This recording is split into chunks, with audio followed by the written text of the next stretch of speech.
Welcome to Simplilearn's Business Analytics full course. In this course, we will explore the exciting field of business analytics where data is used to drive smarter business decisions. As a business analyst, you will develop skills to analyze data and transform it into actionable insights that helps companies grow and thrive. With the demand for business analytics soaring for 2025 and beyond, there's no better time to embark on this rewarding career path. Throughout the course, we'll cover the core concepts of business analytics, including using Power BI for data visualizations, cleaning and organizing data, building reports, and applying the advanced techniques. You will also gain hands-on experience with the real-world projects and prepare for job interviews and certifications to boost your career opportunities. By the end of this course, you will be equipped with the tools and knowledge to launch a successful career as a business analyst. So let's get started. If you're interested in becoming a business analyst, Simplilearn offers the perfect certification program to help you achieve your goals. With this course, you will learn how to solve the complex business problems and gain essential skills, all aligned with the IIBA Babcock V3 standards, including CBAP and CCBA certifications. You will also learn valuable certifications from IBM, attend masterclasses with IBM experts, and get hands-on experience with the real-world projects and Harvard business case studies. Plus, you will master tools like Tableau, Excel, SQL, and even the cutting generative AI tools like the ChatGPT, DALL-E 2, Gemini, and Midjourney. You will also receive support for certifications like CBAP and CCBA to further advance your career. Don't wait, enroll now and become a certified business analyst. We all use smartphones. But have you ever wondered how much data it generates in the form of texts, phone calls, emails, photos, videos, searches, and music? Approximately 40 exabytes of data gets generated every month by a single smartphone user. Now, imagine this number multiplied by 5 billion smartphone users. That's a lot for our mind to even process, isn't it? In fact, this amount of data is quite a lot for traditional computing systems to handle. And this massive amount of data is what we term as big data. Let's have a look at the data generated per minute on the internet. 2.1 million snaps are shared on Snapchat. 3.8 million search queries are made on Google. 1 million people log on to Facebook. 4.5 million videos are watched on YouTube. 188 million emails are sent. That's a lot of data. So, how do you classify any data as big data? This is possible with the concept of 5 V's: volume, velocity, variety, veracity, and value. Let us understand this with an example from the healthcare industry. Hospitals and clinics across the world generate massive volumes of data. 2,314 exabytes of data are collected annually in the form of patient records and test results. All this data is generated at a very high speed, which attributes to the velocity of big data. Variety refers to the various data types, such as structured, semi-structured, and unstructured data. Examples include Excel records, log files, and X-ray images. Accuracy and trustworthiness of the generated data is termed as veracity. Analyzing all this data will benefit the medical sector by enabling faster disease detection, better treatment, and reduced cost. This is known as the value of big data. But how do we store and process this big data? To do this job, we have various frameworks such as Cassandra, Hadoop, and Spark. Let us take Hadoop as an example and see how Hadoop stores and processes big data. Hadoop uses a distributed file system known as Hadoop Distributed File System to store big data. If you have a huge file, your file will be broken down into smaller chunks and stored in various machines. Not only that, when you break the file, you also make copies of it, which goes into different nodes. This way, you store your big data in a distributed way and make sure that even if one machine fails, your data is safe on another. MapReduce technique is used to process big data. A lengthy task A is broken into smaller tasks, B, C, and D. Now, instead of one machine, 3 machines take up each task and complete it in a parallel fashion and assemble the results at the end. Thanks to this, the processing becomes easy and fast. This is known as parallel processing. Now that we have stored and processed our big data, We can analyze this data for numerous applications. In games like Halo 3 and Call of Duty, designers analyze user data to understand at which stage most of the users pause, restart, or quit playing. This insight can help them rework on the storyline of the game and improve the user experience, which in turn reduces the customer churn rate. Similarly, big data also helped with disaster management during Hurricane Sandy in 2012. It was used to gain a better understanding of the storm's effect on the east coast of the U.S., and necessary measures were taken. It could predict the hurricane's landfall 5 days in advance, which wasn't possible earlier. These are some of the clear indications of how valuable big data can be once it is accurately processed and analyzed. We will understand the importance of business analysts with a short and interesting story. So meet Rob. He runs a cafe in a small town far away. His cafe is one of the oldest and most popular eateries in town. Rob's cafe was hugely popular amongst customers and it was doing very well until the onset of the deadly coronavirus.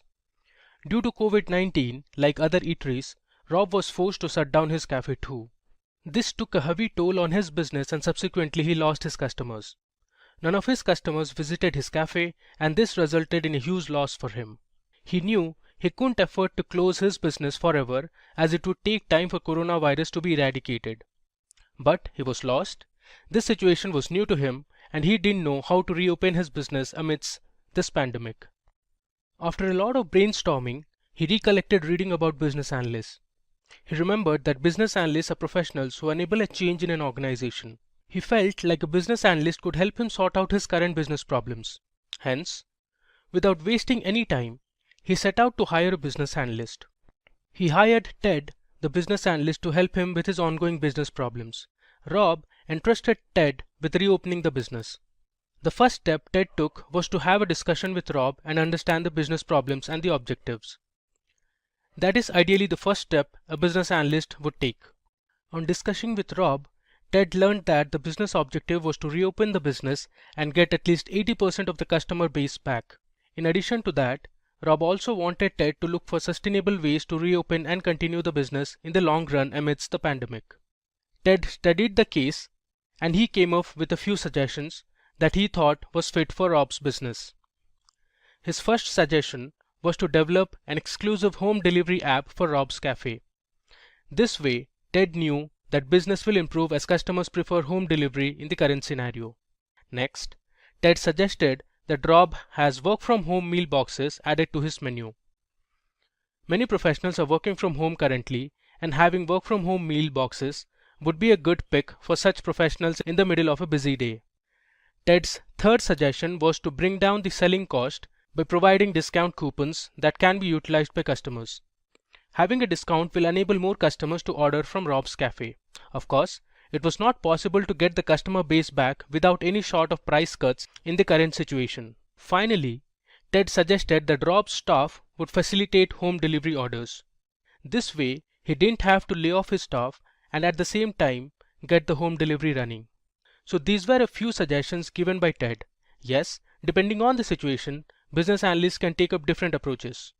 So after the suggestions were accepted by Rob for the app, Ted began to make sure that the development went well by collaborating with the IT team.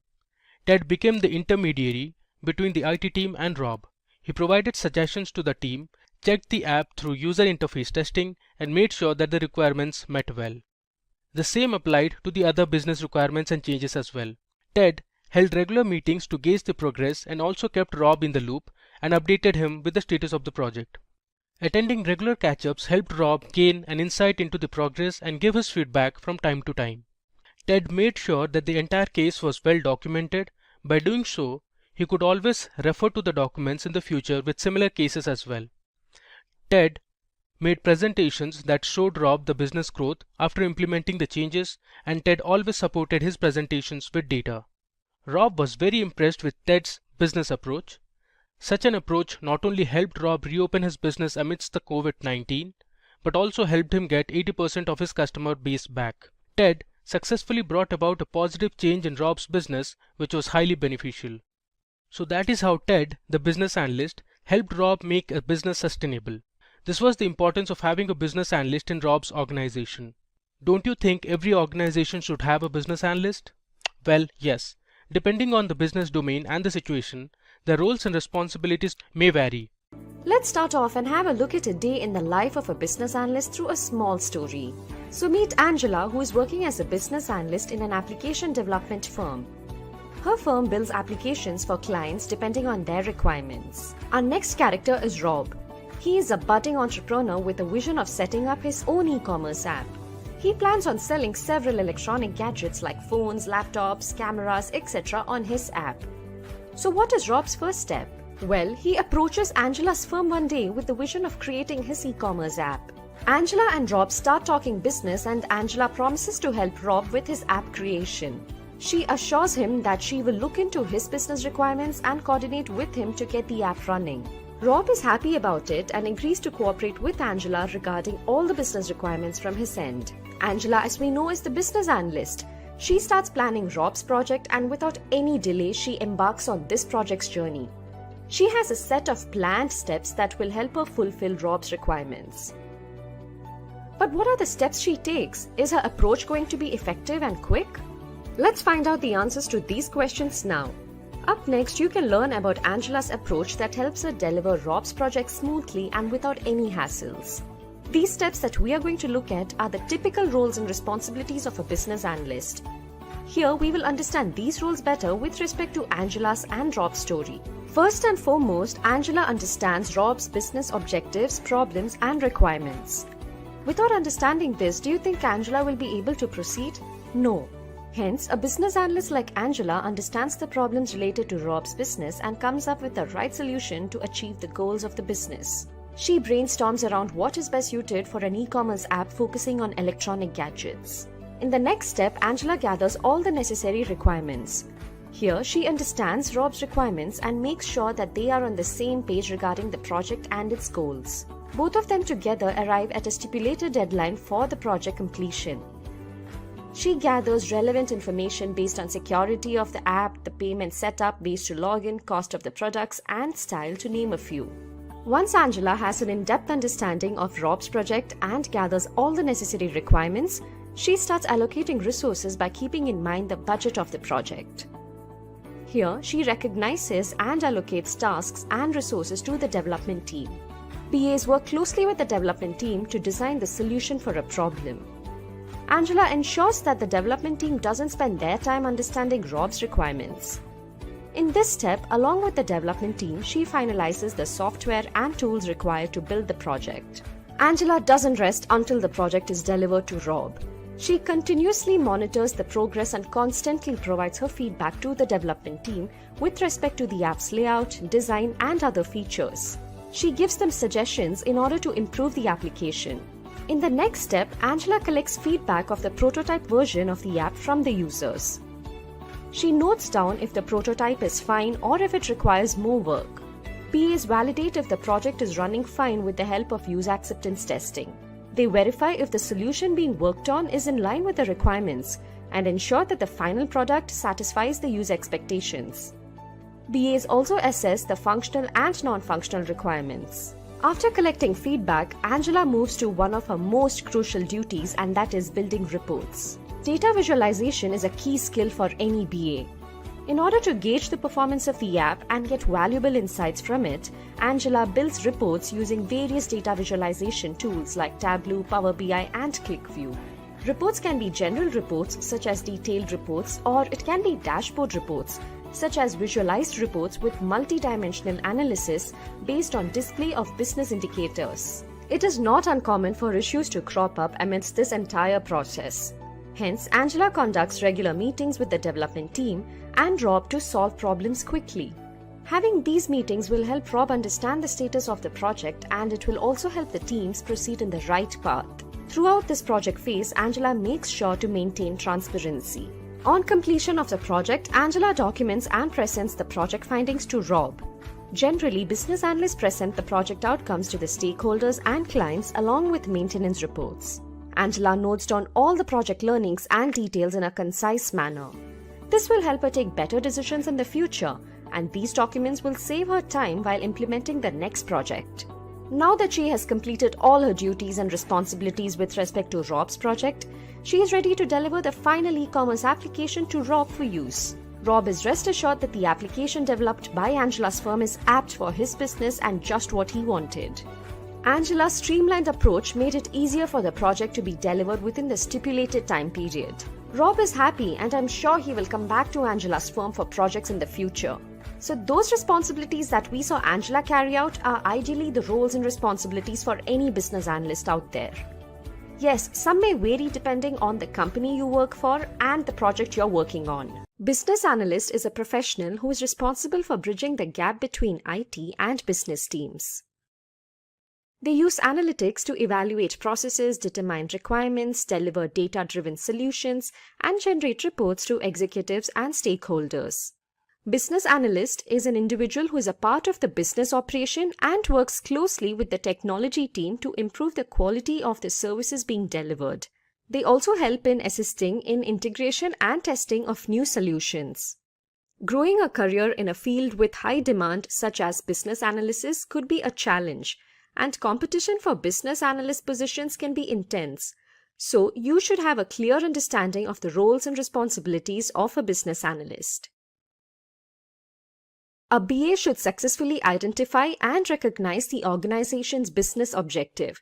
They should understand the business problems and think of a lucrative business solution. They need to understand and collect the business requirements from clients and stakeholders, allocate the right resources, and improve the existing business. Documentation of business findings is another important key role of a business analyst. BAs interact with the development team to design the solution for solving a particular problem. They often need to spend a certain amount of time in meetings in order to save the development team from spending their time in understanding the stakeholders' requirement. They often give feedback on the layout of a software application as to what all features need to be added and what functionalities should the application contain, and also implement the newly designed features that a business needs. While BAs identify the needs, define the features, write use cases, uncover business rules, and manage issues, they should also gauge the functional and non-functional requirements in a business. Business analysts run meetings with stakeholders and other authorities. Hence, discussing issues with the client face-to-face can do wonders and even help in solving problems quickly. They engage with business leaders and users to understand how data-driven changes to products, services, software, and hardware can improve efficiency and add value. They verify and validate if the project is running well with the help of user acceptance testing and the solutions are in line with the client's requirements. They also ensure that the product delivered satisfies the user requirements. Finally, BAs write documentations and build visualizations to explain all the findings and draw business insights. They also deliver maintenance reports. They need to develop informative, coherent, and usable documents for the success of a project. Business analyst skills are a combination of technical as well as non-technical skills, often referred to as soft skills. The skills for a business analyst are not only acquired through training, but through experience and combined with the ability to understand situations and the motive behind the problem. So let's have a look at the top skills to become a successful business analyst. The first skill we have is understanding the business objective. For a business analyst, it is important to know the goals and objectives of the business. It is advised that business analysts should have a good knowledge of the business operations in his or her organization. A business analyst should understand the problems related to the business and come up with the right solution. Business analysts should resolve the problems that have been identified and not avoid them. They work on individual actions and tasks that will build towards the achievement of the goals of the business. Objectives of the business can be to expand customer base in order to increase sales, scale up production so that it is in line with the revenue growth, improve revenue streams through increasing perceived product value, or increasing marketing budget according to the revenue. Business analysts should have the natural curiosity and determination to continue learning and figuring out how things fit together. Even as business analysts become managers, it is important to stay in touch with the industry and its changes. The next important skill a business analyst should have is analytical and critical thinking. Now there is a famous quote by Thomas Alva Edison which says, 5% of the people think, 10% of the people think they think, and the other 85% would rather die than think. Business analysts are paid to think. A business analyst should be able to analyze and interpret the client's requirements clearly. Business analysts require good focus in order to collect and understand the needs of the client. Critical thinking involves evaluating several options before arriving at the desired solution. In certain situations, a stakeholder may give a requirement that's not necessarily tied up to any business value, but rather to their own increased convenience. Applying critical thinking demands not taking all the statements of the stakeholders for granted. Critical thinking allows the business analyst to distinguish between requirements that add value to the business and those that should be given a low priority. A business analyst must be creative in order to reach stated goals where resources are limited and the conditions are non-ideal. The third important skill for a business analyst is communication and interpersonal skills. Understanding and being properly understood is key to any profession. If you are unable to clearly specify and communicate requirements to any stakeholder, then you may not fully understand the requirements yourself. Being a business analyst is like being multilingual. You have to speak several different languages while conveying the same message. Business analysts apply communication skills at every point. They use communication and interpersonal skills when the project is launched, while gathering requirements, when collaborating with stakeholders, and also while validating the final solution. Listening, reading, and writing skills are very critical for a business analyst. They should be capable of facilitating meetings. Business analysts use verbal and written communication to convey ideas, concepts, facts, and opinions to a variety of stakeholders. Non-verbal communication skills enable the effective sending and receiving of messages, but not limited to body movement, posture, facial expressions, gestures, and eye contact. Effective listening allows the business analyst to accurately understand information that is being communicated verbally. Fourth in our list of skills, we have negotiation and cost-benefit analysis. Being a successful business analyst requires working with and interacting with many people.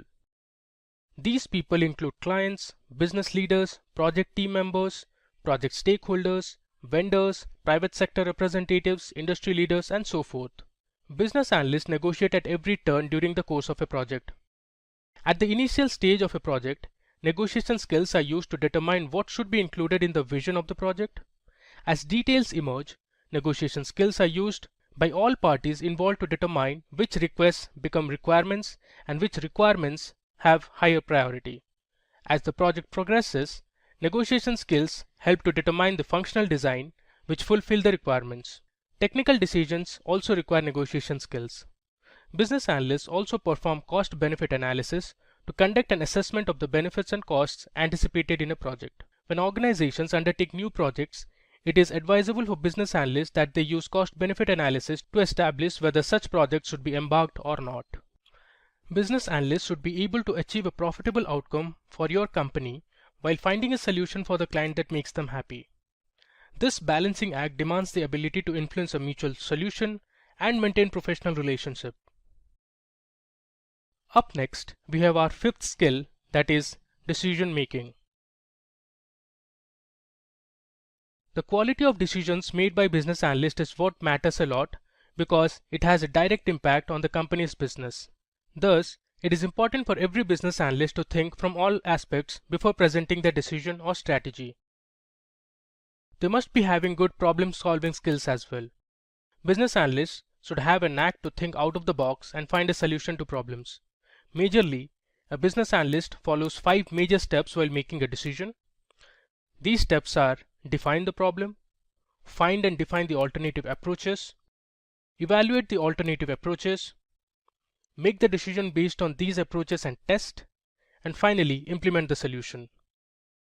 While some may argue that the technical team is responsible for designing the solution, the business analyst still remains instrumental in ensuring that the design conforms to the requirements that have been approved. Now that we have reached halfway through the skills, I would like to ask all our viewers to please subscribe to our channel and hit the bell icon to never miss an update from Simplilearn. Moving on, we have another really important business analyst skill, that is idea about programming languages. Business analysts should have a good hands-on programming knowledge for performing better and faster analysis of data. Knowledge of R and Python is highly beneficial. Business analysts can help solve complex problems by writing efficient codes. Both R and Python have a vast collection of libraries and packages for data manipulation, data wrangling, data visualization, and data analytics. Some of these libraries are NumPy, Pandas, dplyr, tidyr, ggplot, and matplotlib. In addition to these, it is good to understand statistical software like SAS and SPSS. Using these programming languages such as Python, R, and SAS, you can analyze and visualize large datasets as well as create machine learning models for making future business predictions. The seventh skill in our list is creation of reports and dashboards. Now, business analysts should be proficient in using various business intelligence tools for creating reports and dashboards. Reports created by business analysts can be general reports such as detailed report, grouped report, cross-tab report, column report, query report, data entry report, etc. Or it can be dashboard reports such as visualized report with multi-dimensional analysis based on display of business indicators. Dashboard reports are developed by business analysts to solve business decision-making problems. Different from the tabular interface of the general report, the dashboard report adopts the canvas-like operation interface. Knowledge of Tableau, Power BI, and ClickView are required to make different types of reports depending on the business requirements. Now, the eighth skill in our list of skills is database and SQL. Business analysts often work with data that is structured in nature. Hence, to store and process this data, they should have knowledge of relational databases such as Microsoft SQL Server, Oracle Database, MySQL Database, as well as NoSQL databases. Also, having hands-on experience with SQL is a must for a business analyst to access, retrieve, manipulate, and analyze data. So they should be able to write data definition and data manipulation commands such as create, update, delete, and insert. Microsoft Excel is the ninth skill in our list.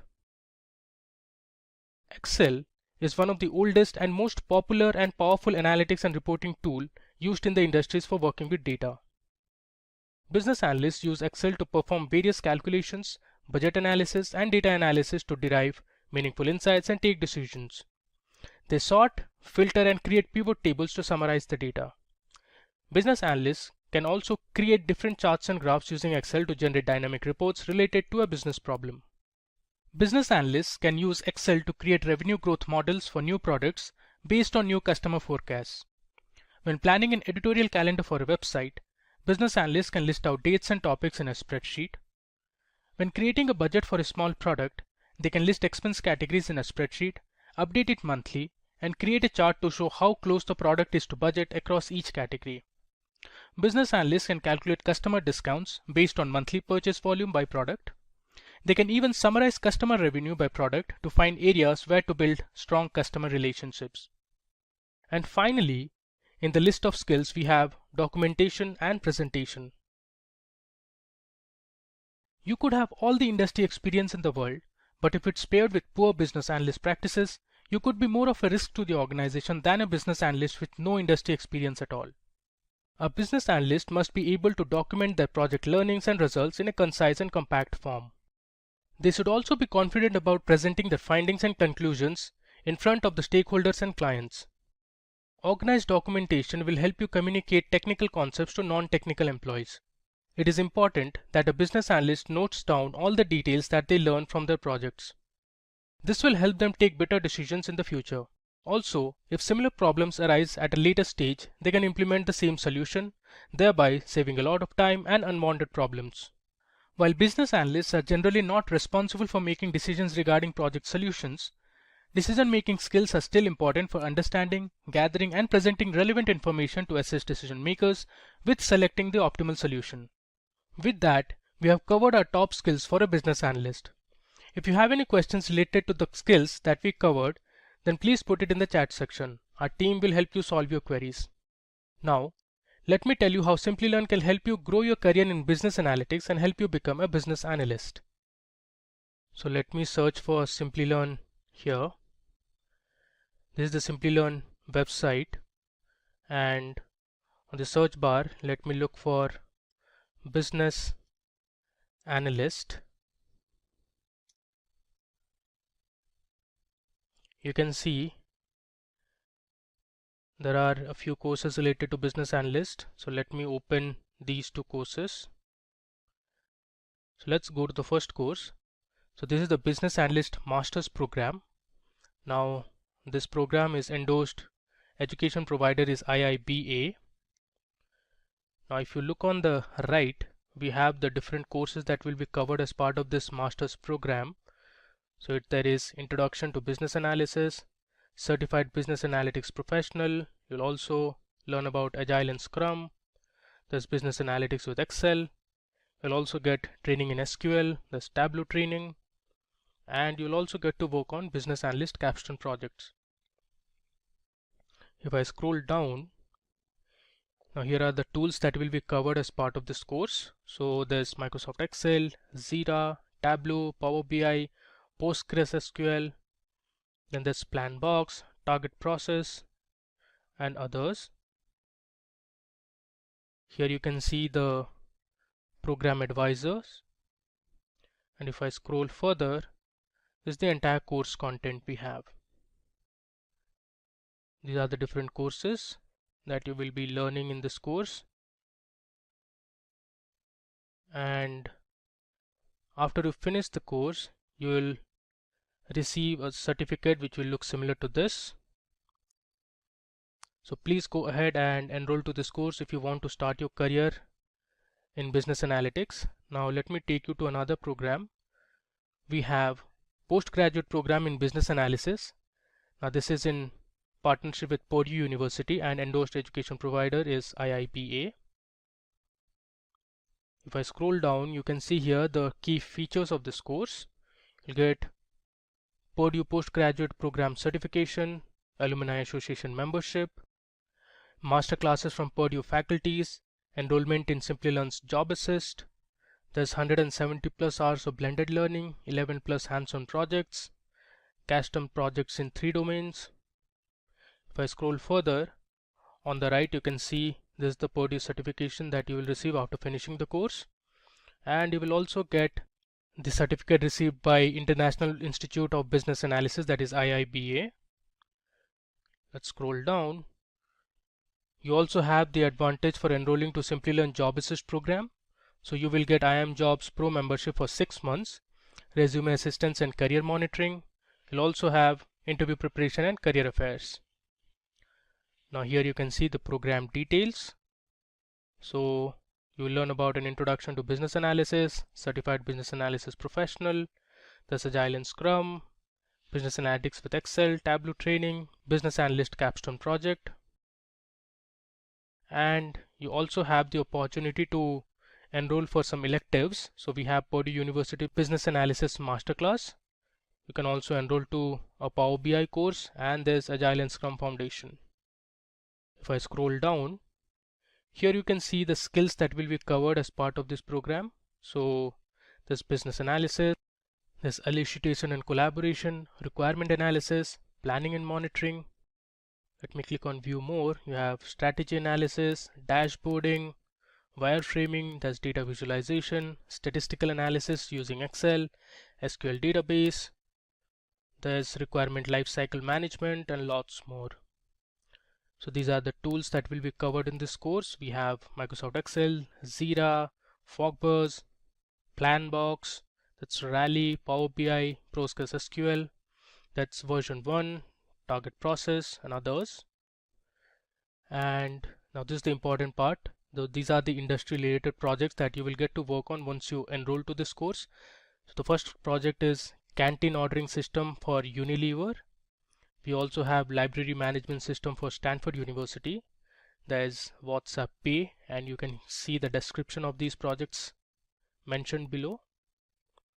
And you also have hospital management system for Mayo Clinic. They are our course advisors for this course. Now they are directly related to Purdue University. If I scroll further, this is the learner's profile and how the industry trend has been for business analysts. So please go ahead and enroll to this program if you really want to start your career or you want to grow your career as a business analyst? Now, here is a quick roadmap that depicts what a fresher needs to possess to become a business analyst. First, they need to have a graduation degree in a related field. Then, knowledge of SQL and relational database is very important. Thirdly, a fresher should have good hands-on experience with programming languages, and that's a prerequisite. And finally, they need to have good communication skills to nail the role of a business analyst. Up next, we have the roadmap that depicts what an experienced professional needs to possess to become a business analyst. Firstly, they should have good knowledge of the domain they're currently working in. Next, they should know how to write SQL queries. An experienced professional should be good with programming languages. In addition to that, they need to have good communication and negotiation skills. Finally, they should be good at creating interactive reports using business intelligence tools. In addition to that, having a certification offered by International Institute of Business Analysis, such as Certified Business Analysis Professional, would be highly beneficial. Let's now learn the business analysis knowledge areas. First up, we have business analysis planning and monitoring. Now this knowledge area describes the tasks used to organize and coordinate business analysis efforts. It involves planning business analysis approach, stakeholder engagement, business analysis governance, as well as information management. Then we have elicitation and collaboration. Now this knowledge area describes the tasks used to prepare and conduct elicitation activities and confirm the results. It also includes communicating business analysis information and stakeholder engagement. The third knowledge area we have is requirements lifecycle management. So this knowledge area describes the tasks that we perform in order to manage and maintain requirements throughout their lifecycle. It covers the creation, changes, prioritization, traceability, and governance processes. Fourth in our list, we have strategy analysis. Now this knowledge area describes the tasks used to identify the business need, address that need, and align the change strategy within the enterprise. You need to analyze the current state, define the future state, assess risks, and define change strategy. Then we have requirements analysis and design definition. This knowledge area describes the tasks used to organize requirements, specify and model requirements.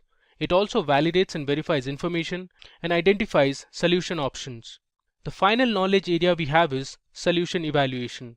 This knowledge area measures the solution performance, analyzes performance measures, assesses solution limitations, and recommends actions to increase solution value. Now, let's discuss two of the most widely used methodologies in any business analysis process. These methods are popularly used in the industries to ensure smooth running of projects. The first methodology we are going to talk about is the Agile methodology. Agile is an incremental and iterative approach to project management and software development. It helps teams deliver value to their customers faster and with fewer obstacles. Teams can manage a project by breaking it up into several stages and involving constant collaboration with stakeholders along with continuous improvement and iteration at every stage. So the steps involved in an agile project development includes planning the project in terms of business goals, budget, time duration for completing the project, and resource needed. Then we have designing the solution for the problem at hand. The third step is developing the solution. This could be a software, a website, an application, etc. It's done by the development team.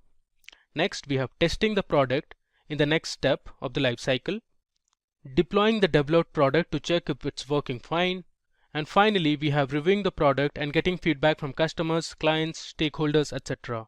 Now in Agile methodology, the entire work is broken down into several sprints.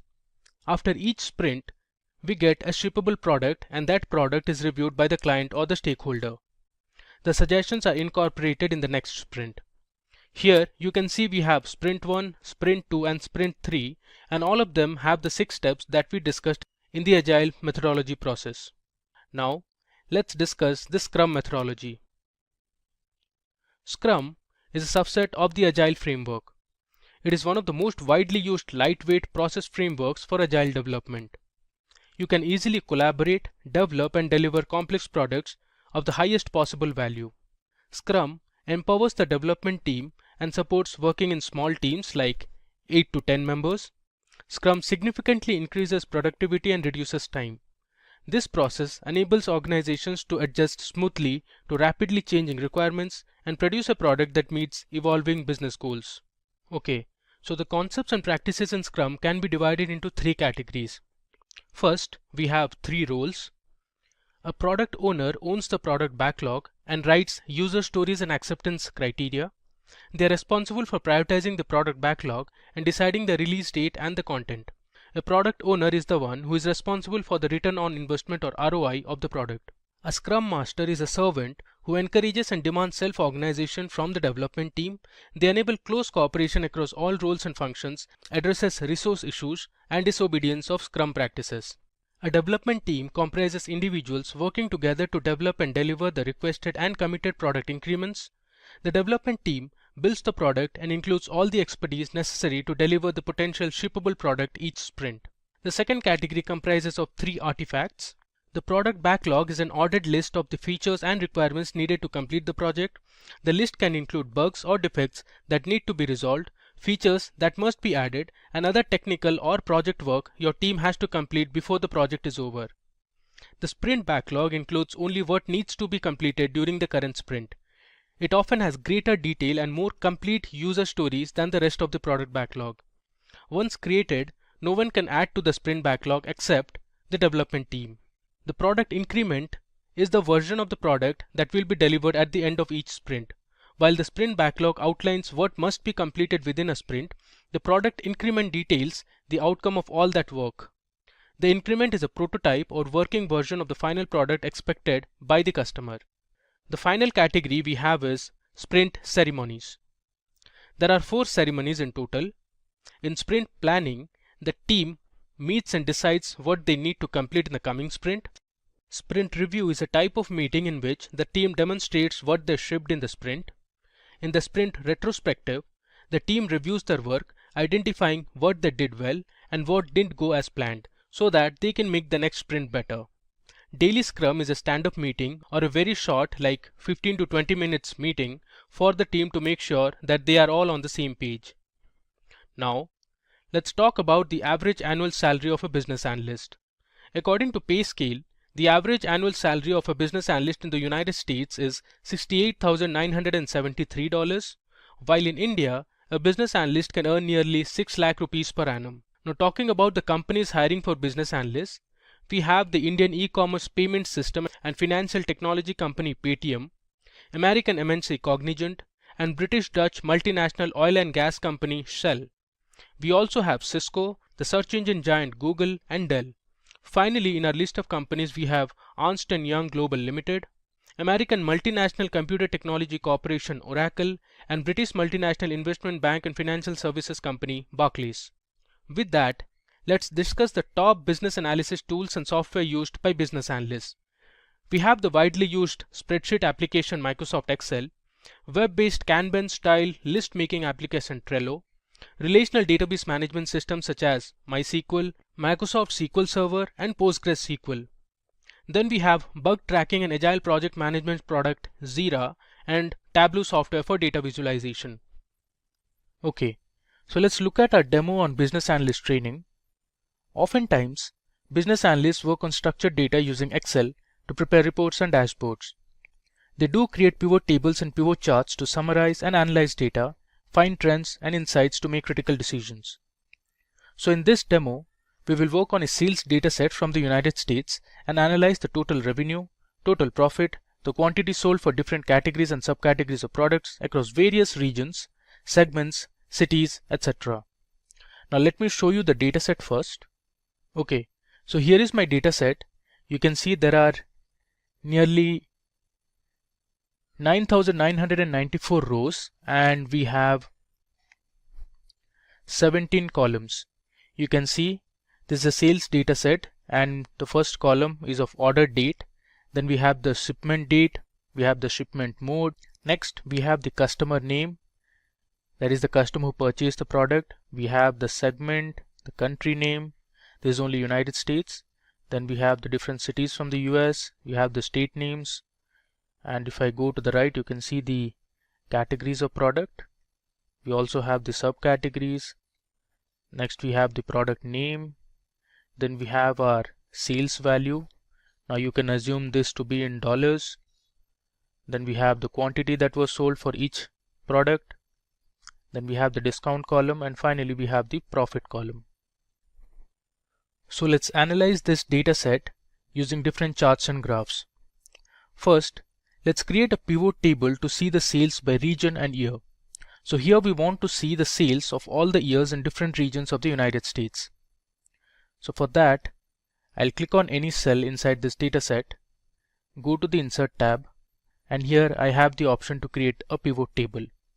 I'll click on this Create Pivot Table option, and you can see it has selected my entire data. And here I'll choose New Worksheet, that is the place where I want to place this pivot table, and let's click on OK. So you can see it has created a new sheet, which is sheet 2, and let's drag our columns onto the different sections in this pivot table fields.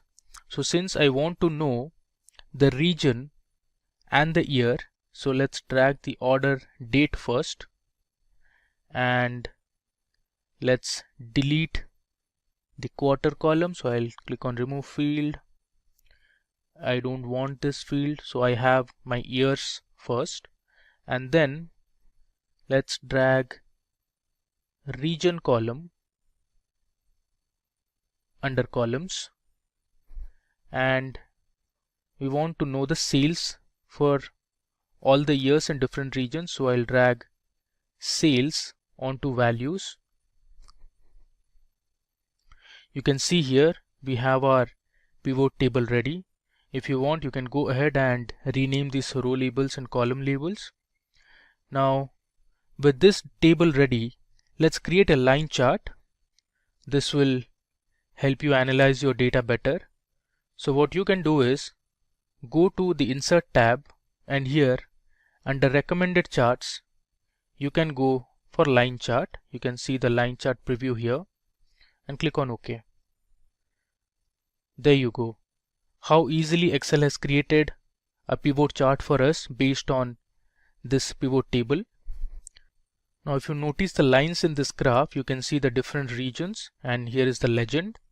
Now if you see the yellow line, which is actually for the West region, so the sales had declined from 2014 to 2015, and then it gradually started increasing from 2015 to 2017 onwards.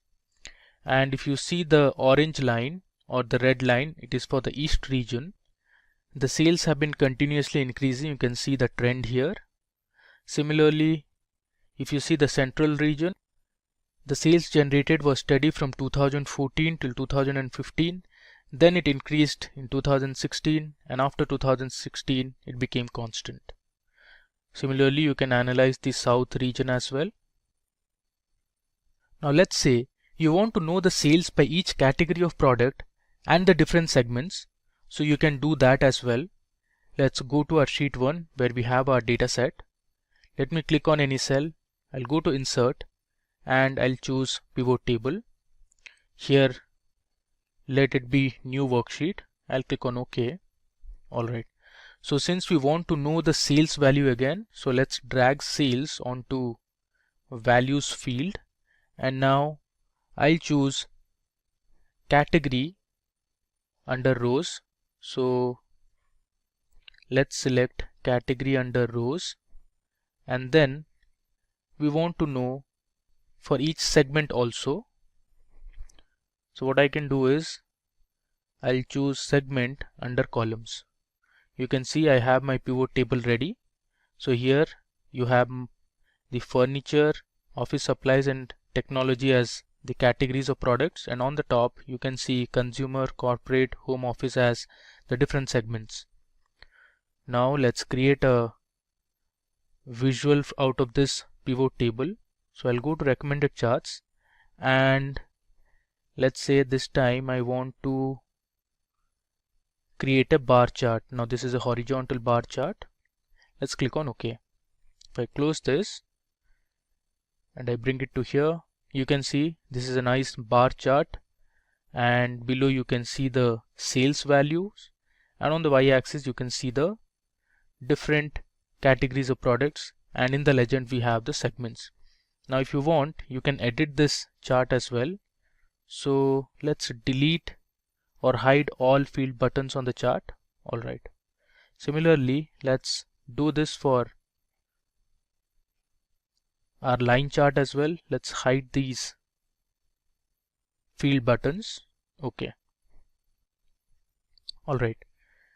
Now, let's suppose you want to know which segment made the highest and the lowest profits. So for that, you can create a pivot table as well. So I'll click on any cell, go to the Insert tab and choose Pivot Table. I click on OK. Alright. Now say we want to know the profit by each segment.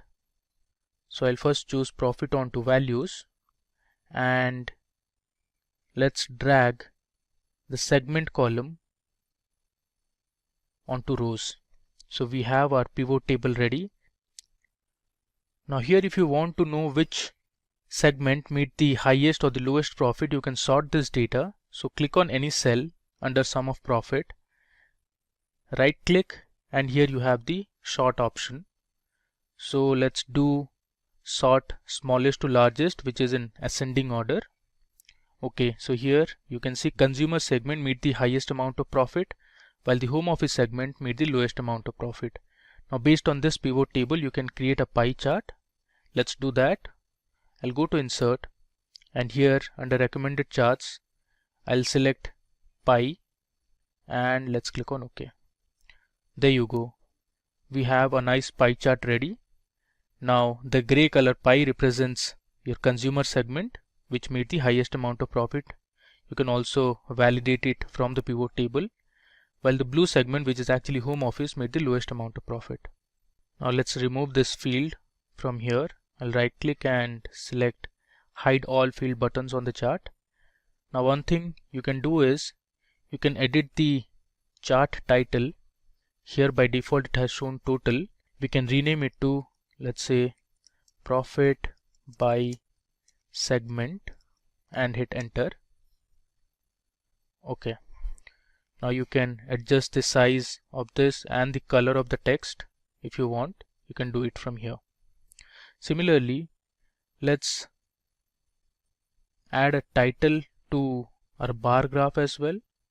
So here, if you see, there's an option to choose chart title, and I'll say sales by segment and category. Okay.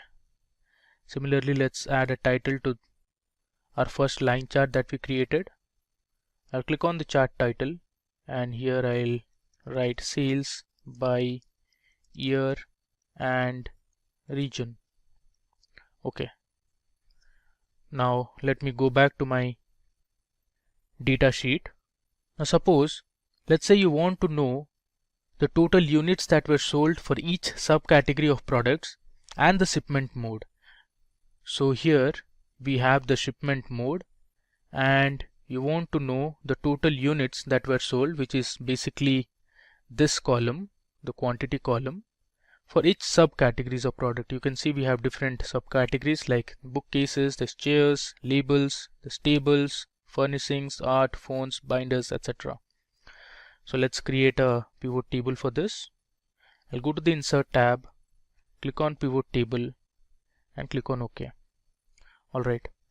Now, since we want to know the total units that were sold, let's drag the quantity column under values, and I'll choose the ship mode field under columns, and let's select subcategory under rows.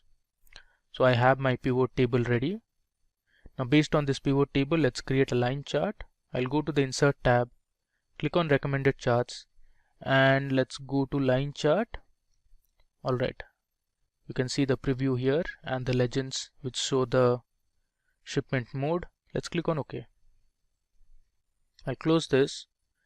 Now first let's remove these fields. I'll right click and I'll hide all field buttons. Now if you say this one, you can add some styles to your chart. let's modify our chart a bit. Let's say I'll select, this one. You can see it has given dots for each endpoints, which means this is my first subcategory. As you can see, the second subcategory, the third subcategory, which is art. Then we have binders. So it's really easy to read and understand the chart well. Okay, now let's add a chart title. I'll write quantity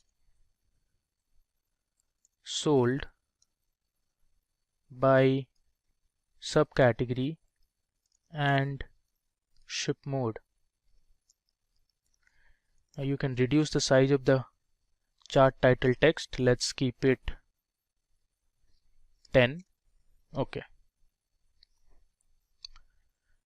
Now you also have the feature to create different kinds of maps in Excel. So suppose you want to see the states that made the highest and the lowest sales in the United States. So you can create a field map for that. So first of all, let's go to our data sheet. I'll click on any cell, go to insert and create a pivot table. I'll click on OK. Alright. So since we want the state and the country, so let me first drag country field under rows and then I'll choose the state field under rows. Now let's drag sales under values. Okay, so we have our pivot table ready. Now if I sort this data, you can easily know that California state made the highest amount of sales.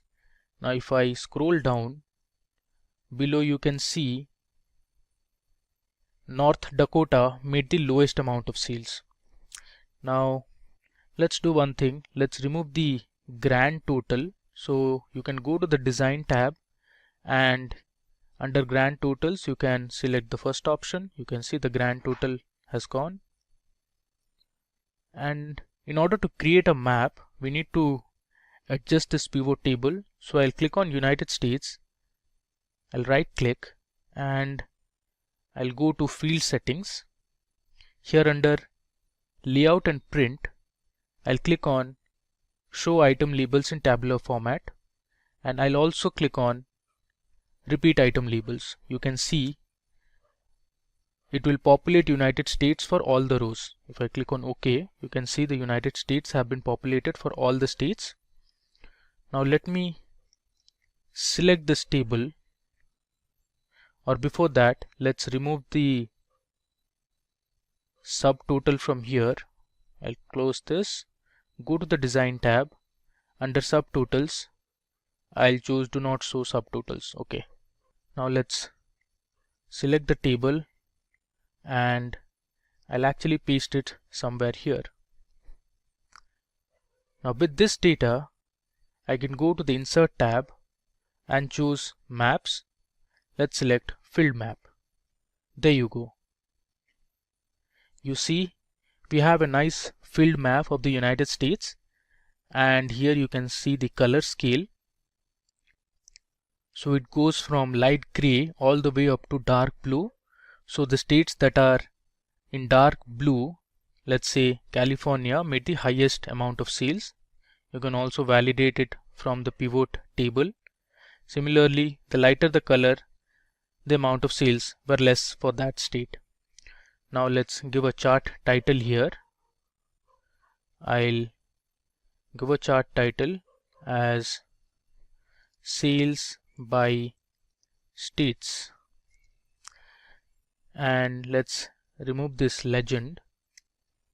Now you can format this map. So here you can change colors, and let's see, if I choose this one, you can see the color has changed, and you can see the California state is shaded in dark, which means it made the highest amount of sales. You can also add data labels. You can see it will show the sales values for each of the states, and if you want you can keep the legend as well. I'll just remove these two. Alright, Now, similarly, you can also create a field map to see the profits by each state. So you can analyze which states made the highest amount of profit and the state that made the lowest amount of profit. So let's do that. I'll go to my data sheet. I'll click on insert and select pivot table. Let's click on OK. Now first and foremost, let's drag country under rows, and then I'll choose state under rows. Next, let's drag the profit column under values. So I have my pivot table ready. Let's go to the design tab and remove the subtotals. I'll select do not show subtotals. If I scroll down, okay, I have my grand total now. So let's go to the design tab under grand totals. We'll remove it. Okay, now let's just populate the United States, which is the country name, for all the rows. I'll right click on United States, go to field settings, click on layout and print. I'll choose select item labels in tabular form and select repeat item labels. Let's click on OK. So I have my country name populated throughout. Let's select the pivot table. I'll paste it somewhere here. And now let's go to the insert tab. I'll choose map. Let's select field map. There you go. Now we have the profits for each of the states. Let's first delete this and edit our chart title, which is profit by states. Okay, let's close this. Let's say we'll use this one now. Okay, let's edit the color of the chart title. I'll make it as white, and let's say we'll choose the color as, say, this one. Okay, now let me go ahead and remove the legend here and just delete it. Alright, so we have our field map ready, which shows profit by each state. Now that we are done with our analysis and creating our different pivot tables and pivot charts, let's build the final dashboard. So let's create a new sheet here. Okay, the first thing I need to do is I'll go to the view tab and I'll remove the grid lines. Alright, now let's go to the insert tab, and here we have text. Let me choose text box. Let's create a text box here. Okay, now you can reduce the size actually. Let's reduce it. Okay, and you can move it to the top. Alright, let's pull this a little down and this to a little right. Let's fill the text box color with blue color, and let's give the text as sales dashboard, and we'll give a white color to the text, and I'll select my font. You can select any font you want. So I'll go with, let's say, Britannic bold. Okay, we have it here, and let's increase the size to 30 and we'll center align it. Alright, now the next step is to bring all our pivot charts to this dashboard sheet. So I'll first copy my pivot chart and I'll paste it in sheet 8. Let's paste it here, and we can reduce the size. Okay, now similarly let's do it for the other charts as well. I'll copy this and let's paste it somewhere here. Okay, now let me just reduce the size, and if you want you can reduce the chart title font size as well. Let's make it 11. Okay, and let's drag this a bit.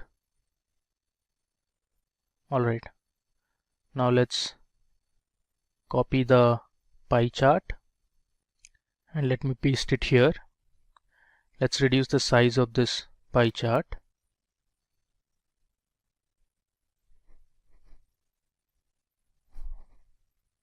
Okay,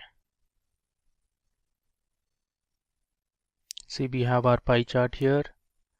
Now let me take my line chart which shows the quantity sold by different subcategories of product. I'll copy it and let me paste it somewhere here. I'll close this. Now we need to reduce the size so that we can fit in our other charts as well. Okay, let me reduce a bit more.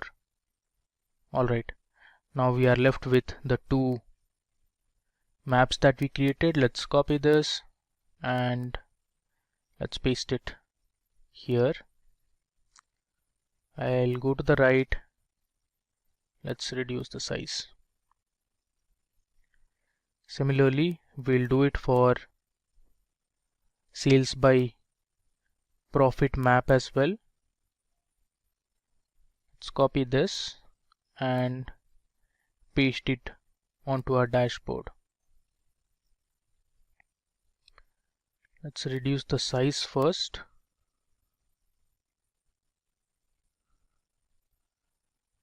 And let's increase it towards the bottom. So we have our dashboard ready. You can see the different pivot charts that we created.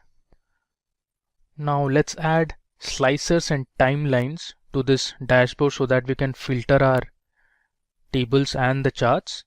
So I'll click on this first chart, which is our line chart.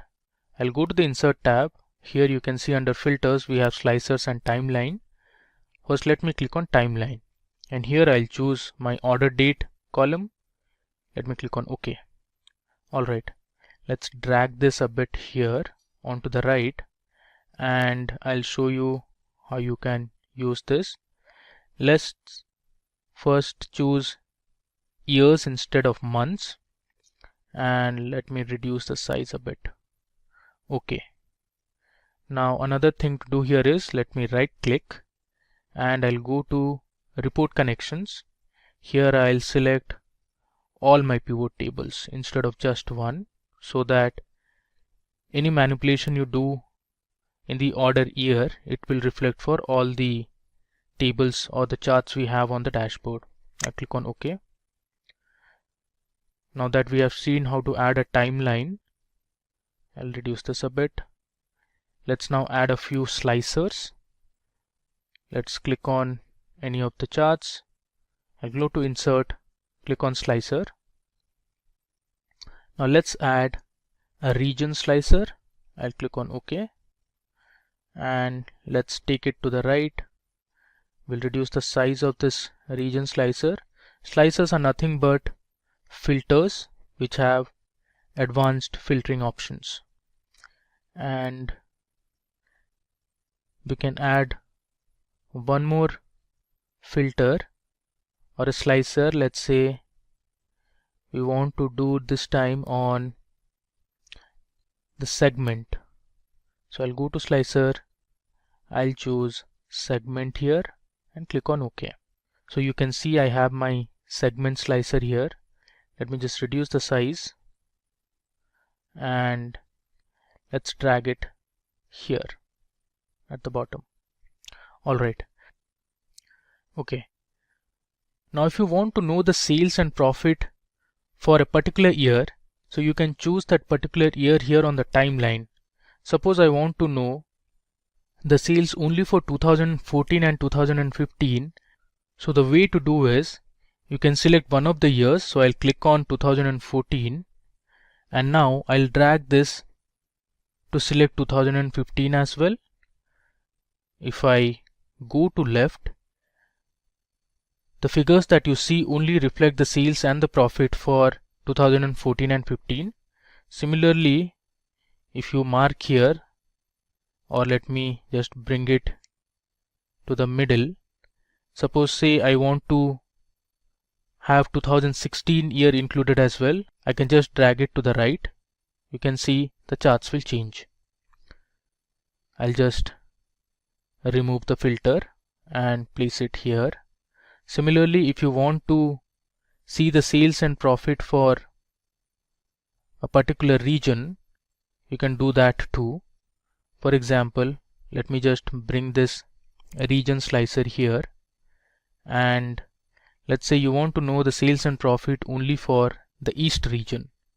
You see here it shows only for the East region, and suppose you want to see for East and West region also, you can see it changes here. Okay, let me just cancel this. Now you might be wondering, when we selected the different regions, only the pie chart changed, but the rest of the charts were the same. Now the reason was we did not apply this slicer to all the pivot tables. So let me right click and go to report connections. Here I'll choose the remaining pivot tables as well. I'll click on OK. Alright, now let me just bring this to the middle, and let's say we want to know the sales and the profits and the quantities sold for, let's say, South region.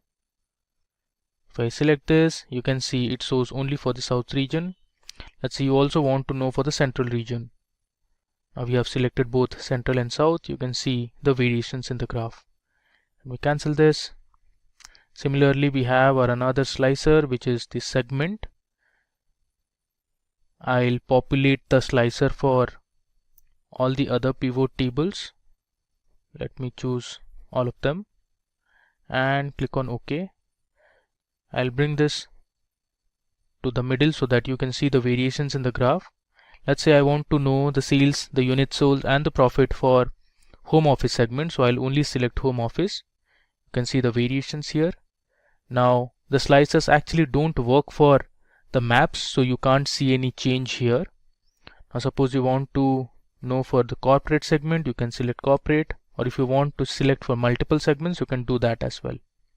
Just cancel this and let me place it here. Alright, now we are done with our demo. So if you want to get a copy of the dataset and the demo file that we are using here in this video, you can put your email IDs in the comment section. Our team will send you the files over email. This is Ben. Ben started a store that sells automobile parts like brakes, exhausts, tires, lubricants, and car interiors. He made a good start with his business and achieved profits. However, as days passed by, along with his growing business, he faced some business challenges. He received orders from a variety of customers with different needs and requirements. For example, the northern states had higher demand for performance parts than others, and the eastern states demanded farm truck parts and lubricants more. And apart from this, a few products weren't performing well in the market and remained unsold. With the unbalanced requirements and economy variations, Ben had a tough time helping his customers with products on demand. He slowly realized he needed something new that can help him tackle the store's problems. What if Ben had a tool that could keep track of his store's inventory and sales? A geographical map that can recognize the demand for various types of products from different regions. A forecast feature that could predict the economic fluctuations in the market and help Ben visualize every single detail visually on one single dashboard. This software could practically solve many business problems and also could identify new opportunities to improvise and grow the business. Such types of software tools are called business intelligence tools, and one such tool, Power BI, capable of learning the store's business patterns and running queries against the data to help visualize the flaws and resolve them quickly. Now, let us understand how Ben used Power BI and solved the issues related to his business. Ben collected his store's entire sales data from the previous quarter and ingested it into Power BI. Now using Ben was able to categorize the data based on monthly sales. It took the daily sales and considered it as the x-axis. And then Power BI computed the sales in the store. Now, Ben clearly understood the products that outperformed the sales charts and the products that did not have much demand. Let us elaborate a little. Ben found that the performance parts like sports exhausts, turbochargers, and engine management systems were selling well. With the Power BI Power View forecast feature, Ben identified the demand for performance products in the next quarter. So he raised the prices on a few products that had the peak demand and earned higher profits. In the second forecast report, Ben found no significant elevation nor a drop in the demand for the tractor parts and lubricants. Apart from this, Ben saw the sales graphs of electronics encountered a drop in the current quarter. Compared to the previous quarter, the sales of electronics, like the music and infotainment systems, were low. To improvise and stabilize the fluctuating sales of electronics, Ben came up with some exciting clearance sell offers on electronic products. Using Power BI's Map Visual feature, Ben understood the product demand at a regional level. He found the northern regions were interested in performance kits for their imported sports cars. The eastern regions had good demand for truck parts and lubricants. Using Power BI, Ben could generate various visualizations based on his data and come up with business-oriented decisions. Last but not least, Ben could also monitor his decisions and was able to make some necessary modifications to his business model on the go. Ben is now delighted as working with Power BI is a smooth and efficient process. Today, Power BI is being recognized as one of the best-in-class business intelligence tools because of its powerful and dependable features. Power BI can support and connect to a wide variety of data sources like the cloud, DBMS, Excel sheets, and even get connected to real-time data from websites. And Ben keeps his customers happy using Power BI to solve his business problems. Now let's see what Power BI is. Power BI is a business analytics service provided by Microsoft that lets you visualize your data and share insights. It converts data from different sources to build interactive dashboards and BI reports. As you can see, we have an Excel data about sales. Using this data, Power BI helps you build different charts and graphs to visualize the data. Now that we have understood what Power BI is, let us look at the important features of Power BI. First is Power BI Desktop. Power BI Desktop is a free software that you can download, and it allows you to build reports by accessing data easily. For using Power BI Desktop, you do not need advanced report designing or query skills to build a report. Second, as already discussed, Power BI supports stream analytics. From factory sensors to social media sources, Power BI assists in real-time analytics to make timely decisions. Third, support for multiple data sources is one of the major features of Power BI.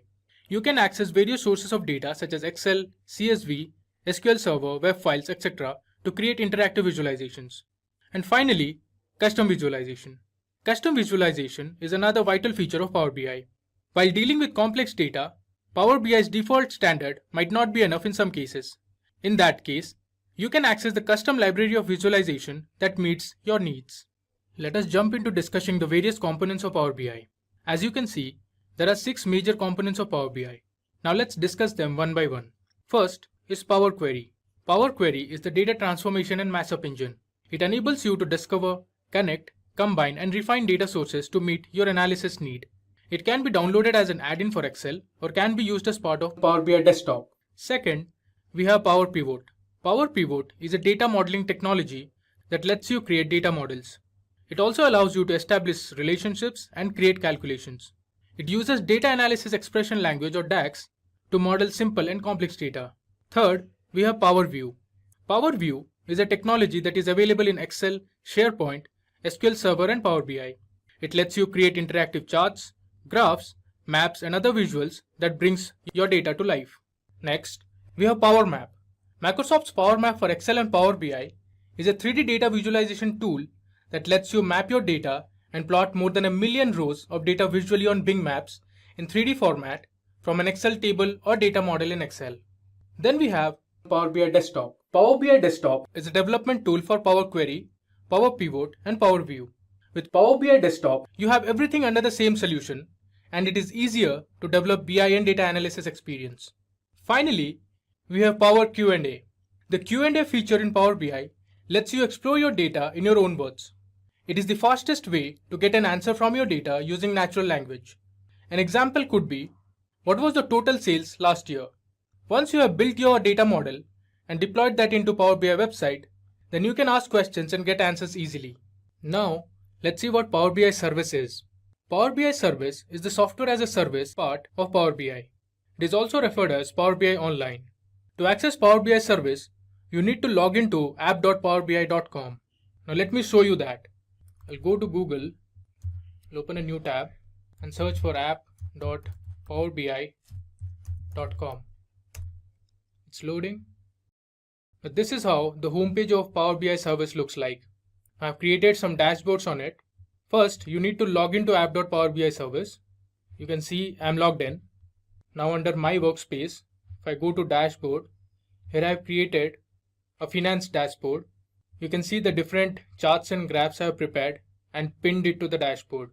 So Power BI Service allows you to connect to your data, create reports and dashboards, and you can also ask questions to your data. Now as you can see in this dashboard, we have created some charts and graphs. So this is a tree map. There's a pie chart, there's a bar graph.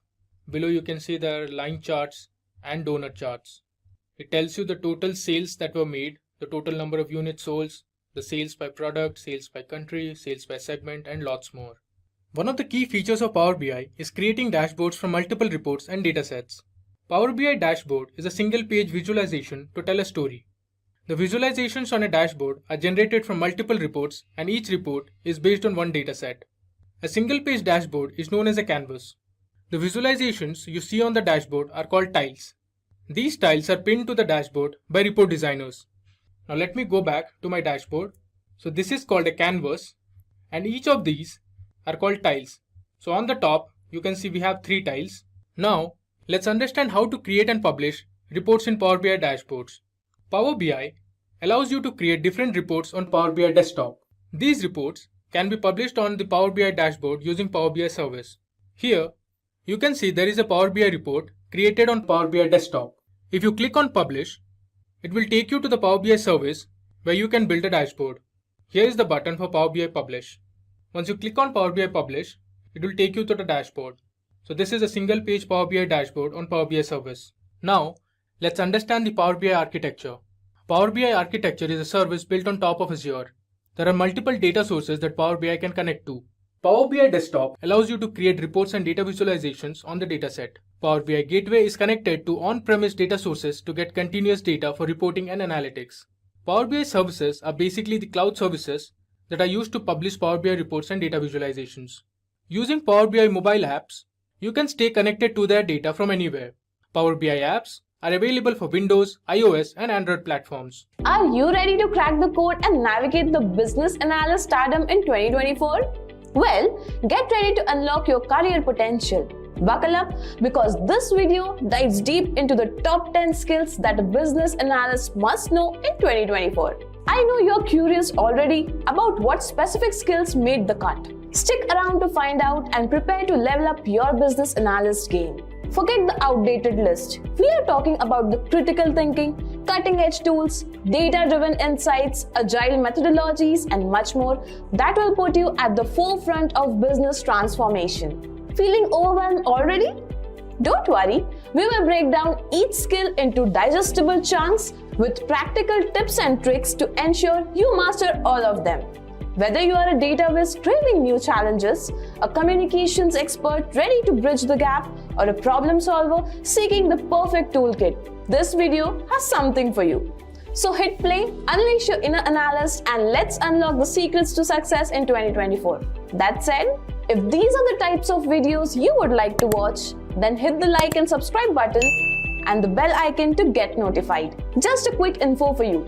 If you want to upskill yourself to master business analytics skills and land your dream job or grow your career, then you must explore Simplilearn's cohort of various business analyst programs. Simplilearn offers a postgraduate program in business analytics from Purdue University in collaboration with Amazon, Google, and Microsoft. Through this program, you will gain knowledge and work-ready expertise in the skills like prescriptive and predictive analytics regression, classification, and over dozens others. Check out the link in the description box and pin comment to find a business analytics program that fits your experience and areas of interest. So without further ado, let's get started.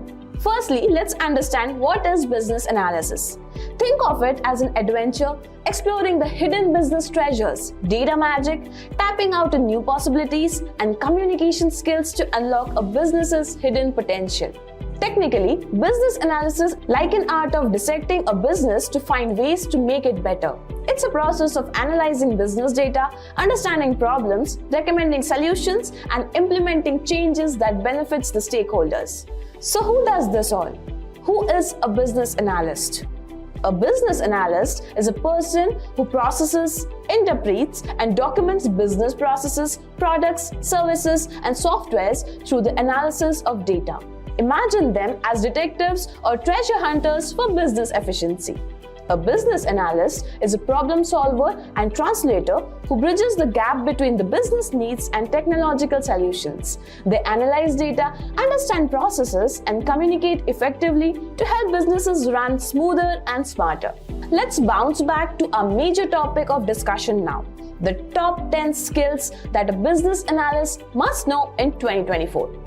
So the skills listed are a combination of technical and non-technical skills. Most of the time, non-technical skills play a vital role for a business analyst. Let's begin with non-technical skills and circle back to the technical skills.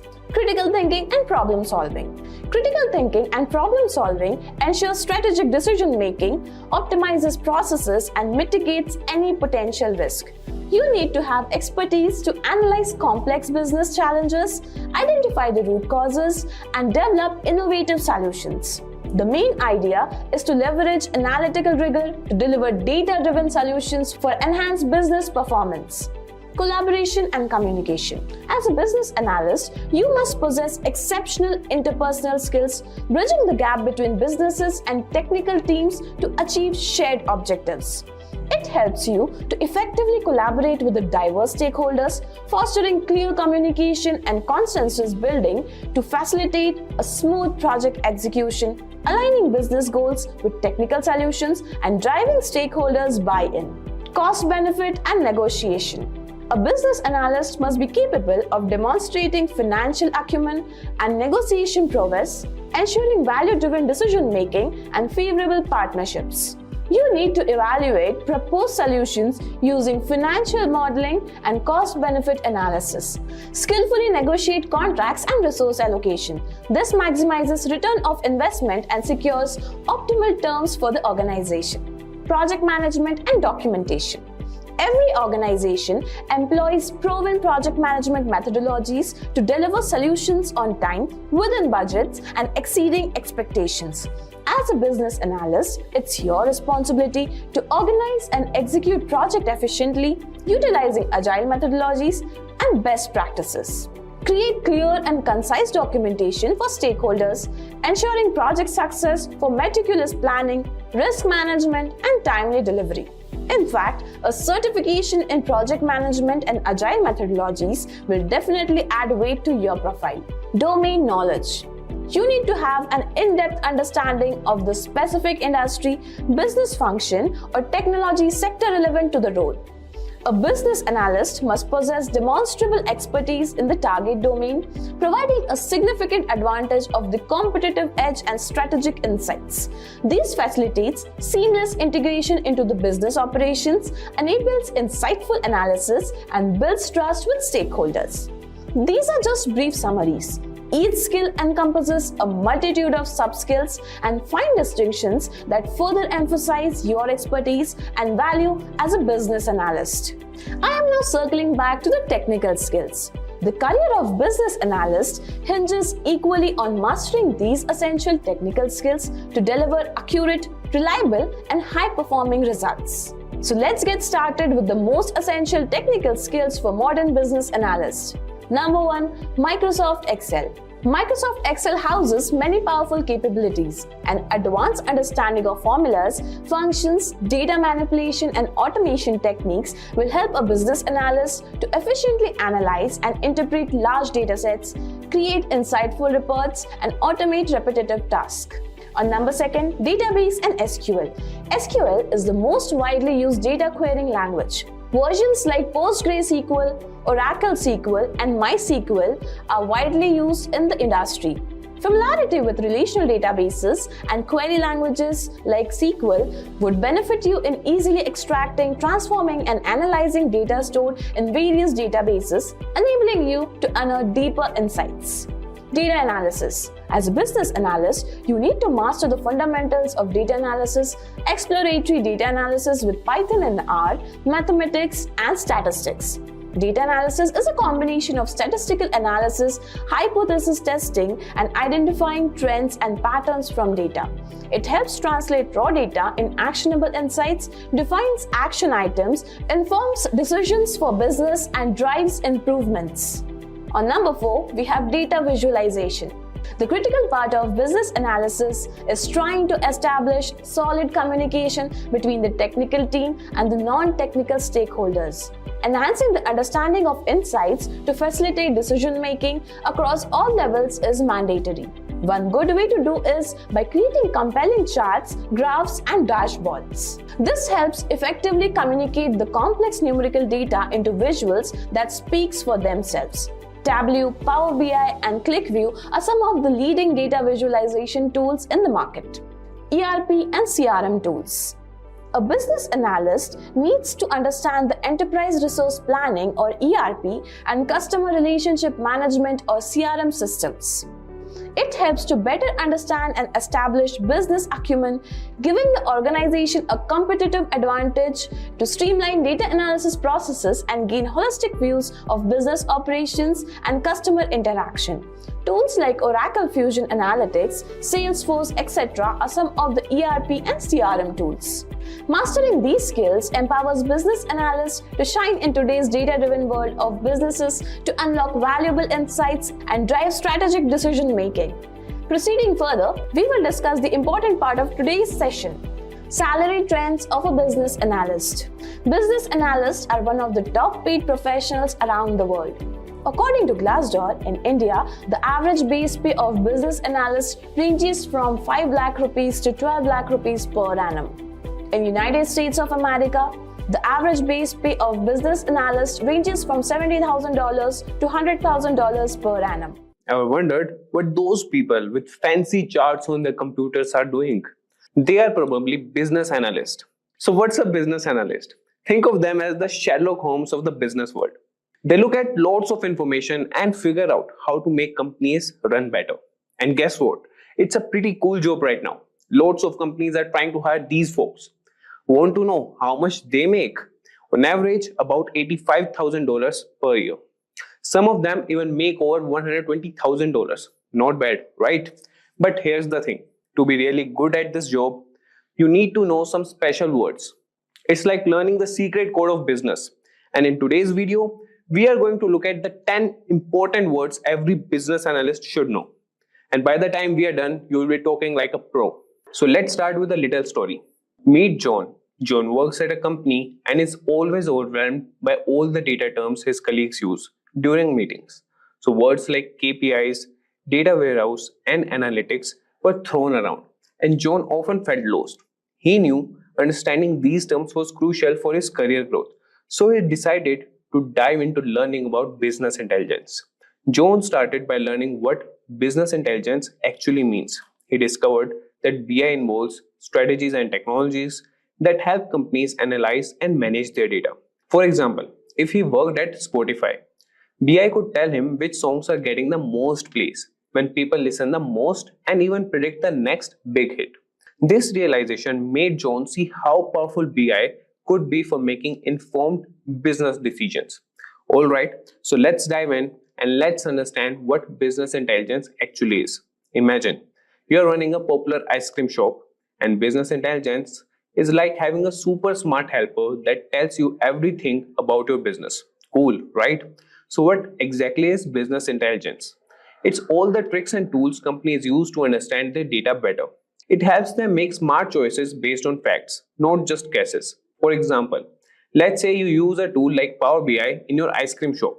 It might show you which flavors sell the most on hot days, what time your shop is busiest, and which toppings are most popular with kids. This info helps you make smart decisions like stocking up on popular flavors or hiring extra staff for busy times. Business intelligence is super important because it turns boring numbers into useful information that helps businesses grow and succeed. It's like having X-ray vision for your company. Next, let's talk about data visualization. So data visualization is the graphical representation of information and data. By using visual elements like charts, graphs, and maps, data visualization tools provide an accessible way to see and understand trends, outliers, and patterns in data. For example, a bar chart showing the most popular pizza toppings in a delivery app. This is crucial for presenting data in an easy to understand format. Moving on, we have analytics. So analytics involves the systematic computational analysis of data. For example, using analytics to understand which times of day are busiest for a pizza delivery app. This term is important because it helps in making sense of large amounts of data and aids in decision making. Next up is KPI, that is key performance indicator. So a KPI is a measurable value that demonstrates how effectively a company is achieving key business objectives. For example, tracking the number of pizzas sold each month as a KPI to measure business performance. KPIs are essential for measuring performance and progress towards strategic goals. Now let's discuss data warehouse. So a data warehouse is a centralized repository for storing large volumes of structured data from multiple sources. For example, storing customer data from different gym branches in one place for analysis. It is used for reporting and data analysis and is a core component of business intelligence. Data warehouses are important for consolidating data from different sources and making it available for analysis. Next, we have database. So database is an organized collection of data generally stored and accessed electronically from a computer system. For example, a database storing member records for a gym. Databases are foundational for storing and managing data efficiently and are critical for any business intelligence processes. Moving forward, let's introduce data mining. So data mining is the process of discovering patterns and knowledge from large amounts of data. For example, a gym analyzing member attendance to identify the most popular class times. Data mining is important for extracting useful information from large data sets. Next, let's talk about dashboard. So dashboard is a business intelligence tool that allows users to track key metrics and KPIs. For example, a dashboard for a gym showing daily attendance, most used equipment, and membership growth. It provides a visual representation of data and helps in monitoring performance at a glance. Dashboards are crucial for real-time data monitoring and decision making. Next up is reporting. Reporting refers to the process of organizing data into informational summaries to monitor how different areas of a business are performing. For example, a monthly financial report summarizing income and expenses for a gym.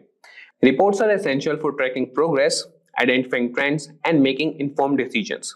Finally, let's discuss SQL, that is structured query language. So SQL is a standard programming language for managing and manipulating databases. For example, writing an SQL query to retrieve all gym members who joined last month. It is used to query, insert, update, and modify data. SQL is fundamental for anyone working with databases and business intelligence tools. Remember, whether you are running a multi-million-dollar corporation or a neighborhood lemonade stand, these BI tools and concepts can help you make smarter decisions and grow your business. They turn raw data into valuable insights, helping you understand your customer better, optimize your operations, and stay ahead of the competition. So with that, guys, we have come to the end of this session. I hope this video has helped demystify some key business intelligence terms for you. If you found this video helpful, don't forget to give it a thumbs up and subscribe to our channel for more business and tech insights. If you have questions about BI or want to share your opinion, you can comment down in the comment section below. With today's topic, which is about how to create Power BI dashboard in a few minutes. Yes, you heard me right. You can create a complete Power BI dashboard, or also known as a report, in just a few clicks and a few minutes. Now, in this particular video, we are minimizing the time in creating dashboard because sometimes data cleaning process, you already know. If you're an expert or if you're a beginner in data analytics, you already know there are steps in data report or a dashboard, right? First, you load the data from a source. It can be cloud, PDF, Excel workbook, CSV, or anything. And after that, you do some data cleaning, right? right? You split the columns or you eliminate some blank rows, blank columns, and some irrelevant data which does not fit, or some for more reference on data cleaning, you can also refer to the video which is linked in the description box below. And so, right, that's the process. So basically, you import the data from the source, clean it, transform it, and then load it, and then create a dashboard, right? So in this particular video, we have the completely cleaned data set, which is really available for creating a report, which will be also linked in the description box below if you want to follow us along. So with that, let's get started, right? So that's how it goes. Now let's have a look at our data. So our data has some row ID, order date, ship date. So basically you can totally understand this particular data set is about sales report, right? Let's say I'm working with XYZ company, which is based on data analytics, and I get an email from my client that he or she wants to know how exactly the sales are performing, in what exact states or countries, and what exact regions, and what category of products or subcategory of products, and what's the sales quantity, order, profit, right? So let's say you have a one category or subcategory or a product which is giving you high number of sales and profit, right? You want to improve more, you can increase the price, or let's say you have some product which is not performing so well, right? So you can offer some discounts, let's say like 50% off, so that you can move out the product from your store, right? So some basically, if you analyze the data and you come up to a decision where which product is performing in which region or state or country, and which product is performing in not performing in which region, state or country, right? You can come up with a strategy for sales and improve your revenue. So that's the entire process, right? So with that said, so this is the data we have, and let's quickly jump onto Power BI and get going with creating a report or dashboard within a few minutes, right? So here we are on the Power BI desktop. So here, absolutely, you can see you can import data from Excel, you can import data from SQL Server, you can import data from a blank table, or use some sample data. Apart from that, you can also get data from a different sources as well, right? See, we will be trying to do some automation, right? So regarding the automation, we can also go through another video from Simplilearn, which will help you understand how to automate the process of data transformation, cleaning, and uploading. So you can just give the file location here, the folder. So I'm going with the folder here. So it will give me a new window. You can go to browse, and I think I have my folder in downloads, and Excel datasets. Excel. I think I'll be having that named as sales report. Yes, just click OK, and you have the sales report here. You can have a quick preview of the data. So here you have the options: combine, load, transform data, right? You can just directly load, because I've said you that this particular data set is completely clean and is ready for reports, right? So you can just select the data you want and just load, right? I'm doing it this way because let's say we have the data here in a form, in such a form that the data is from last 3 to 4 years, right? So let me select it this way. So in this case as well, it will take the Excel file, and even if you add some more data to it, it will apply the changes to it, right? So let's say we have the data for the last 4 years, 2020, 2019, 2021, 2, and 3. And since 2024 is not completed yet, we are not taking that data. Let's say we enter into 2025, then the new data for 2024 gets updated and loaded onto the same data table. And you don't have to process the data once again, clean it, transform it, load it. No, that's not gonna happen. You can just load the data, you can just drop the data on the Excel spreadsheet, and your dashboard or report will reflect the new changes automatically just by refreshing your dashboard, right? That's the automation you can do. So what exactly automation is? the process where human effort is not involved and the computer or your any tool does the job for you is called as automation, which reduces a lot of time of yours, and you can use that valuable time to plan on the strategies to improve your revenue, right? That's the overall motto of data analytics. That's the preview of the data. I'm just going to directly load it. I'm not going to transform it because it's completely clean and transformed data and ready for reports. So here you go, and you can close if there are minute errors. You can just close it, and if you want to check your data, you can go to your data here, and you can have the sample data right here, right? If you check the R date, not ship date, sorry, ship date can enter into 2023 as well, right? So here you have 2020 and the other dates, right? So you will have, okay, let's go to the data filter. So you basically have 4 years, not 2024, right? So that's the way. If you just add the 2024 data, it will automatically reflect in the visualization. Now, all that we need is create a dashboard or report which will help us analyze some data, right? So let's get started. Just double click on the report section, and here you'll have icon or wizard which will ask you what exactly you're looking for. Preparing Q&A. So I want region-wise sales, and I want it in a bar graph. There you go. You have the region-wise sales in bar graph. Press on OK, and you have it. And you can place it somewhere in the corner. Then if you want another one, double click, and you want category-wise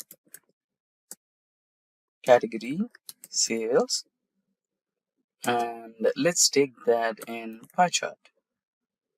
Category sales pie, and here you have it. Press on agree and accept, and you have it over here.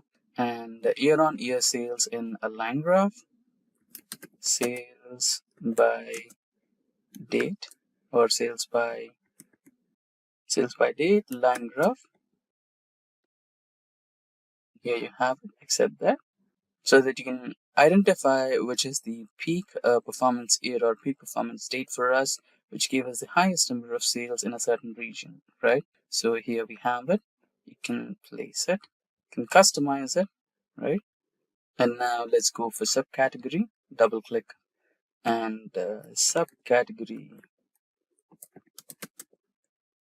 I think we have a hyphen or space there. Sales. The type of chart you want, you can go with the donut one. Select that and agree. So you have a subcategory wise sale, and now let's go with region wise. I mean the country wise, right? So let's go to the data again here. So here we have segment city, state, country. Okay, let's go with country now, right? Country sales map chart. So whenever you have a region or state or a country involved, go with map charts. It's the best way to represent, right? So we have considered European nations over here. So for that reason, we have the European states here. And now we can let's go with the data once again and have a look what else we can do. And shipment mode, right? So you have the shipment mode as well. So you can identify what type of shipment mode customers are majorly preferring. Shipment mode, bar graph, agree. So basically, I think we have 3 types of shipment mode. Let's check the column name of shipment mode properly. Ship mode. It's not shipment mode, it's ship mode, right? So let's type again. Ship mode, bar graph. Okay, shipment mode sales, bar graph. There you go. So agree, accept it. So you have standard shipment is the most preferred one. Now we have this, so let's add some KPIs here. So KPI of sales, you will adjust that. Agree. There you go. And let's add a KPI for profit. And you have it. Agree. KPI for revenue. Double click.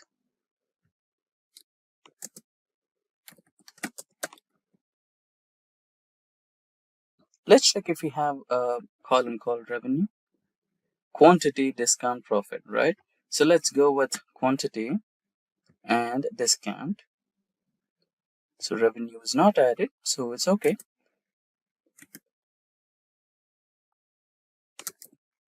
So you can identify which product or subcategory is highly selling in number of quantities.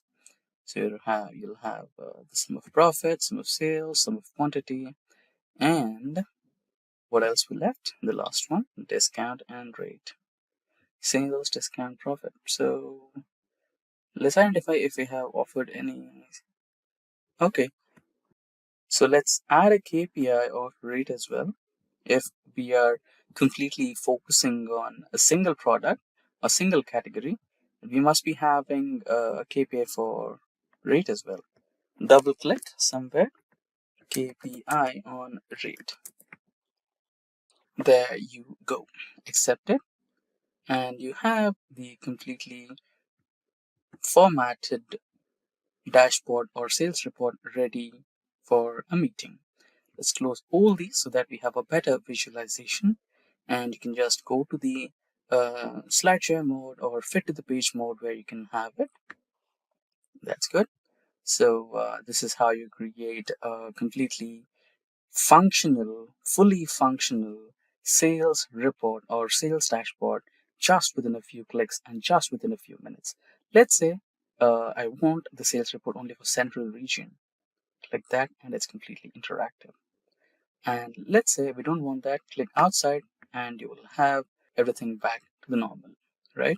And let's say I wanted to focus on a particular category, technology category alone. I have the sales happening and the subcategory of sales and what are the products over here, right? You'll have that, and which is the country happening to ship the most of them, and what's the shipment more preferred by them, and highest performing date or year. So here you can see 2022 June was the highest performance for sales, and the lowest one is somewhere here in March 2020 or something, right? So that's how you can create a fully interactive dashboard or report based on sales data in a few minutes and in a few clicks. And that brings us to the end of this tutorial on the topic how to create a completely functional sales report or sales dashboard in a few clicks and in a few minutes. Now today we will discuss how to create relationships and different kind of data models within Power BI based on the structure of data you're importing. Okay, so what topics we are going to cover today? We are going to talk about different types of data modeling, and the most important part and aspect of data modeling is the cardinality. The cardinality which you basically decide after reviewing the nature of data and after you've imported it, what kind of cardinality you have to basically highlight, right? And there are different type of cardinalities which you might have heard earlier also if you're from PL/SQL background, like 1:1, 1:many, etc. We will talk about that. Now, what are the different types of data modeling? Now, dimensional data modeling is one of the most popular and most widely used modeling. In dimensional data modeling, you have master data, like for example customer data, date, store data, product data. So these are like less frequently changing data sets. So there is an organization, right, and you have set of customers, their email ID, phone numbers, etc. that will change less frequently as compared to the sales transactions, because transactions are happening every day, every minute. So sales is a more fast changing data set in dimensional modeling, which is in the terminology of data is also called as a fact, and customer, store, product, which are like more of static data and less changeable data, is sometimes called a dimension. So this is a typical dimensional data model which is typically used sometimes, right? And then there is another model which is relational model. This is a typical model which we have been using in database design, like primary key, foreign key relationships. So for example, you have a customer who has purchased a product. So probably the customer might have the details of the product which he has purchased, and you will make a join between customer and product table. And even you can make a join between product or product type, or customer or product type. So customer table will also have a key to the product type. So this is less conducive for reporting, but it is more of a transactional relational model. But of course, this is also feasible. But from the Power BI perspective, when we talk about reporting and visualization, this is the most extensively used dimensional data model. And this is what we are going to see in our example now. So what I'm going to do is I'm going to show you certain data sets. First, we will prepare and create certain of our data sets, and then we will import in our sample Power BI file, and then slowly we will create the relationships. Now, one important thing which you need to understand, that in Power BI, if you go to Power BI, there is an option that Power BI auto detect new relationships after data is loaded and import relations from the data source on first load. So for example, if you are importing the data from a database where you have already defined the primary keys and the foreign key relationships, so that is the first option which Power BI will auto detect.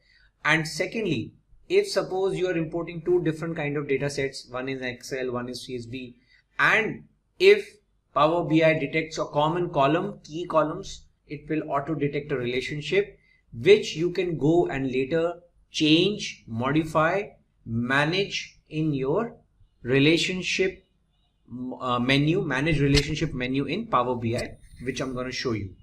Okay, so if I open a Power BI, and this is where the option lies, go to File, go to Options and Setting, Options, Data Load, and these are the two options which are by default checked. You can uncheck it and manually prepare relationships. There is no limitation to that, but if you keep it checked, then Power BI will do its job to detect the relationships. Okay. Now coming to the next important factor, cardinality. Now before I start playing around with my data and start showing you certain relationships, it's very important to understand these four types of cardinalities. One is many to one, right?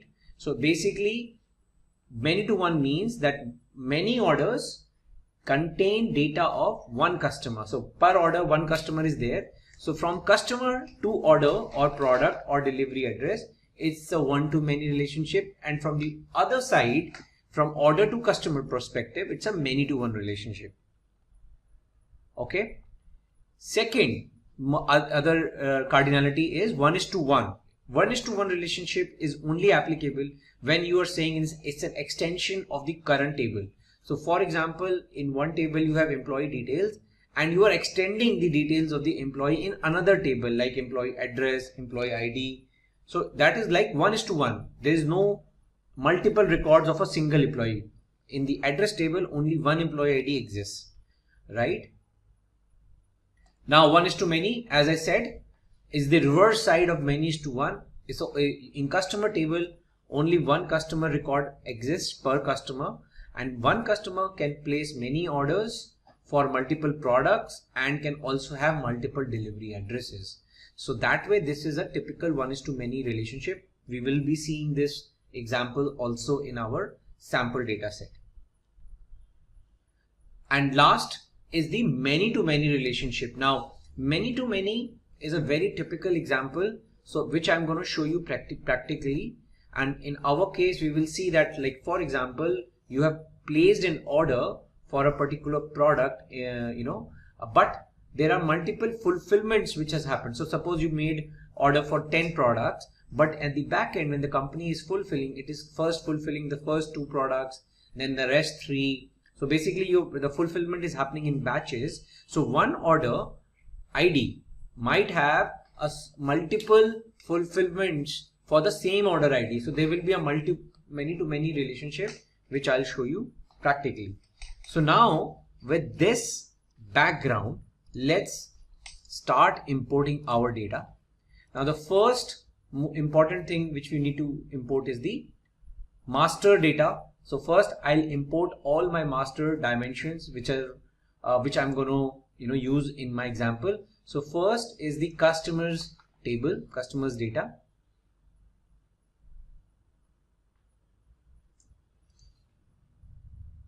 So this is the customer details like customer key, prefix, first name, last name, birth date, marital status and gender. Some redundant columns are also present, but we'll remove it.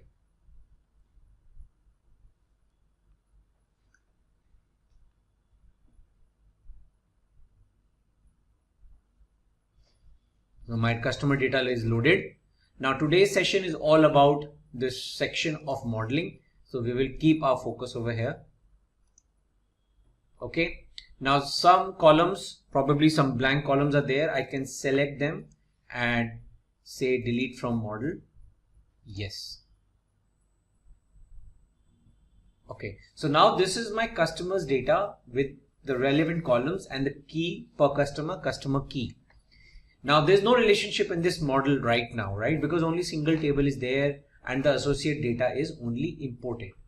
Now let me also import my another important master table is the products.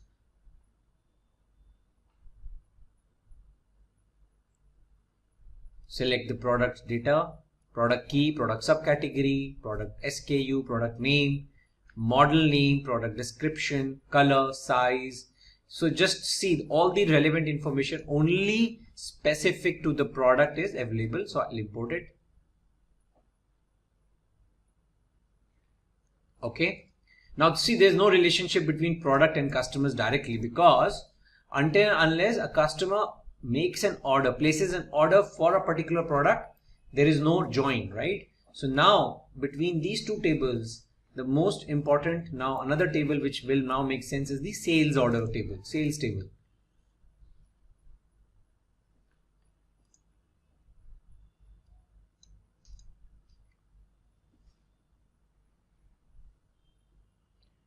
Now I am assuming that Power BI have auto detected the relationship. Now you can see that because I've already ticked that checkbox. Now let's see what Power BI, what relations Power BI has auto detected. Let's first check the relation between customer and sales. I'll double click this join. Now what it has done is it has created a join of many to one between sales and customer. So what does that mean is that one customer has can place many orders, right? And that it has detected by the quality of the data and the data sampling which Power BI has done. You can also reverse this relationship. Here I can select customers and I can select sales. Now it has become one to many. So that you can also do manually. So that is what I said. Whatever Power BI has detected, it is up to the discretion of Power BI internal configuration and algorithm, but you can go and change it. So this is now you can make this is by default active. So we want to keep it active. One customer, many sales orders. Cross filter direction means that only from customers to sales is the filter applicable, not reverse. I'll come to this with my another example, but first let's change the relationship. So 1:many means from one customer and many sales orders. Similarly, let's see what has happened at the product side of the relationship. Similarly, Power BI, many sales orders for one product. You can, for simplicity's sake, you can say products, sales, product key is the join. Now just focus one more thing. Please also see the column on which the join is the grade column, grayed out column. Product key is also here and product key is also there, and it is what we wanted. So 1:many relationship from product to sales table and active. Now looks fine. This is something which is looking logical, and probably now we can proceed further to create a report. Now let me explain the cross filtering with an example. Now, for example, I want to check in a report that what is the count of products which a particular customer has ordered.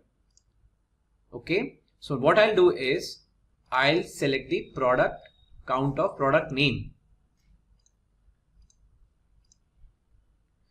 Now if you see, and for each customer, in front of each customer name, the count is coming as 293, 293. It is getting repetitive because there is a one-way filter between customers and sales and products, right? So this join is single-sided. It means that from customer to product, you can't find a relationship because it's a single side cross filter, right? What does this, if I change it to both, it means that it is equal to a join between product and sales, and every product detail now is appended to the sales table. So if I want to make you visualize this, you need to go here. I'll first open my sales table. We can also open it here. Let's make click this OK. Now if I click OK, you can see the single arrow is changed to double arrow. It means it's a both side filter. So when you say a both side filter, it means that implicitly within Power BI, you can imagine that all the product columns now will get appended because of both ways filter you have applied. And if you go to your report now, see the change of the numbers now, 40, 20. So the total count of products across all my customers come out to be 293. Now the report looks correct. If I change the relationship from back to single between product and sales, then you can't make a join between customers and product. Basically, you can't derive the product count from the product table. See this. If you have to live with it, then you would have to go to the sales table, get the product key and get the value of count of product key, but that is not correct. Okay. So if you want a report in which you want the count of product name, and even if you want a count of distinct product name, so this will not come correctly. You would have to go and change the direction of the filter, which is from single to both. So this is a typical example there where you want to use a two-directional filter. Now let's proceed further and import other data set in order to show you another example. Now I want to show you an example of 1:1. So I have another table which is called customer details. So the key in this table is again customer key, but only email address, annual income, total children, education level, etc. Other details of the customer is there.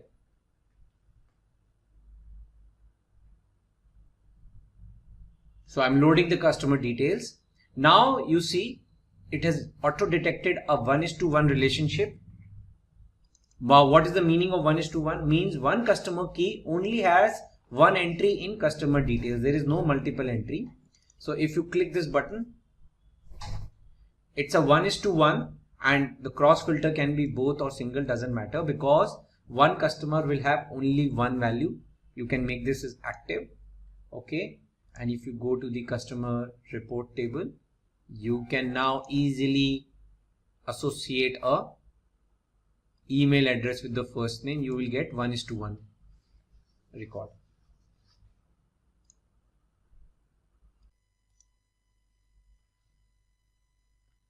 So now you can see that with 1:1 relationship. With the first name, I have associated the email ID, and for each email ID, there is a associated first name with that. So this is an example of 1:1 relationship. So in this example, what we have explained is that for each customer, there is an associated customer detail, right? So you have the first name, email address, education level, homeowner, occupation, and total children count. So in this report, what we have done is, if you click over here, so the first name and the email address, okay? So there's a 1:1 relationship, and if you drag the customer key, report takes time to render, and even if you can,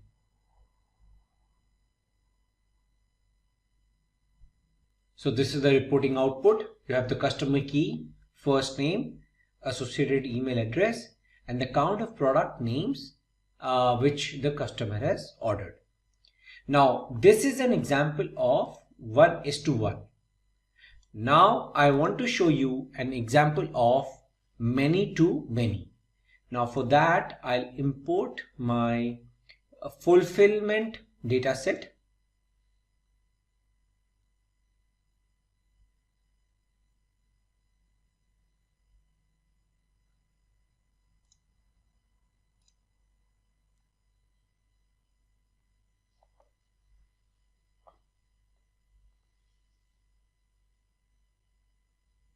Okay, now in my fulfillment data set, there is a column for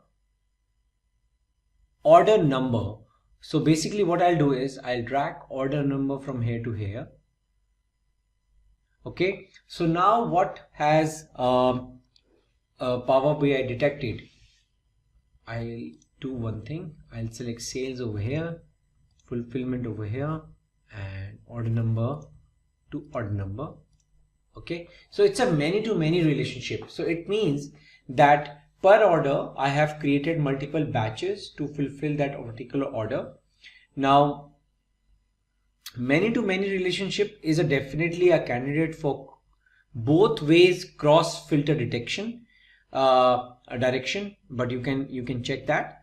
But definitely Power BI shows a warning that this relationship has cardinality to many, and this should only be used if it is expected that neither column contains unique values. Okay, so we know that fact. That's why we are accepting this relationship as many to many, because we know there are multiple order numbers over here in the sales table which are mapped to the multiple order numbers in the fulfillment table. We'll click OK. Now you want to keep the direction as both ways or one direction. That is up to you, the way you want to map the report. So I can double click over here, and you can even click. So now you can select from which way single filter you want, from fulfillment to sales or sales to fulfillment. I'll prefer sales to fulfillment and click OK.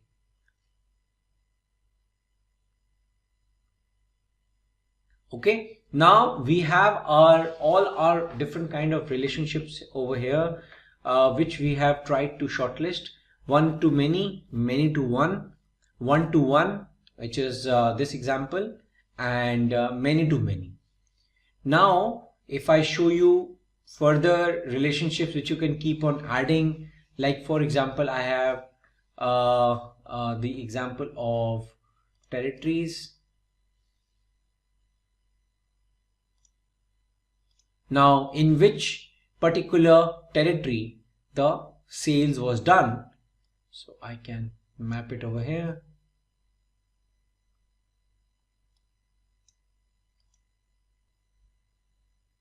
Okay, so now it's a typical 1:many relationship, because territory is my master table where I have a static list of continent, country, region, and it is mapped to the territories which are in which my orders have been placed.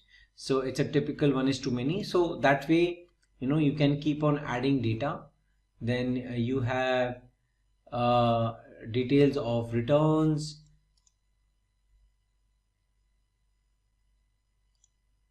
Now this is another transactional table which is about the orders which have been returned rather than being returned by the customers.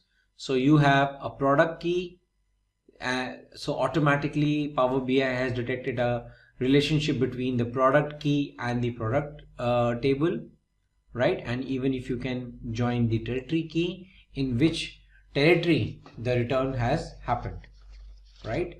So mostly the most common relationship which you will observe is the 1:many, because as I told earlier, the most common relational model is the dimensional model. The static data, the slow changing dimensions, the SCDs are the master tables, and the most frequent changing are the fact tables. So if I talk about a typical dimensional model, the fulfillment table, sales table, and the territories table, the fulfillment table, sales table, and my returns table are the fact tables of my data model. So what exactly you mean by data transformation in Power BI? So data transformation can be a little similar to data cleaning. So before any kind of data analytics, you might be receiving raw data from a website source, a SQL database, or an Excel file, or multiple sources, right? Once after you receive the data, whether it is batch mode data or streaming data, you are supposed to clean it, right? You might have to clean up the discrepancies like the blank rows or the blank cells or any irregularities in data, such as wrong data type, right? Such discrepancies from the data should be eliminated in the first stage of data analytics. So that's exactly where data cleaning and data transformation comes into the picture.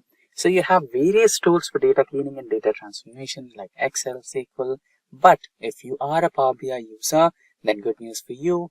Power Query in Power BI can assist you in terms of data transformations. So in this tutorial, we will be discussing the fundamental, the most important day-to-day data transformations which a data analyst takes care of in the process of data analysis is what we are going to discuss today. So let's quickly switch to Power BI. But before that, let's have an overview of what kind of data we are exactly dealing with today. So we are dealing with Superstore dataset, and that's in Excel format. So this is our Superstore dataset, and we have 4 tabs here. The first one is Orders tab, where we have Customer ID, Order ID, Date, Ship Mode, and Customer name. And in the second tab, we have Stores dataset, which has the details about the customer, from where he or she is, the state, city, postal code, and which category or subcategory did they purchase, and order, sales, discount, profit, everything, right? And here we have some information about any of the orders which were returned and some people over here. So these are the 4 tabs that we are dealing with today. Now that we have an overview on the data that we're dealing with, let's quickly now switch to Power BI. So now we are on the Power BI window. You can just discuss changes.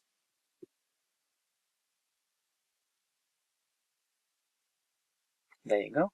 Let's quickly import the data from our downloads. This is the dataset that we want to deal with today. Now, it might take a little while to connect to that particular dataset and load the data onto Power BI. Just a couple of minutes, since the dataset is a little too heavy. It's about 10,000 rows. So let's wait. Shouldn't take long.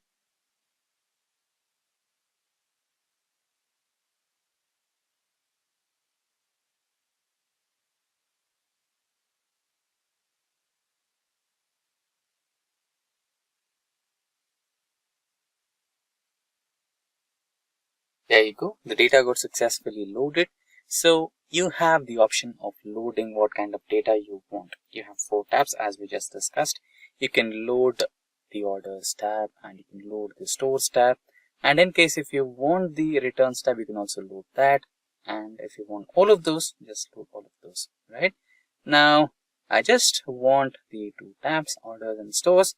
Now here I can just directly load to get started working on this. But in case I don't want any kind of discrepancies, in case if I have a doubt that this data might not be cleaned, I shall go with data transformation. So ideally you should go with data transformation. Check your data first before any kind of analytical processes. So let's go with that. Transform data. And shortly we should be having the Power Query window open on our desktop screens.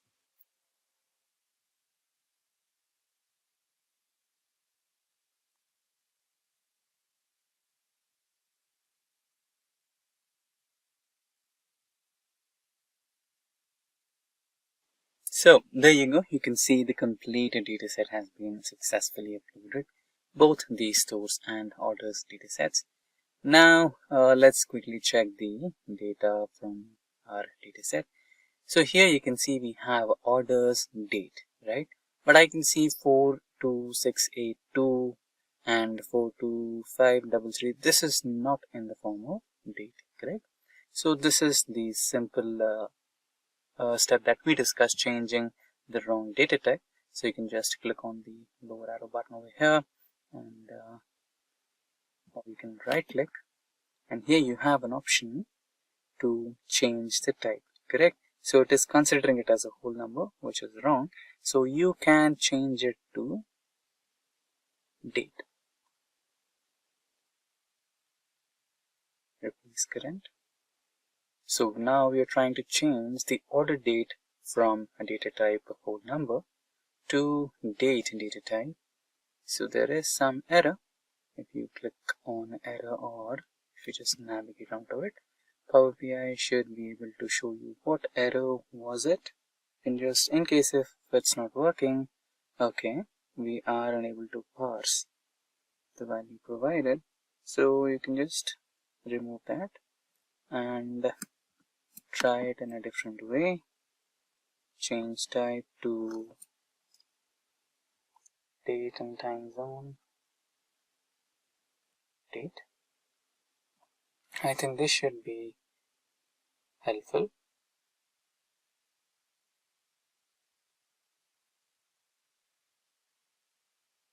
Or if it's not working here, let's quickly check what could be the error. Date time.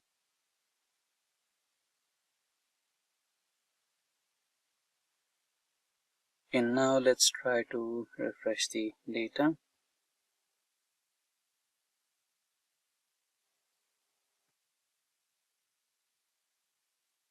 It is taking a little while. We also have another information that to deal with. We have the first row as row headers. So we should be declaring Power BI that we also have a row header over here. It's taking a little while to refresh. Meanwhile, let's quickly check into the stores data, and here we have customer name. So let's try to apply second type of data transformation, which will be like, let's say, split column. We have the complete name of the customer. Let's try to split it into first name and second name. So by delimiter, and we can give multiple options over here. Leftmost delimiter, let's say a person has three parts of his name: first name, middle name, and second name, or the last name. So, but we just wanted to split it into first and second name. So we would go with the first leftmost delimiter and split the data set. Press OK, and it should help us to split the data first name and second name, and we can also name the columns separately as first name and second name instead of customer name. It's taking a little while than the ideal time, but it's completely alright, since considering the 10,000 rows of stores data and 10,000 rows of orders data, it is alright, not a problem. Now let's try to take a look at the orders data set if it has successfully changed it. No, it is still showing us an error. I don't know what's wrong here. It's maybe incomplete.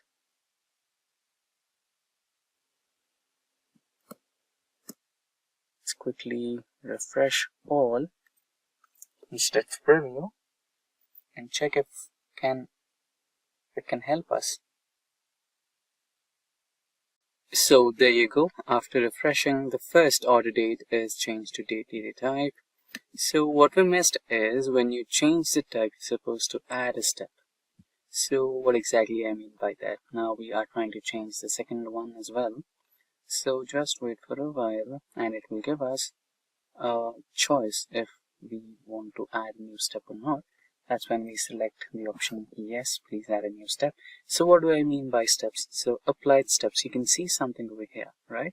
So every alteration, every change, or every modification that you're doing, every transformation you're including onto your data will be recorded as a macro.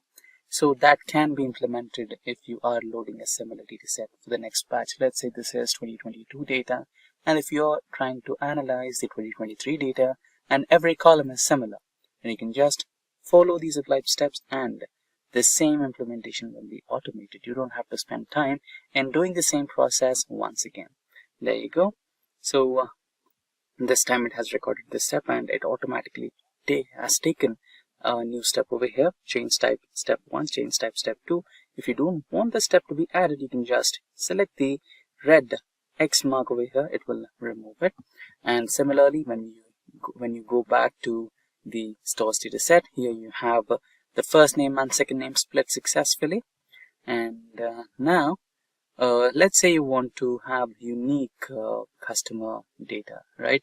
In that scenario, you can just even remove duplicates from this particular column. Just remove duplicates and you'll just have unique data. It's possible that one customer might have come here to buy the same product, buy the same product on different dates, or one customer might have done a repeated purchase. So it's possible, but again, if you just wanted to know if there is a way to eliminate duplicate entries, then you can do that. So for now, let's not delete the customer IDs here, because one customer might have visited the same store for multiple times and might have purchased a different product, or might have made the same order with multiple products, right? So there is a possibility for that. Let's not disturb the dataset. So I just wanted you to know if there is a way to eliminate the duplicates from the dataset. Yes, it is. Now let's also check another possibility of data transformation. So let's say you wanted to add a new column and identify or include some mathematical operations. For now, let's say I have sales, quantity, discount, and profit, but I don't know what's the rate, right? So here the sale is for $261 and quantity is 2, but I don't know what's the rate of one product. So I can include that. You can just select the last column, or where you want a new column, just go to the add new column here, and here you can just choose the custom column. Should be somewhere over here. Yeah, this is the custom column.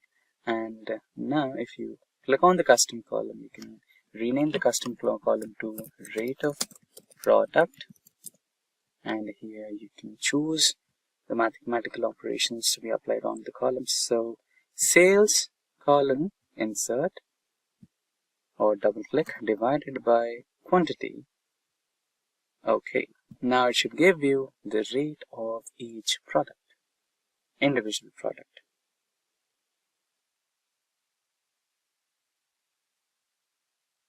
It is taking some sizable time. It shouldn't take so long.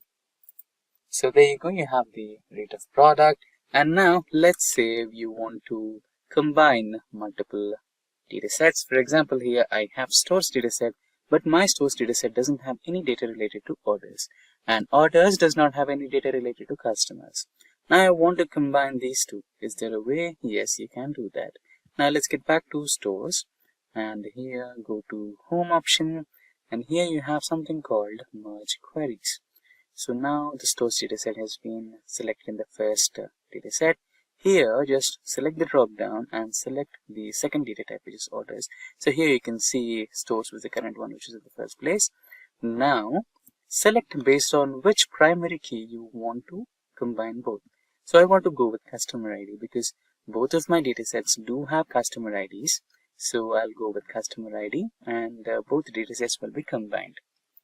At the end, at the last column, Power BI will show me a new table, not a new column. It will give me a table combined with all the columns in one column. You just have to expand the column and select which columns from the second dataset you want to include in your overall dataset. So let's do that practically. So here you can see I just have tables. If I select the expand column option over here, you can see I have a lot of columns here. So just deselect everything. I do have row ID, I do have a customer ID. What I need is order ID, order date, shipment mode, and customer name. I do have it. So that's all I need.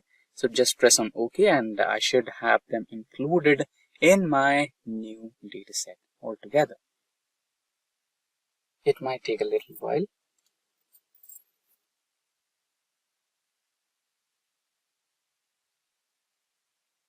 So there you go, we have the new orders ID, order date, ship date, and ship mode added to our dataset. Now just click on close and apply. And your dataset is all ready for data analysis. Apply changes, but it is taking a little time. So at the end, you just have to click on the apply changes and your data will be ready for analysis. So that's exactly how you can perform data transformation in Power BI desktop version. So there you go, the dataset got successfully loaded all over here, and you can just drag and drop them onto the visualizations part and you can work on your data. Yes, so now the Power BI visuals are on the screen. You can see we have file, home, and add data to your report, visualizations, filters, data, etc. Right, for now I think we don't have any data.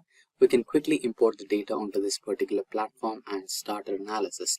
But before we get started with that, everybody knows there are simple tricks to create all the type of visualizations, right? If you expand, if I could expand my screen, here you can have all these visuals.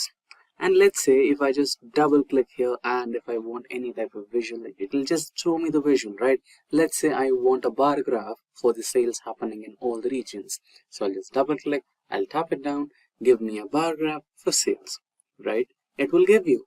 And just in case we wanted the pie chart for the country wise, you can just give country wise sales pie chart, right? But now let me tell you a few things, correct?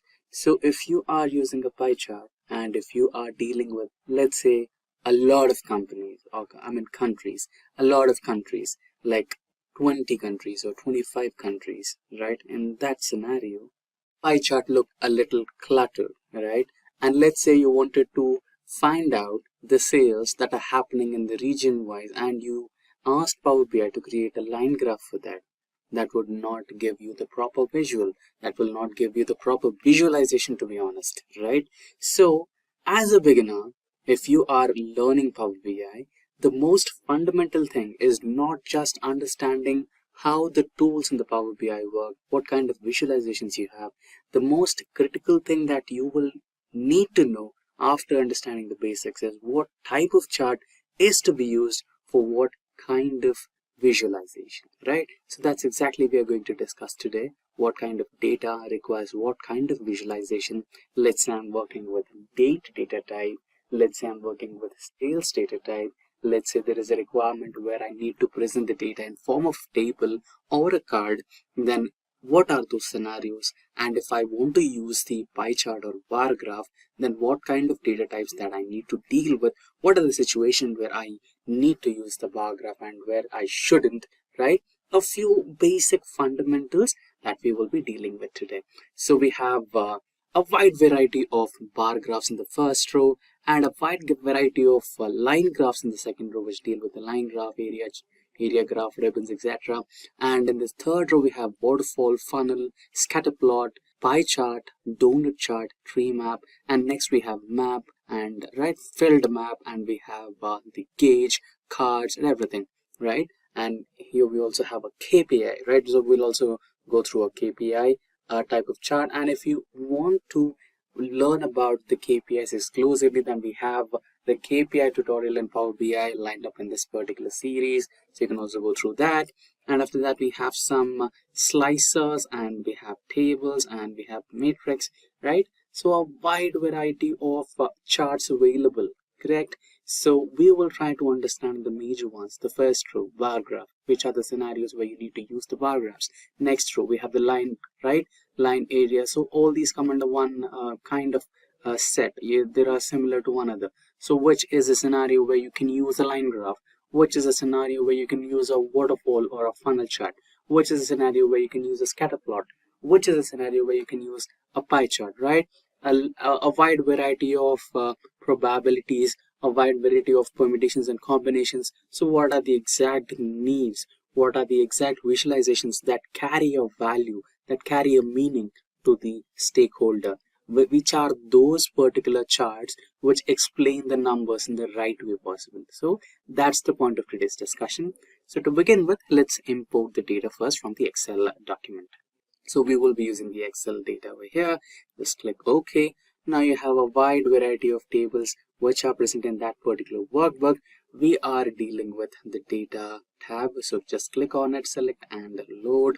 If there are any mistakes or if there are any discrepancies, Power BI will let you know, and it has the caliber to also fix those particular data rows, right? So there is 1 or 7 errors right now. You can choose to close, but the overall tutorial is about learning the type of visualization, right? So 7 rows out of 10,000 will not make a huge difference for us right now, because we are trying to just understand the basic understanding of what type of charts to use. So I'll just quickly close this, but in case if you want to fix, you can just click on this view errors, and the Power Query will open up in the background. You can just switch to the Power Query tab and fix the data rows where they really need to be fixed, right? So let me close it for now, and now in a short notice you can see we have the data loaded here. Now we have 2 types, but if you let us imagine that you're on Tableau, and on Tableau you have 2 things, dimensions and measures, right? So measures is self-explanatory. Anything that deals with numbers is called as measure, and anything that deals with characters or names or anything such which is not a number is considered as a dimension, right? So here we have category, city, country, customer ID. So these are the ones which can be considered as dimensions, and where you have a summation logo or a mathematical symbol right in front of it can be considered as a measure, right? Now let's say we wanted to create the month-on-month sales report, correct? Which deals with the data type.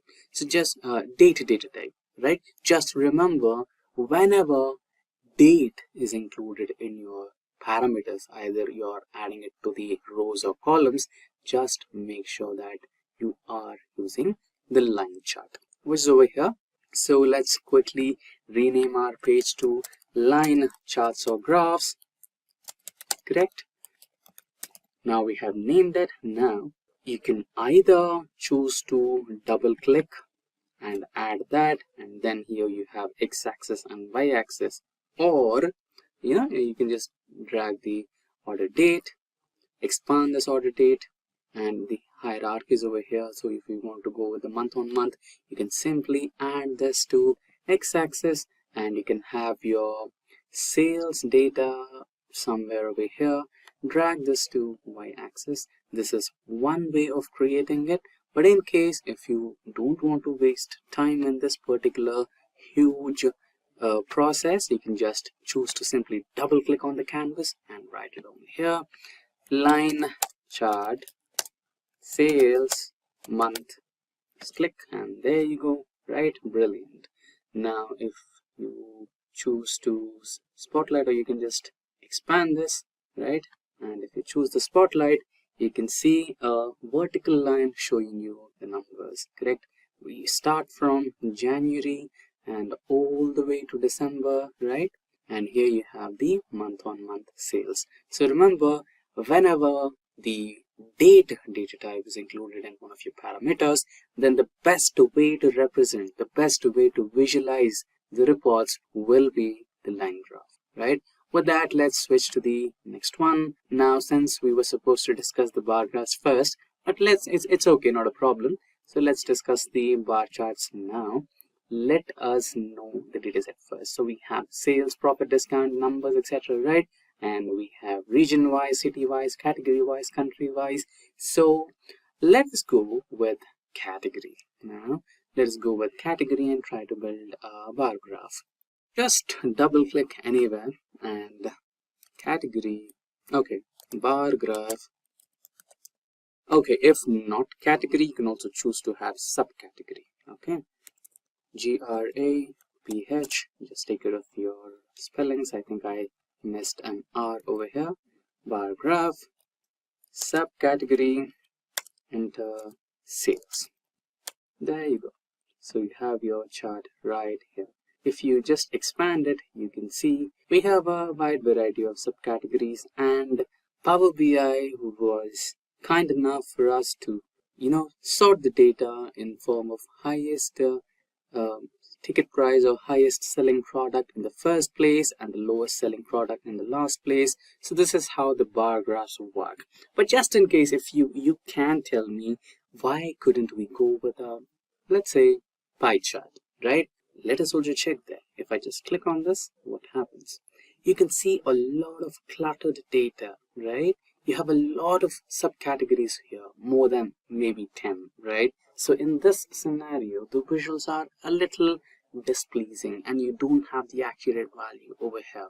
Just undo it and you have the bar graph, which is a little clearer to look at, a little more decent to understand what's happening. You can just focus on the top 5 over here and you can understand what's going on, right? Now you can just rename them and you can choose to go with any kind of bar graph, vertical or horizontal, or in case if you have a few more, let's say we go with the category first, and under the category you have subcategory, then you can also go with that, and you have an overlapping type of graphs over here, stacked bar graphs, which can show you in that particular category which was the product which was highest selling, right?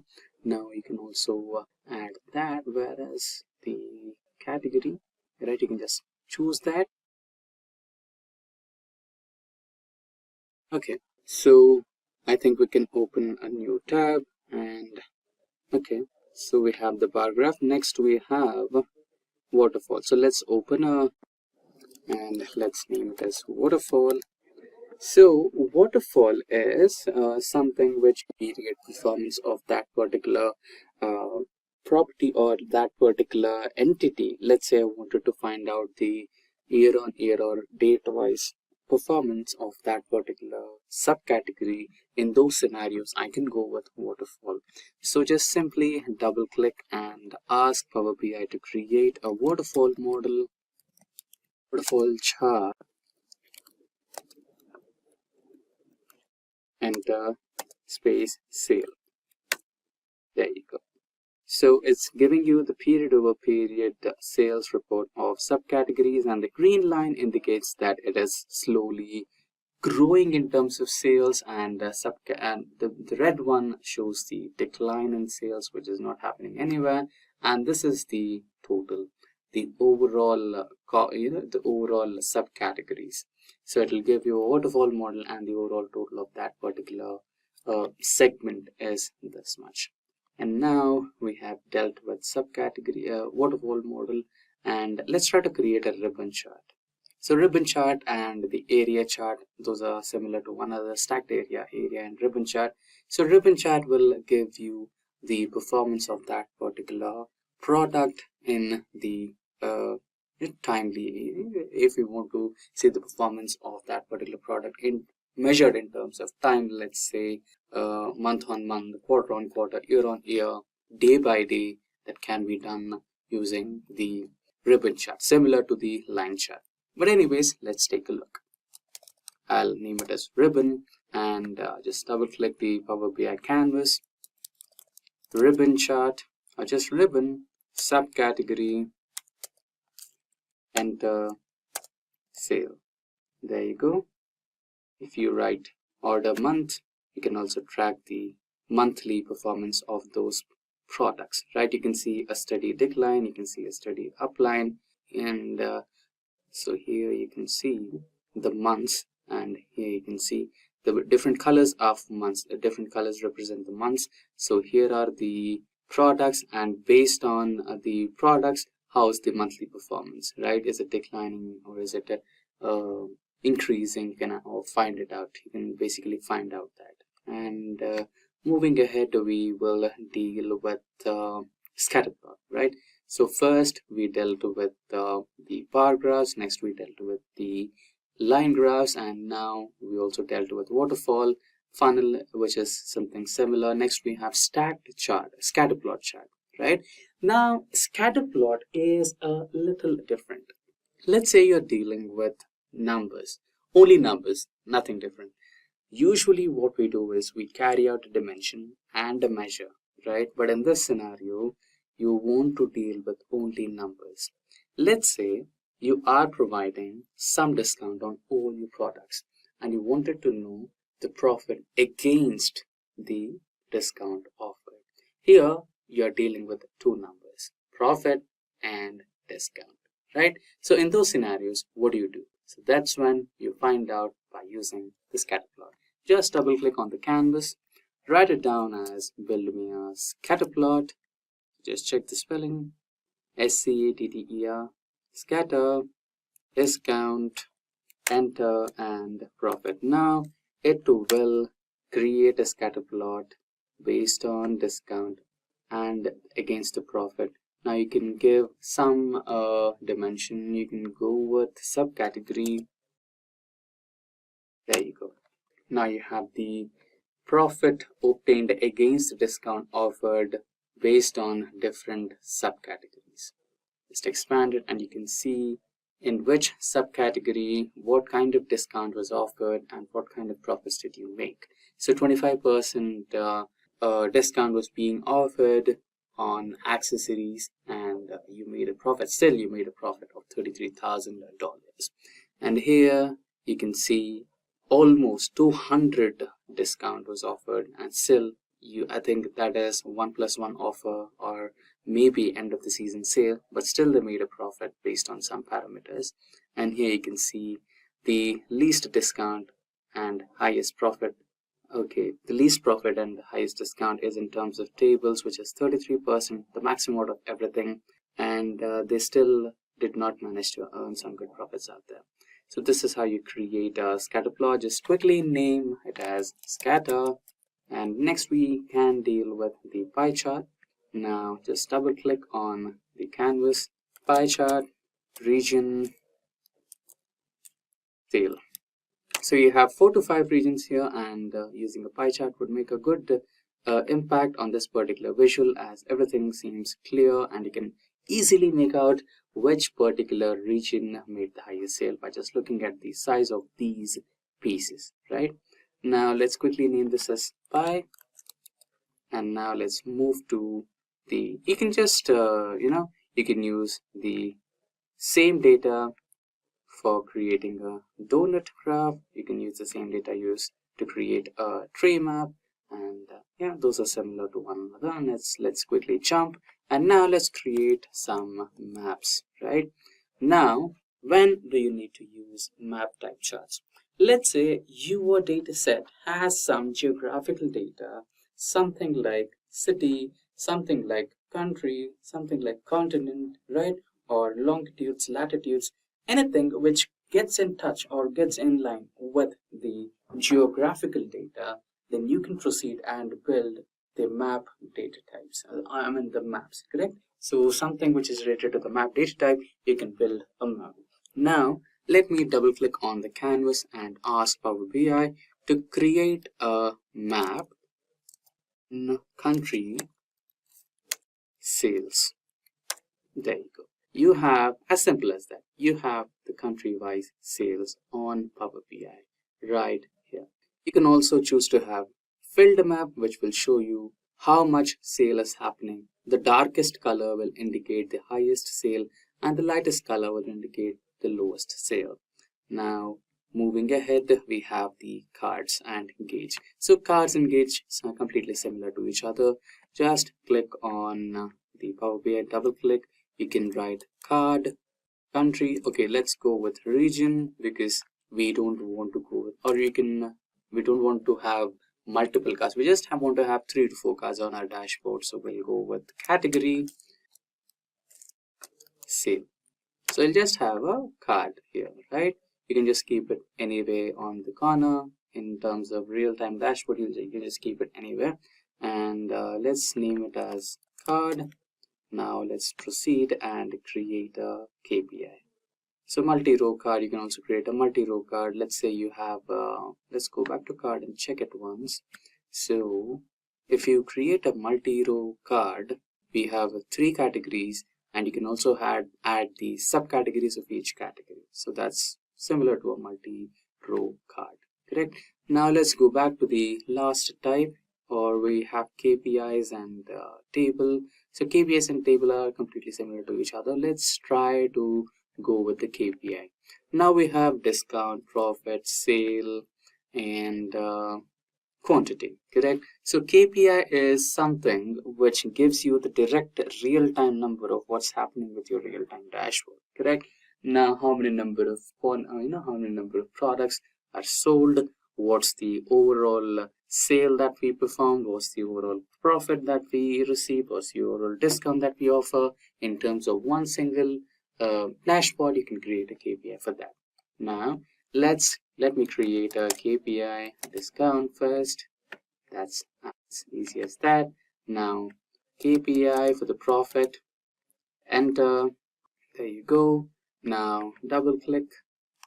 KPI for sale, enter, there you go. And lastly, KPI for quantity. There you go.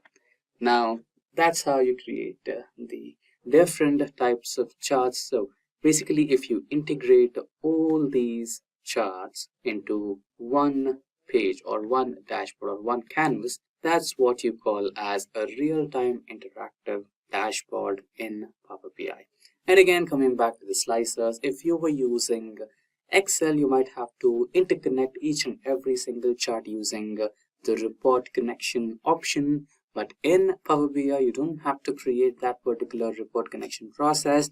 You can just click on the slices any of the chart, and you can click on any of the options. Let's say you wanted to find out country-wise sales. You can just click on the country provided, right? So here somewhere you had, you have Jan, Feb, and everything, right? So if you just click on Jan, every chart available on the Power BI dashboard will connect to it. Connect to the different dependent charts and give you a real-time information without having to create or report connections to each other, right? So basically, if you just add all these charts onto one particular canvas, that's when you get the real-time interactive dashboard in Power BI. And so I hope you have understood what kind of chart you need to use based on what kind of data you have.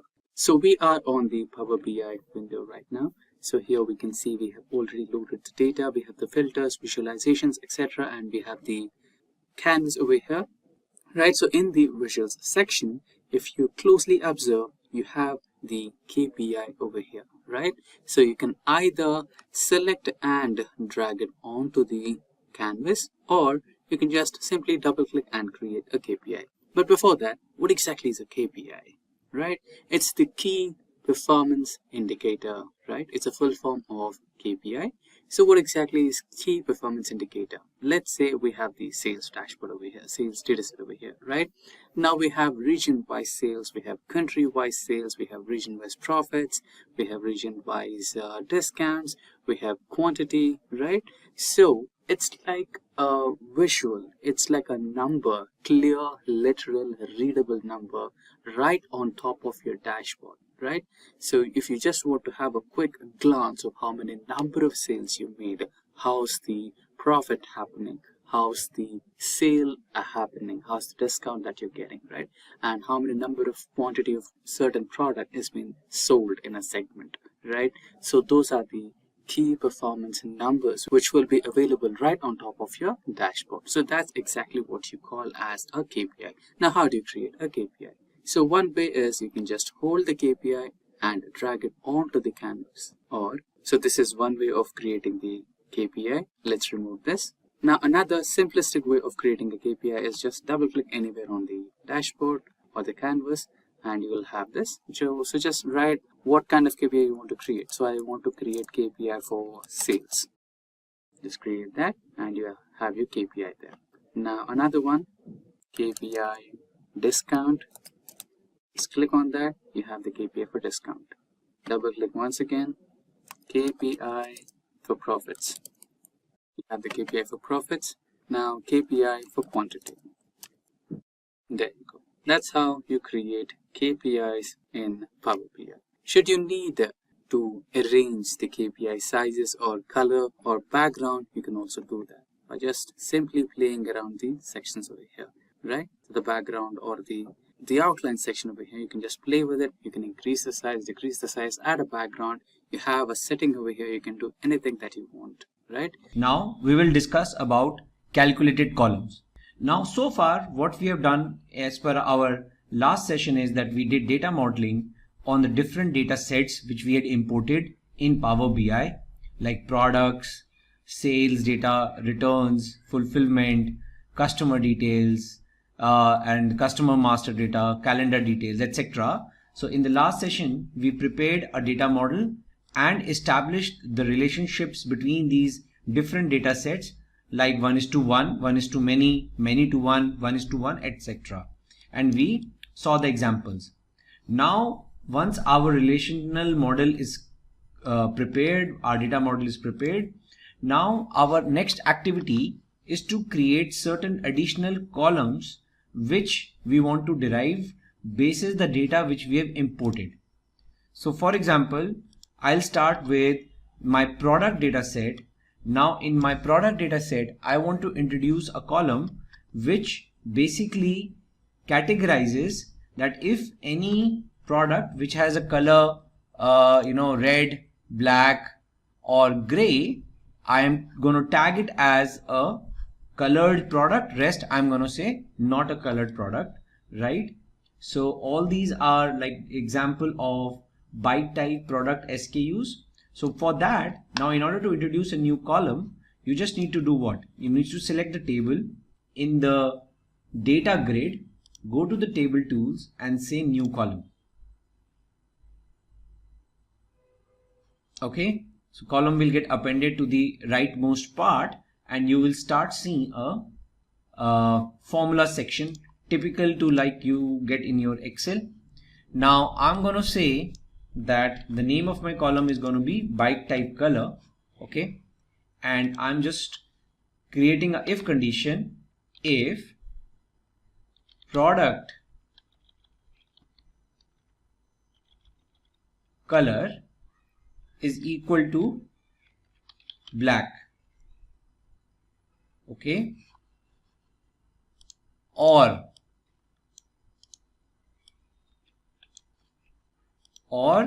if it is equal to red, or if it is equal to gray, then say yes, it's a colored product, else say no.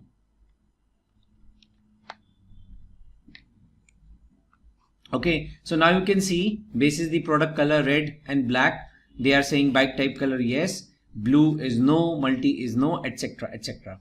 So this is a classic example of an if and else condition based conditional column. Okay, so you can create such columns. Now second column, custom column, which I want to create is I'm going to call as discount. Now basis the pricing of my products, I want to associate certain discounts which I am ready to give to my customers basis the product category, like what is the pricing of the category. Again I'm going to make use of if else, but in a nested way. So if I am saying if my product price is less than 100, then I will give 0% of 0% of discount, so 0 into product price, just to keep it consistent. Now I'm saying else, if less than 100 then 0, else I'll check again that if the price is less than 500, then I'm ready to give 1% discount on the product price, else I'll move further. So like this, I have created a formula. So what I'm saying is, if product price is less than 100, give 0%. If it is less than 500, then give 1%. Less than 2000, then 1.5%. Less than 3000, then 2%. And otherwise, else, less than 3000, if it 2%, else 3%, right? Now, after this column is created, now you can check, right? So this, see, the product price for this particular product, it is less than 100, so that's why there is no discount. It is between 100 to 200, then this has been given a 1% discount. So like this, all the discount column is now calculated. Now this column is available just like a regular column in my product table. Now after this, I'll go to my sales table.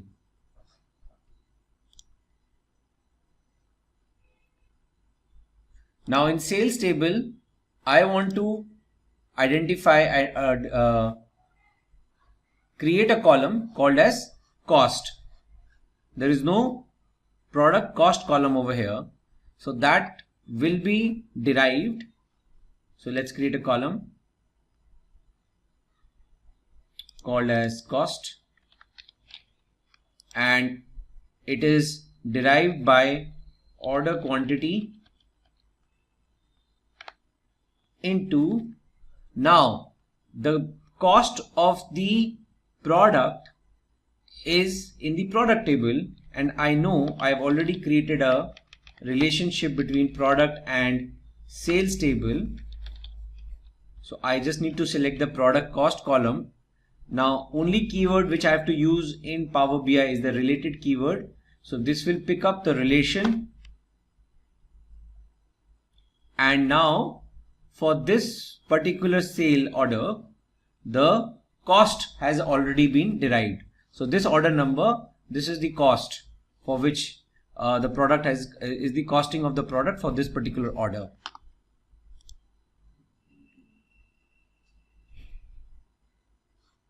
Okay.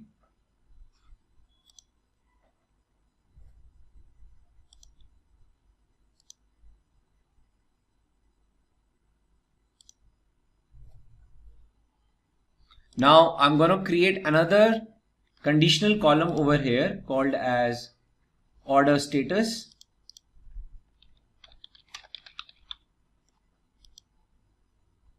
I'm saying if any order whose order quantity is greater than 2, then for my organization it's an urgent order, else it is a normal order.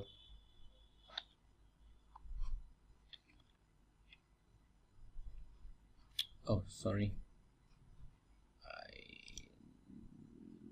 lost it.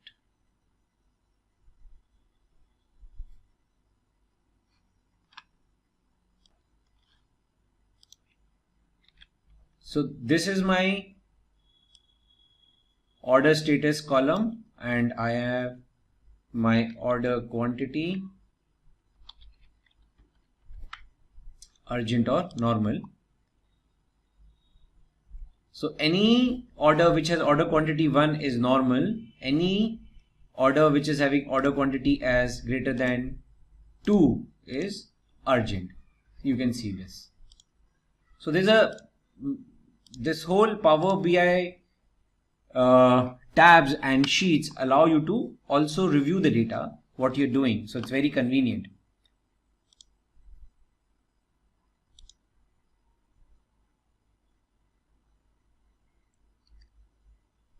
Now I have my sales data. Now what I want to bring within the sales is my discount column. So here also I want to bring the discount which I have created.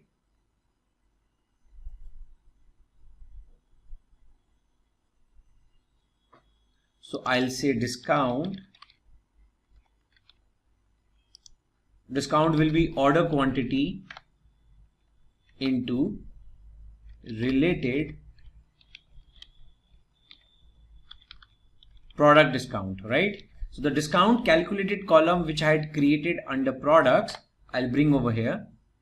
Now I am creating the order level discount. So if you see, for this particular order, there's a 25 for 25 rupee discount at the cost is 100,000 rupees. Okay.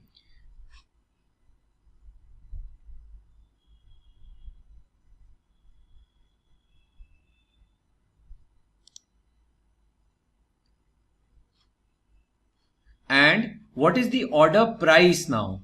So I have taken the order cost, the discount. Now I have to create a column called as price, order price.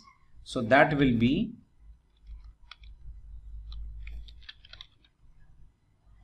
again order quantity into related price, which is per product, price, enter. Okay, so now I have the cost, the discount and the price, right, available with me. Now I want to calculate the total revenue, total profit and loss, right? Per order, how much?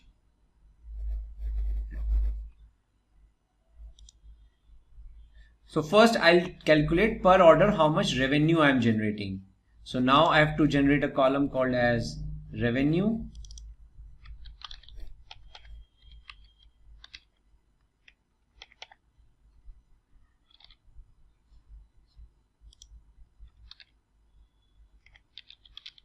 Revenue is price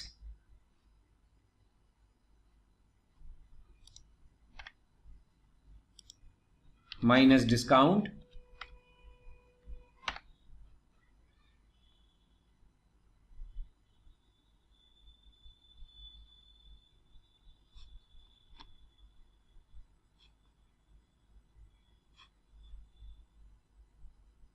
so 1700 minus 25, 1700 minus 25, 2071 minus 42. And if I want to calculate the profit per order,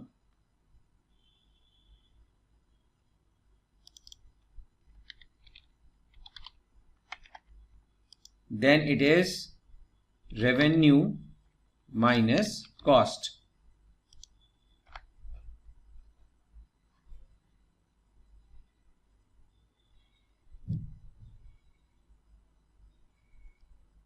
Okay, so now you can see, typical custom columns, calculated columns which we have created are all playing around with the numeric values, numeric data primarily, and trying to give inferences into per order cost, discount, per order price, revenue and profit. So typical calculation columns which I have prepared in front of you.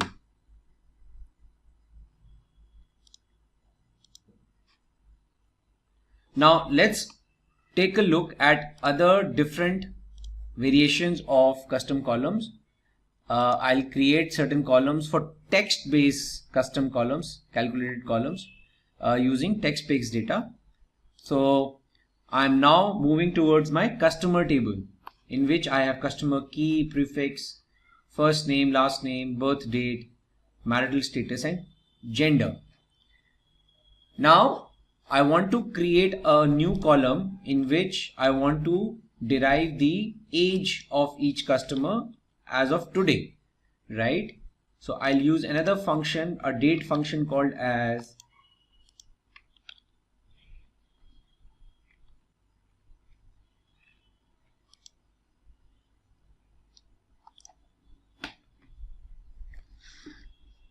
date diff.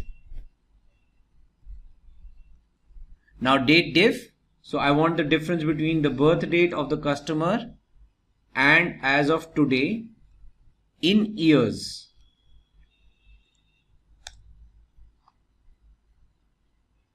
Okay, so this customer as of today is 68-year-old, one is 74, 68, 57, etc. So this is one derivation of a calculated column of age. Let's take another example. Now this is a text-based column where I want to derive the full name of the customer.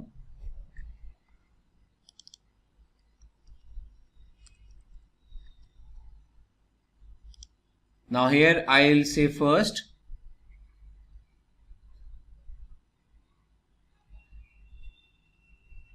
lowercase. In lowercase, I'll concatenate the prefix,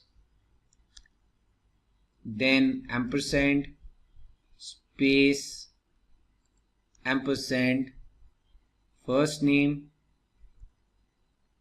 ampersand, space, ampersand, last name, and closing brackets, etc. Full name. Okay, so this is an example of full name in lower cases. Now another calculated column, conditional column. At the customer level, I want to identify a flag which says who is my target customer basis the demographics shared over here. Target customer. So I'll say if the marital status is equal to M and total children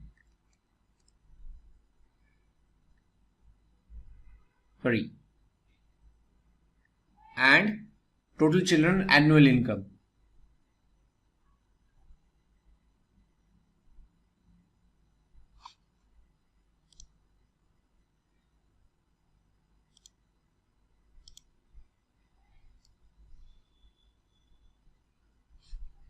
So okay, so let me change the logic a bit. So marital status is M and age is less than 50.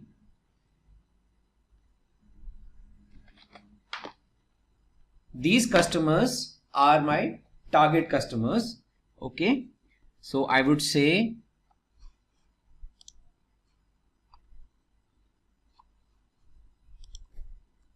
yes, else no. See this. His marital status is married, Logan Diaz, and age is less than 50, else everyone. So if I try to filter, so these are my target customers. 69 out of 1178. So this is just a conditional column, but a logical condition. An example which I'm trying to highlight over here.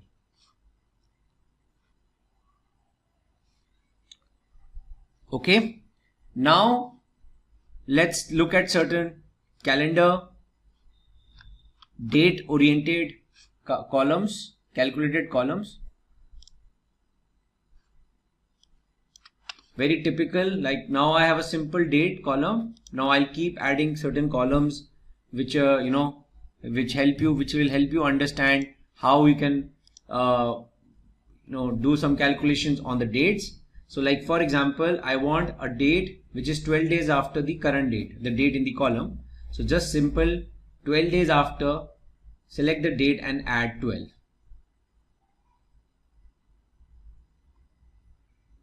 Now if you see the date format, you can go and change the format at the top, and if whatever you feel like this.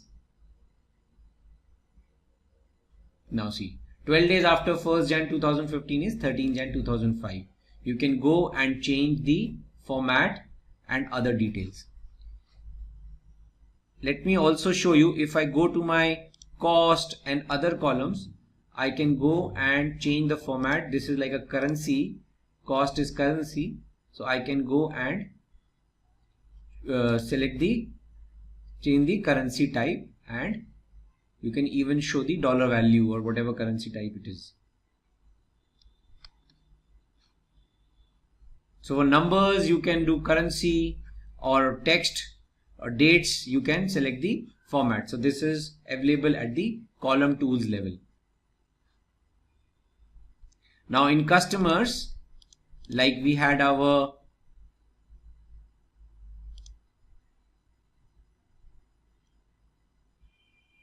column of full name. So now what all things are available? Format as text, okay, data type text.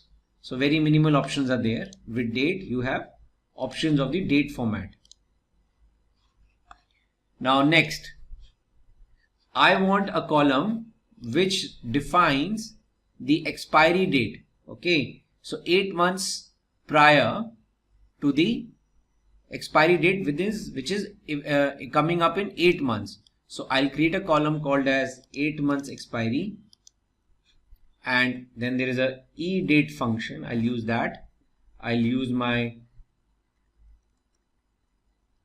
date in the data set,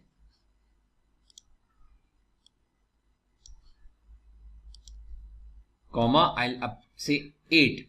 So now this date column will append 8 months to my actual date, and again I can go and change the format.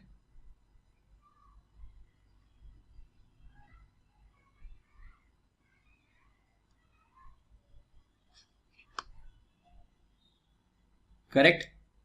Now another important column, like I want to know the date name. So I'll use a function called as format, and I'll select my calendar date column, and I'll say give me the DDDD format of it. So it will give me the day name, the day name of on that particular date. Next, years in between. So I want the years in between the today's date and the date of my calendar. So equal to date diff, the calendar date, comma today, comma year, end. 7 years, 2015 to 2022. Then last date of the month.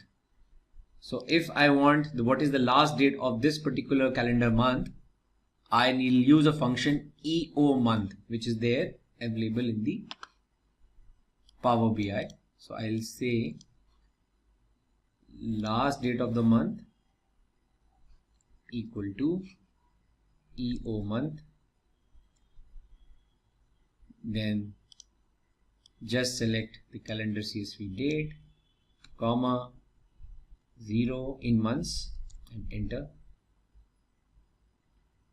Change the format.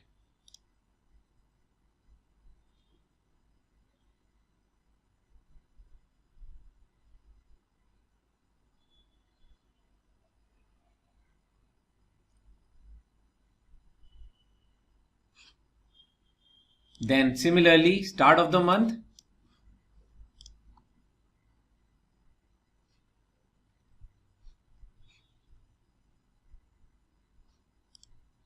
So I'll use a function called start of month. So for all January dates, end of the month is 31st Jan and start of the month will remain 1st of Jan.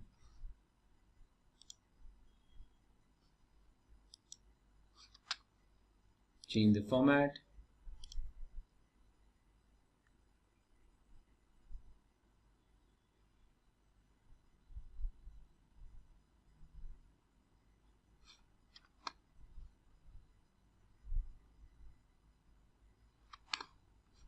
Next, I want to know what is the week number of that particular date. So now there is an inbuilt function called week number, week num, and just pass the date and you will get the week number.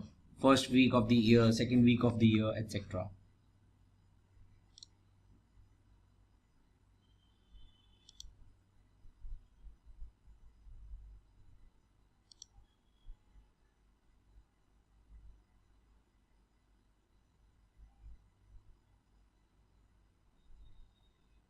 Now another very good example is whether the week day is a weekday or a weekend, right? So what is it? It's a week type. Okay. So I'll put a if condition and there is a function called weekday and I'll pass the calendar If it is less than 6, it means it's a weekday, else it's a weekend. So all Saturday and Sunday day names will come as weekends, and else everything else will come as weekday.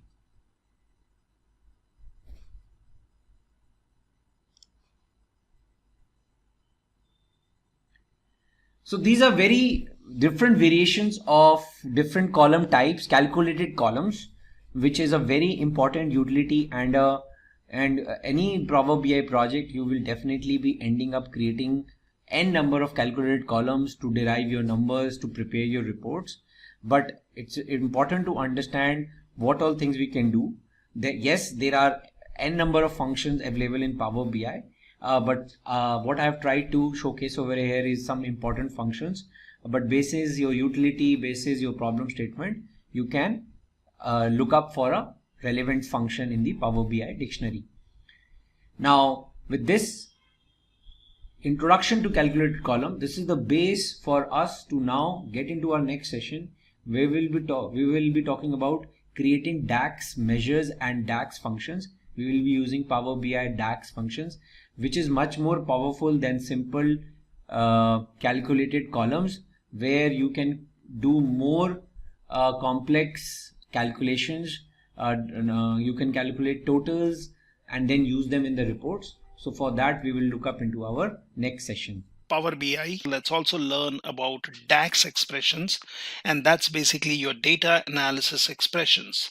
So it's basically collection of functions, operators and constants which can be used in formulas or expressions to calculate or return one or more values. Now we can basically add a new column, so we can do that, or we can also create new measures. Now usually there is a shorter way of doing it. You can go into modeling, and here as of now nothing is highlighted because there is no data uploaded. We see just a new table. What I can do is I can go to home and I can, let's get our data, but this time I'll take the simpler data, although we can work on the same earlier data set which relates to IP addresses and all that, so that also can be done.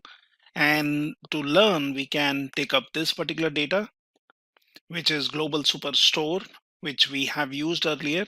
Now here I can select orders, I can select people, and I can also select returns. Now what we can do is, before loading, we can just do some quick transformation on this particular data. So that opens up my Power Query editor. So here, if you remember, we have worked on this. This is returns. So what I can do is I can basically go in here. I can say use first row as headers. Now that's one transformation which I would want to do.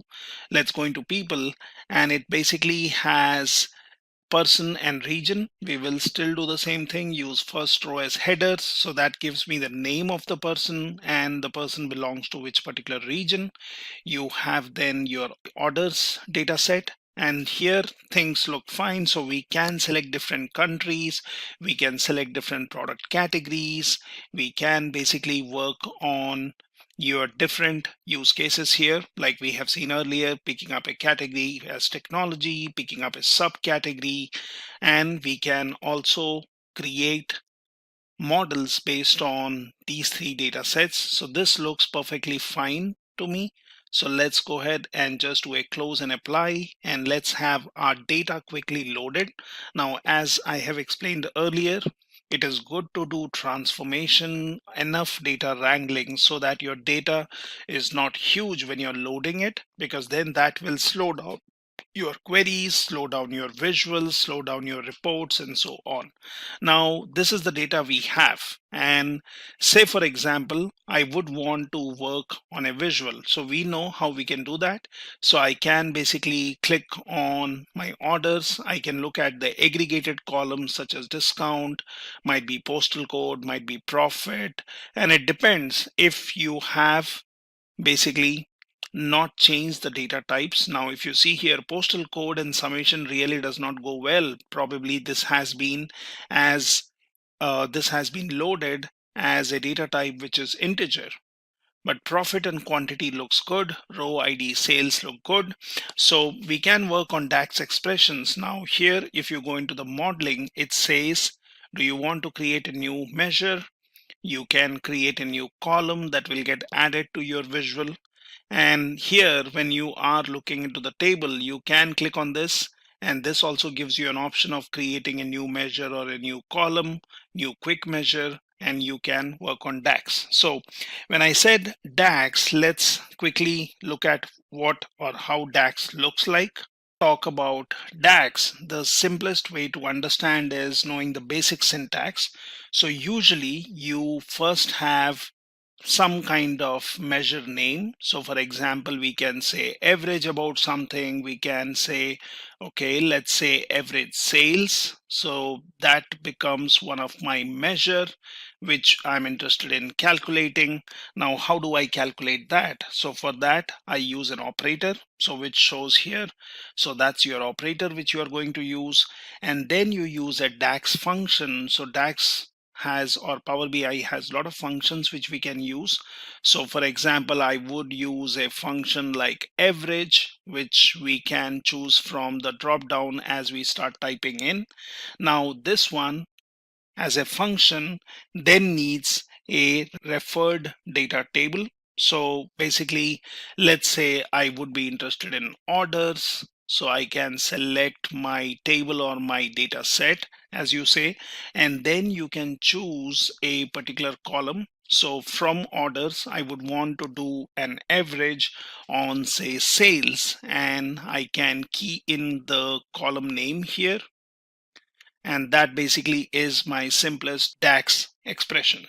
So we can have a complicated way of looking at it, or we can basically say, okay, I would want to find out average sales, and I would want to might be look into a particular city, or where I would say it is per city. So might be I could say average sales, and then I could say by city or by year, or I would want to look into a particular year if we have the order date. So we can say greater than a particular order date. So we would want how our sales have got affected after a particular date, and that depends on the situation. So I can do that, and here I can say greater than order date. Now for that, obviously we have to use the operator, and then I would want to calculate. So I can basically say calculate. Now this is what I would want to find out. So I can say calculate, and then in calculate, I can say, let's take the column which we are interested in. So we can pass in something like a measure here. So for example, I can just say average sales. This is what I want, but I will give a separator here to filter out the data. And then I am going to use my order date. For example, I can basically say, let's take orders. And in that, I am taking order date. And then basically, this order date has to be greater than or lesser than something. So here you are specifying your data set, your table, and the column. You are giving a filter here, and that's basically your DAX expression. So your DAX has different functions. So when we talk about these functions, like as I said, you are going for an average, or you're going to calculate something. So you have what we usually mean, or we use, is your predefined formulas. Now that can perform calculations by using specific values called arguments, so which are in particular order and structure. So always remember that when you talk about DAX, this always refers a complete column or a table. Now there are different categories of functions which we can work on. So you have date and time, such as date difference, or finding out now, or finding out a later time. You can use something like time intelligence, which is dates between first date and last date. You can go for information functions which contains custom data. You can have logical functions, mathematical functions, statistical functions, text functions. You have basically working on parent-child relationships. So there are different function categories which can be used. And as I said, we can go for creating a new column or a new measure, and we can use these DAX for our data analysis. Now let's see how we do that. So say for example, I have my order date. Now I would want to work on this. So let's select, say for example, go to your data set, and you have a lot of data here.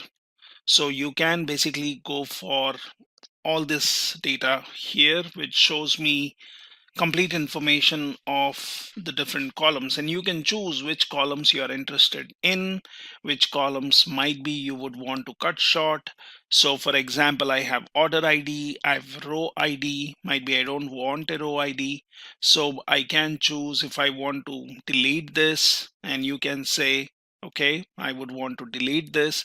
Now these are some changes which you are applying, and now if you see, there is no row ID, what we see here as a field. You start with your order ID, you have your category, you have your order date, shipment, and here you have your segment.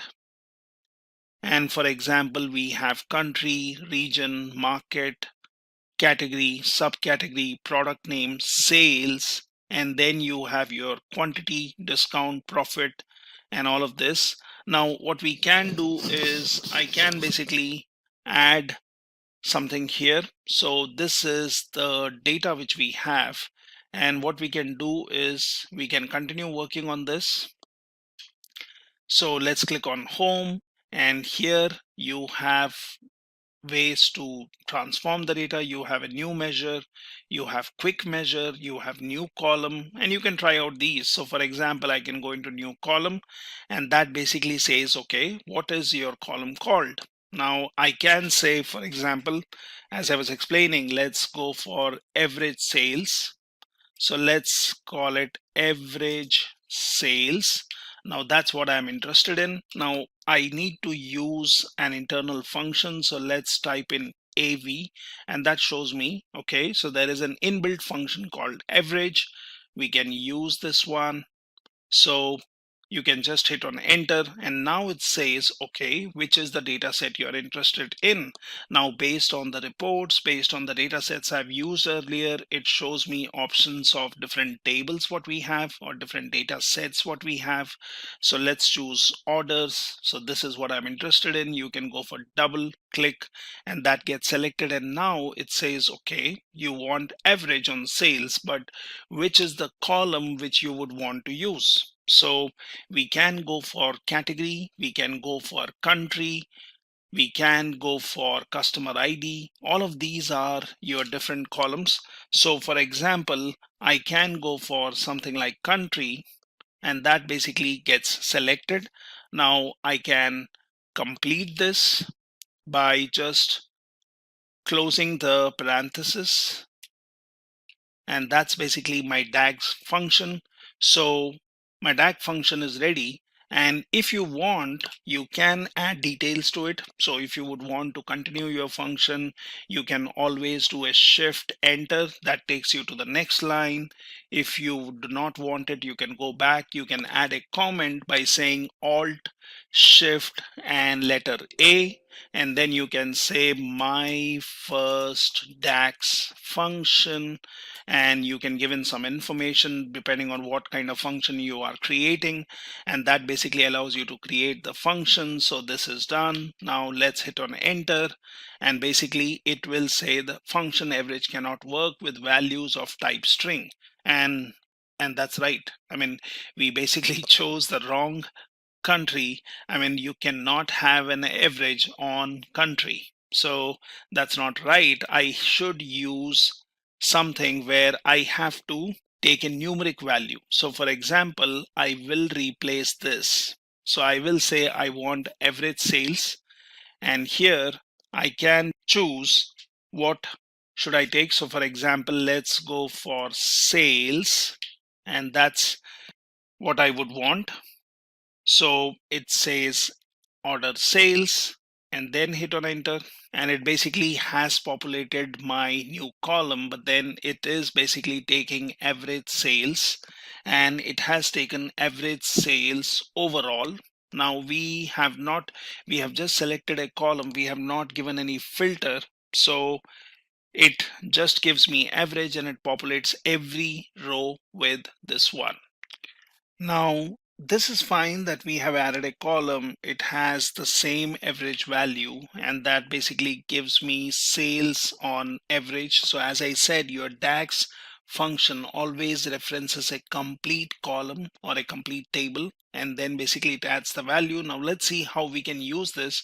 If you notice, the field or the column has got added here. Let's get into visualization, and what I can do is I can basically choose one of the type of visualizations. So for example, if I choose this and say for example I would be adding this average sales, and that is the data I would want to look into. So what we can do is we can just say, okay, I'm interested in this average sales. It shows me the function and we can add it here. Now this is just giving me the average sales overall. Now that really doesn't make sense. Let's look at this one, or plot a graph. So it gives me what is the average sales, and it gives me some visualization. So we can create visualization like this based on our column. Now what we can also do is we can go back to our data and we can go for different functions. So as I said, you can create a function that adds a column. Now let's go for something else. So I will say average sales, and I would be interested in say a particular product.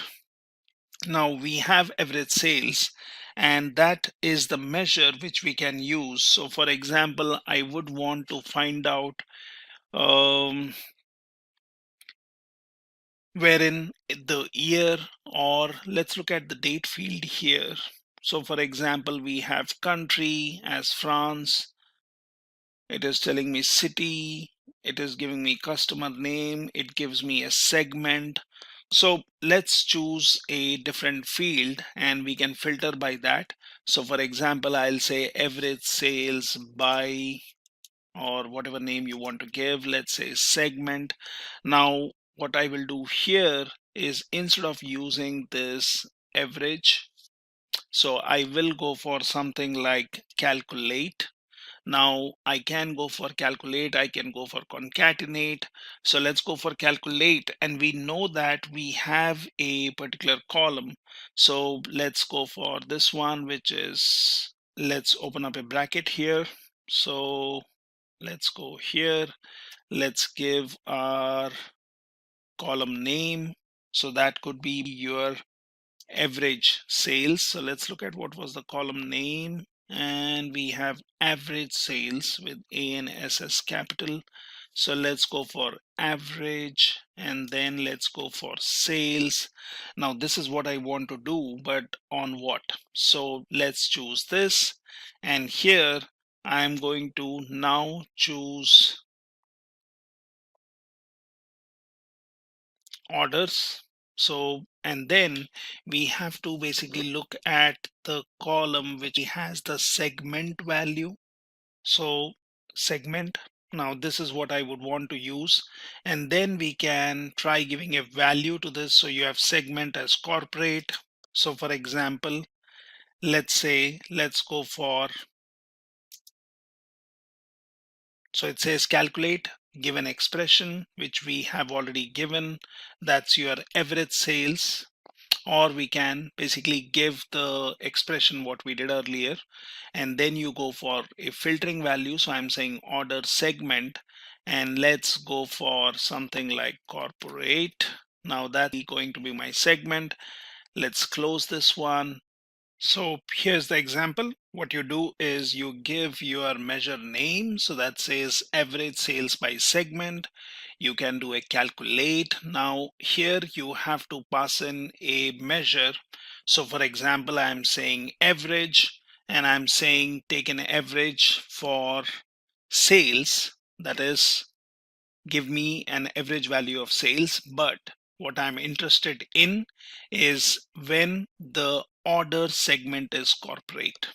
So I'm giving a filter here, and then it gives me average sales by segment. So that's the column value here. And it is basically filtering out based on the segment being corporate. So segment is our particular column here, which is showing up somewhere. Let me see, where is my segment column? So we have your product. Now I have, let's search for country, city, postal code, customer ID. And since we have chosen order sales, it is giving me this average value, and you can choose a different column, or you can say profit is greater than something else. So I would be only interested in those values, and you can continue adding things to your DAX expression. And this is how you can do here. So basically what I did was, we were using a measure which is average order sales. I said my segment has to be corporate, or basically you can just say segment has to exist. So you can say a Boolean value like equals true. Now I'm saying orders profit has to be greater than 100, and I'm only looking for my average sales by segment, where profit is greater than 100, segment is corporate, and now this has calculated the value. So you basically see here, so it tells me 286. If you look at the profit value, so it is greater than 100. What I can do is I can even add a filter here. So for example, I can say greater than, and let's give some value here. So for example, let's go for 100, and let's see if it has done the work. So you see all the average values where it is greater than 100. And then we have to also look at our other values. We can filter it. So segment has to be corporate, and let's apply the filter here. So I will uncheck, I'll say corporate. Now this is what I'm interested in. So it tells me the corporate is sector. Now you see the sales value, which is already showing up here, which we have average sales by segment, which is telling me that you have corporate segment, and it gives you where the profit values are greater than 100. Now we have this DAX here, we have applied, we have the filter, and what we can do is we can go to quickly visualization, and what I can do is I can choose this, I can add it here, and then that says me average sales by segment. However, we can go for different kind of visualization which can give us more meaning here, and look at the data. So this is how you can simply use your DAX expressions. Now this is a simple quick session where you are looking at the DAX expression. So when you look at this symbol, it means it is a DAX expression. So you can obviously double click on this one, and that shows you what is your DAX expression. Now as I said, I have given two filters here. So always remember, once you have given a measure, you give your first filter, and then you can give any number of filters. You can just order it in a different line, that should be fine. Let's say average sales by segment. Okay, so let's say average sales by segment. Okay, profit greater than 100. So I can give some kind of name which basically identifies my column, and that gives me the value. Now if you see here, we have applied these filters, and that's why we are only seeing the relevant data. which is profit, which is a particular segment, and you can create any number of DAX expressions like this using some inbuilt functions. So anytime if you would want to see if your DAX expression is working fine, what you can do is, for example, I can say test function. Okay, now I would want to create a function, and then I can basically choose the available functions. As I said, you have logical functions, you have statistical functions, you have mathematical functions, you have information functions. So you have all of these options here, and you can choose one of these. So for example, we were going for average. You have and or. For example, I can directly go for and, but that would not make sense in the beginning. You can go for absolute value of something. So for example, let's choose absolute, and now I want to work on orders. So I go for orders, and here I can say, okay, I'm looking at orders, but I would be looking at sales value. I would want the exact value, so I can choose this one, right? And here, now once I am creating a function, so I can be selecting a different column. So this is basically one column. Now you can add calculation you want to do, but this basically says unexpected expression because this is a new DAG for a new column. So what I can do is I can take this out from here. I can go ahead and create a new column and then, or a new measure.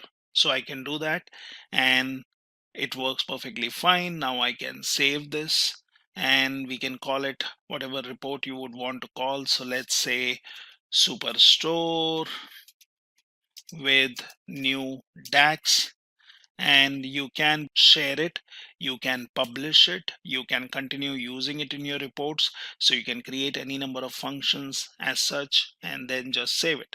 So for example, I have set of DAX functions and I can upload it on a GitHub link. So here, for example, if I go in here and if I click on DAX, so that tells me the different kind of visualizations I have based on the standard data. So it depends on my file, which should be existing here. So I can go in here and this should actually work, but the location has changed, and I just click on open report. I can do a browse report. I can go into Power BI content, and here let's look into this one and just say open. So that will not only load the report, it has different visuals and different visuals with the standard data set which comes with Microsoft, and it basically has different kind of visuals, and each of those visuals again have different tax functions, so you can use these also. So what we have learned is working on a store data set, working on some threat hunting data sets, working on our own created tables, and these are some of the pages what you see here. So this is based on the data which comes in with AWS, and you can always look into one of these and you can search. If you see here, look at this icon and it tells me, okay, this looks like a tag function, and let's double click on this one and that shows me the function what you're doing. So you're creating a function called age. It uses date difference. It works on dim customer table on the birthday date, and you would want to basically find out the date difference between now and the birthday, and you would want the year. So this is the data what you have.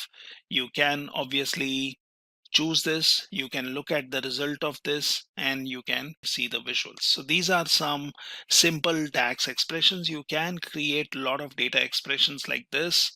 Now this is here, you have date function, so I can choose which are the DAX functions which are existing here.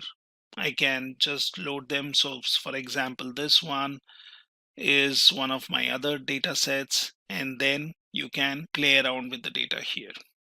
So this is how you create your DAX expressions, and this was just a quick demo on going for some simple DAX expressions. You can create different kind of visuals and you can then save those reports. You can publish it to Power BI service, and you can then gather insights based on this. So this is how you work with Power BI, wherein you can use DAX, you can use Power BI service to gather insights, you can use desktop to work on loading your data, transforming your data in different ways, and then basically analyzing it. So these days you might be hearing a lot about Power BI. We do have a lot of BI tools in the market like Excel, Tableau, ClickView, a lot. But people are talking about Power BI the most. But why? So we will be knowing that in a while. So let's get started with building a dashboard first, and eventually in the process you will definitely understand it.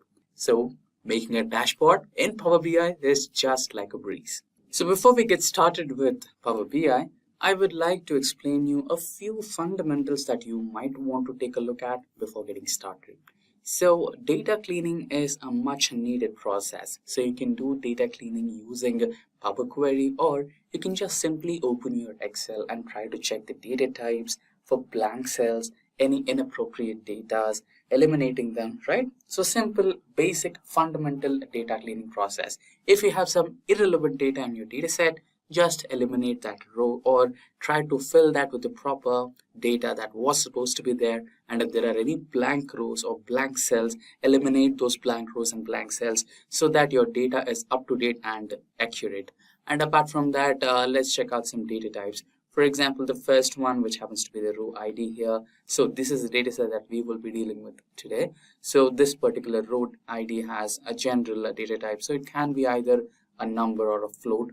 And when you come to the ship date over here, the order date over here, right? So those are date data types, and they might follow different formatting. Let's say they might follow date number, that is day number, and for month they might add the alphabetical name like JAN or FAB and the year, or a few others might format with date, time, and we will be having date and at the time, which will be describing the hours, minutes, and seconds, right? So there are a lot of variations where a data from date data type can be saved. So it's your fundamental responsibility to make sure that all the elements from a specific column are of one single data type, so that the entire data set is integrated.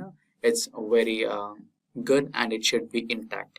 That's the whole point of it. And if you have any inconsistencies in your data set, that might result in abnormal predictions, abnormal dashboards or charts, whatever you make, there will not be those dashboards cannot be relied on. Your reports cannot be reliable. So that's the whole point of it. So just make sure that you go through the fundamental, very basic data cleaning things like eliminating blank rows, blank cells, maintaining a uniform data type for all your columns, based on the data.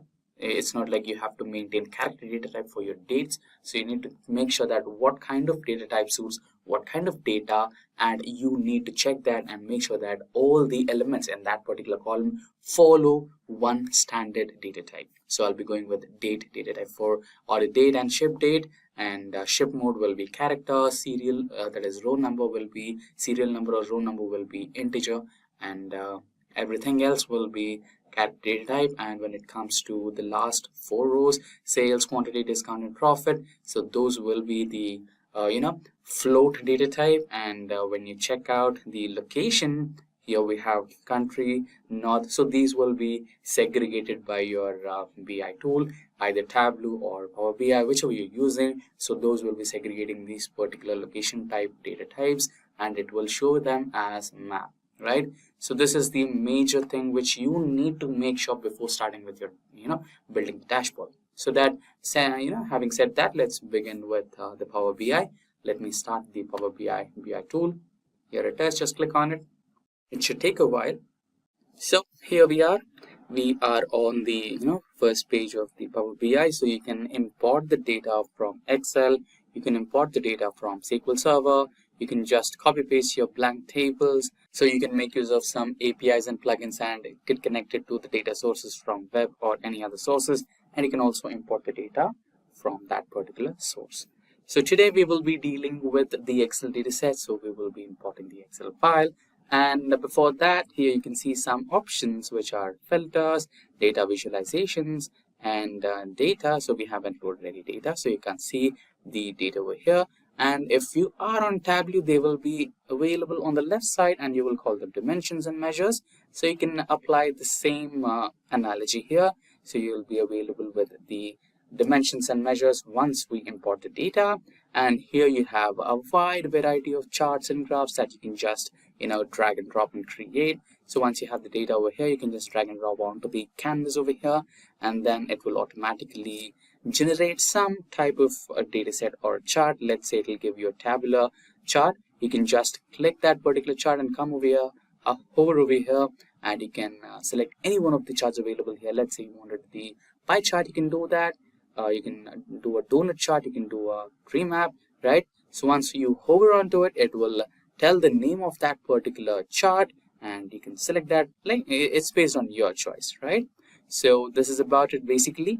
Now you can also do some drill throughs. That's again for a session in another time, another day. So that's a session for a different day. For now, let's try to create a dashboard in a routine way.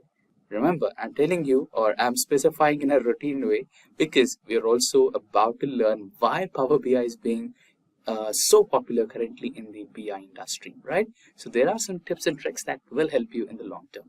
So let me close the filters, close the visualizations, close the data. And now let's click on this particular option which says import data from Excel, right? Now we are in the Excel dataset. So this is the file where I basically store my Excel datasets that I'll be working on. So you can also have access to this. You can just let me know, and we will drop down the drive link in the description box, and you'll have the accessibility to all these datasets. So remember, I spoke about data cleaning, right? So this Excel data, it is completely cleaned. Every data column has a uniform data type, and it follows that data type throughout. And if you check out this particular original data set, which is sales, European sales over here. So this is the original data set which follows different nomenclatures for data types. For example, if I come down to the date column, there are different types of data types. Some of the cells have only dates. They follow date, month and year. And some of these cells have date, month and year along with the time. So another glitch here. So a few of the cells were following the 24-hour timing nomenclature, and a few others were following 12 hours. That is specifically mentioning AM and PM, right? So this causes a lot of trouble when you're creating a report. Trust me, I've been there. So what I did is I cleaned the entire data set, removed the cells, the blank cells, removed the blank columns, removed the blank cells, removed the blank rows, and in any situation if there is discrepancy followed in data types, I've also cleared that, and I saved it as Excel data, right? So we will be using this particular data now, and if you need these data sets, I can provide you with that using the drive link, and you can have access. You can also try your data cleaning by following our tutorial, which is linked in the description box below for data cleaning, and you can do it, and you can start with your dashboards. Now let me just extract this particular data set. Just click on open, and you will be having it on the screen just in a moment. So when you check out the original data set, we have a lot of sheets here, right? So these were some pivot tables that we created for data analytics using Excel. So you can also check out that video. Now we will be doing the same data analytics and creating an entire interactive dashboard on Power BI with the same data set. So you can see Power BI is trying to load all the tables and all the sheets available in that particular file, but we just need one out of those. You can also click all of those, or you can just get one out of those. So for now, I just need one out of those. So here it is, and you can check the data. You can have a quick preview of how your data is looking, right? And then just click on load. And the best part is Power BI will also perform a data cleaning operation from its end and identifies if there are any rows or any cells that I missed out to clean, and it will notify you if there are any errors, and it will also, it is also capable to, fix those errors for you. You can see I have 7 errors, right? So you can just view errors and clear them, or or I can just close, so that in the background Power BI will take care of them for me. Now we have the data, right? So here you can see the data tab got opened, and here you can have a new drop down. If you click on that, you have all the data elements present in the data set, or in terms of Tableau, you have dimensions and measures. So basically, wherever you have a summation or any kind of mathematical operation present in front of the column name, that particular element or that particular column is considered to be the measure. So which is basically dealing with the numbers, and all the others which do not have any other mathematical symbol like equals, hashtag, or summation, those are the dimensions. Basically the character data type or the date data type, whichever the data type it is, but not numbers, right? So here we have it. So what you basically do is completely similar to Tableau, ClickView, or any other business intelligence tool. Basically just drag and drop, right? Now let's say I want to find out the region-wise sales. What can I do here is I can just drag it onto the canvas, and again I have sales over here. I can drag sales to the canvas. I can just hover it onto the existing box. You can see this particular box, right? You can just drop it inside the box, so that Power BI will understand that I'm trying to extract the region-wise sales, and it will perform the summation of all the sales region-wise, and it will give you a table. Let's say you're not satisfied with this particular tabular representation. You can just hold your table, and here you can open the visualizations and open the filters, right? And here you have visualizations over here. If you want to segregate that in form of a pie chart, you can do it, right? Now it will give you the sum of sales based by region. Now if you want to calculate the let's say order date, date wise sales, then I can also do that. You can just drag the sales over here and select that particular table, and whenever you are dealing with date data type, right? When you are dealing with date data type, then what you do is you try to use the line graph. It's the best way to represent your sales, how they are happening, right? And a few other things. Let's say I want to calculate the profit by city or country. Which country is facing the highest number of profits? We can also do that. Just drag and drop, you know how it is. And okay, it's giving a lot of countries, but still it's not a big problem for us. You can just drag and drop the sales, and here you can select any one out of these. Let's go with the bar graph, and here you have it, right? Now, so far so good, right? So far we are so good. Now if you worry about the interactivity, you don't have to. Basically, when you're using Excel or any other Tableau, let's say if you're using Excel, you might have to use slices, right? So if you're not aware of what am I talking about, you can just go check the data analytics of building the dashboard using Excel, where I have completely explained the same data set, and we have built an interactive dashboard there, so it will give you a better idea about it. So before that, let's circle back. So here you don't have to create a slicer, and you don't have to report the connections between each and every chart. It's automatically done in the background. For example, let's say if I wanted to calculate the sales of central region, if I just click on the central region, it will automatically change the display of the entire dashboard, and it will give me the central region sales, right? And if I just go back, it will give me the entire sales dashboard. Let's say if I want to calculate the west region, I have my west data, right? So that's the best part of Power BI.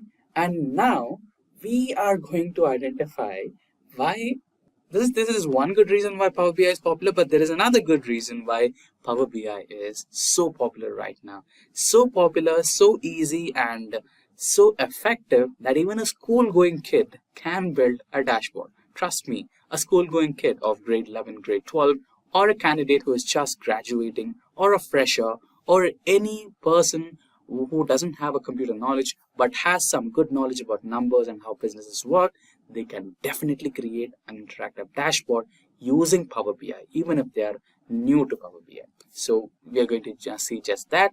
Let's create a new page, or you can just go back to the same page.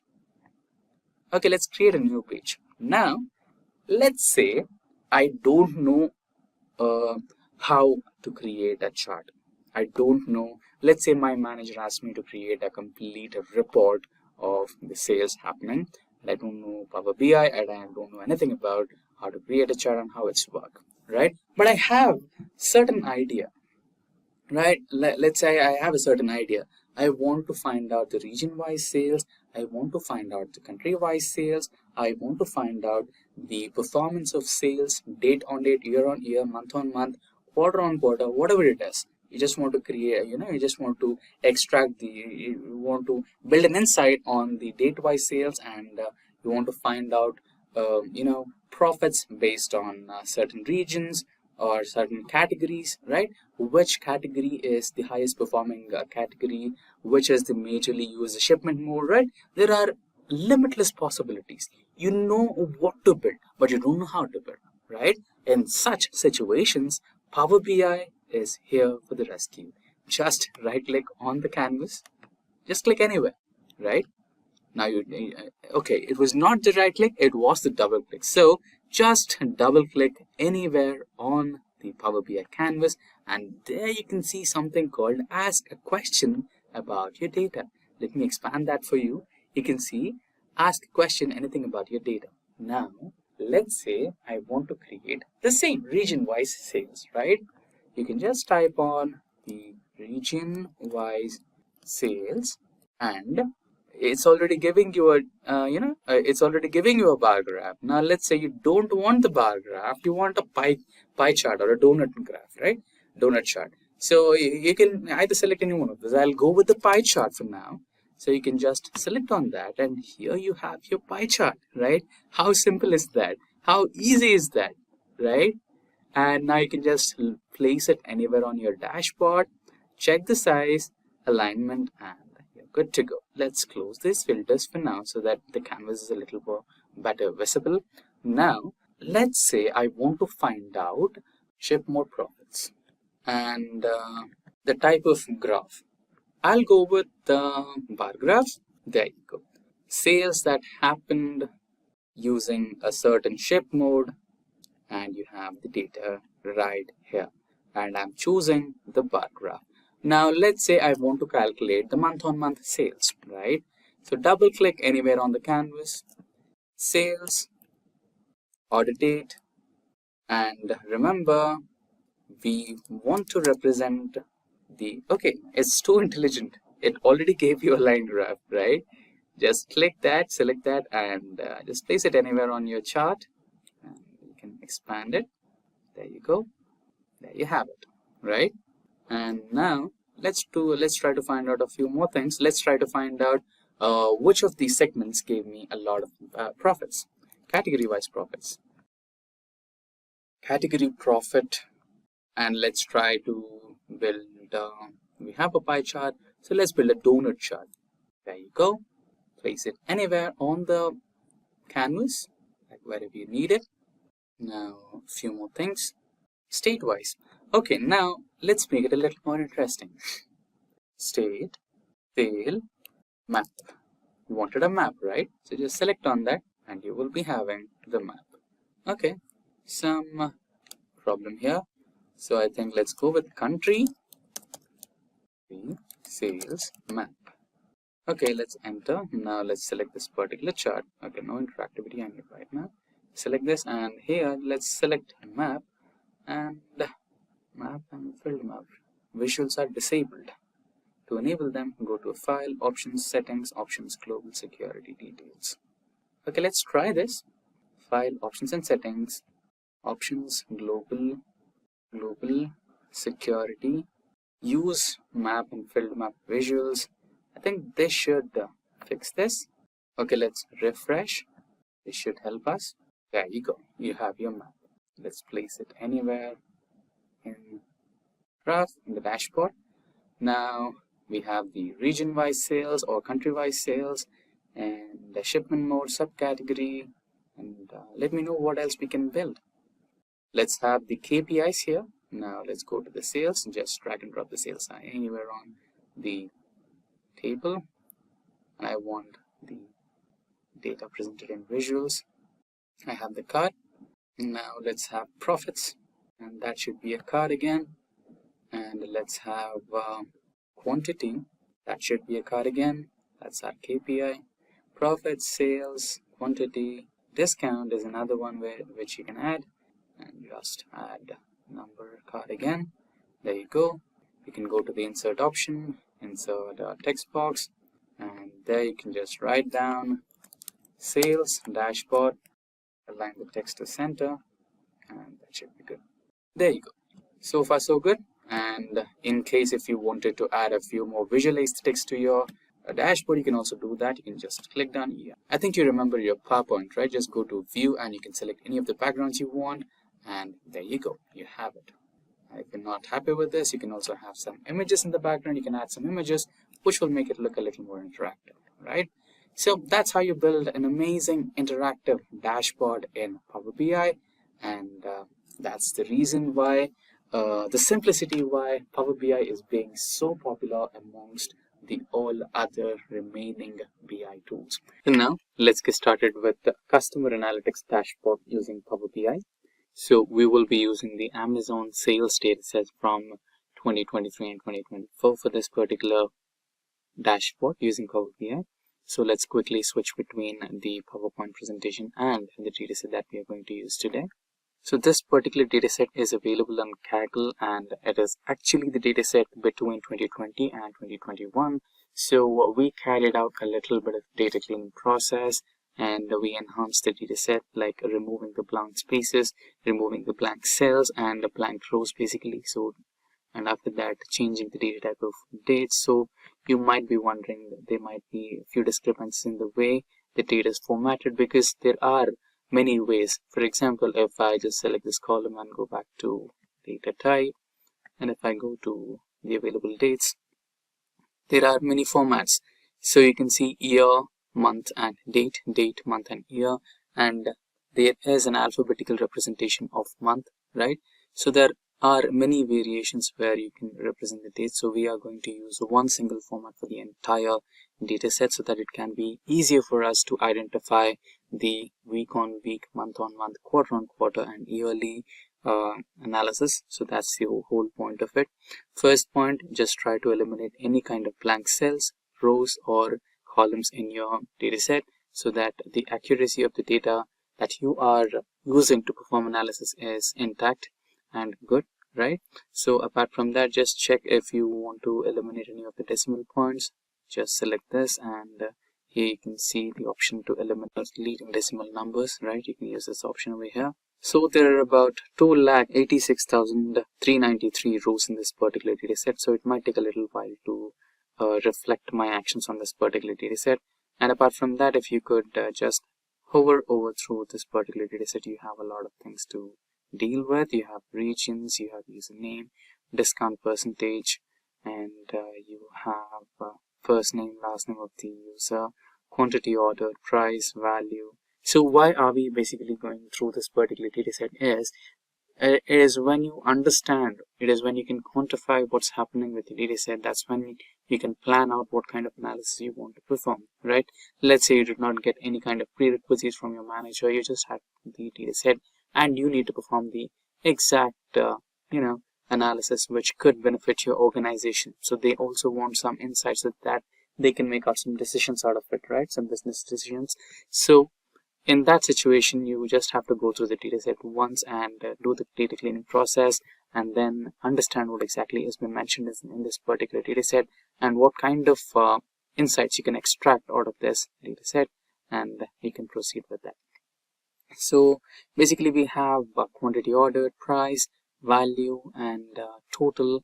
Apart from that, you have category, you have different payment methods, you have the year, you have the dates, and so when you have dates, you can also create some trend lines out of it. And apart from that, let's say you have zip codes, region, right? So you can find out region by sales and a few more things what you can basically do out of it, right?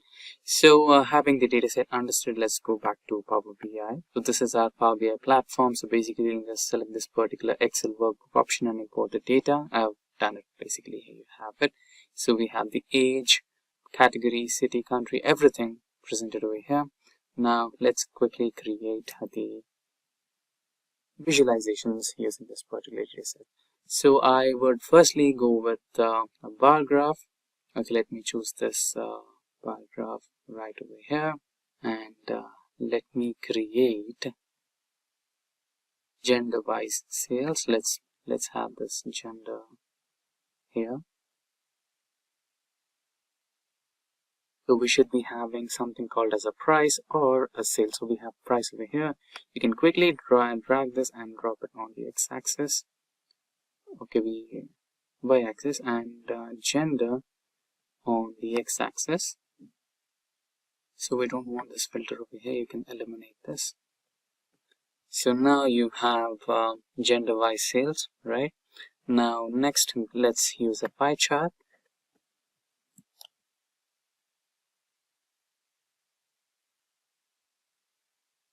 Now you can find out the region-wise sales. Quickly add the region into the legends.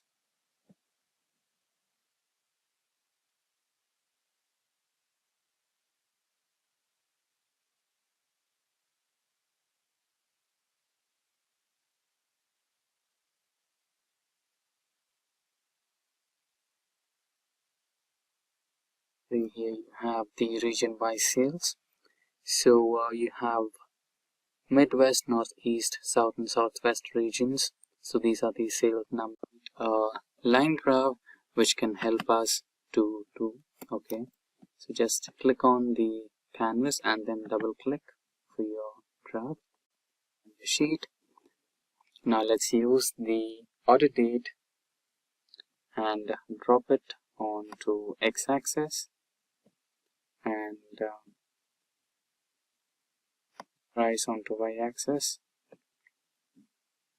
Now if you could use the drop down and use the date hierarchies, you can use the year on year, month on month. So let's go with month on month or quarter on. Okay, let's go with quarter on quarter.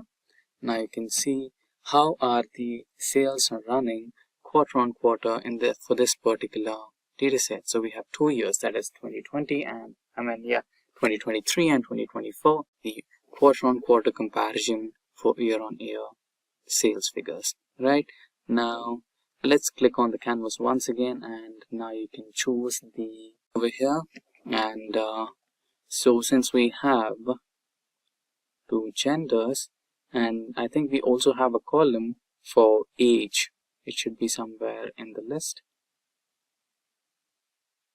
So basically you can derive what age groups have made the maximum number of sales, right? Yeah, so here we have it.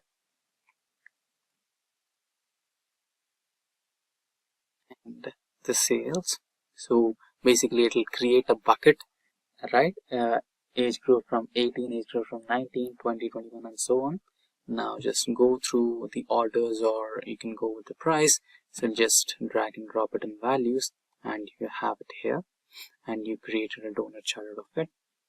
And let's try to create a filled map now. You can understand which area or which region was the highest sales we received. So just go through the data set over here. So we have the country, just drag and drop the country, and then have the price or orders. You can use anything. Okay, let's go with the orders, quantity ordered, and add it in the values. So here we have it. So if you could expand, you can find out which region was the one which gave us the highest number of orders. And there is another simple way to do it as well. If you just double click on the canvas, it'll give you a prompt where you can write map country wise.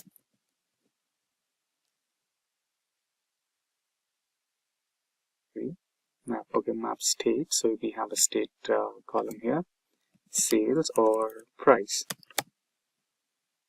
and it will automatically understand your query and create a map which will show you the highest number of sales from the regions, or the region or state-wise sales.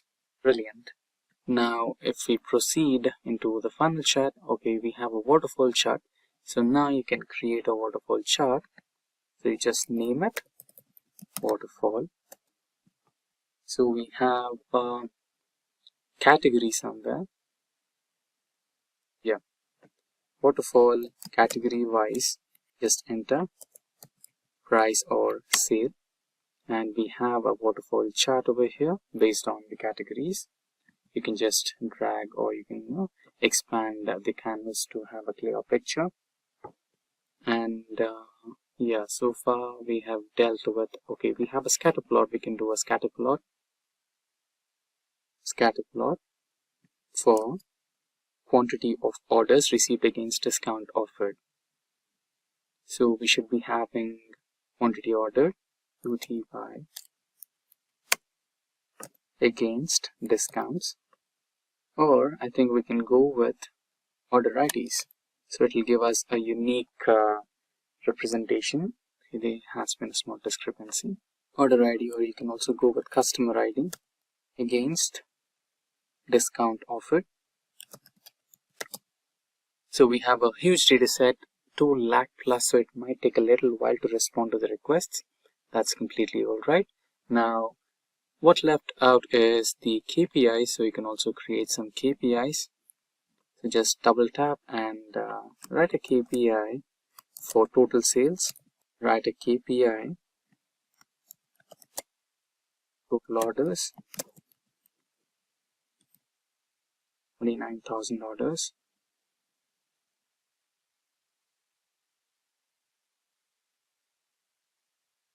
KPI for total discount,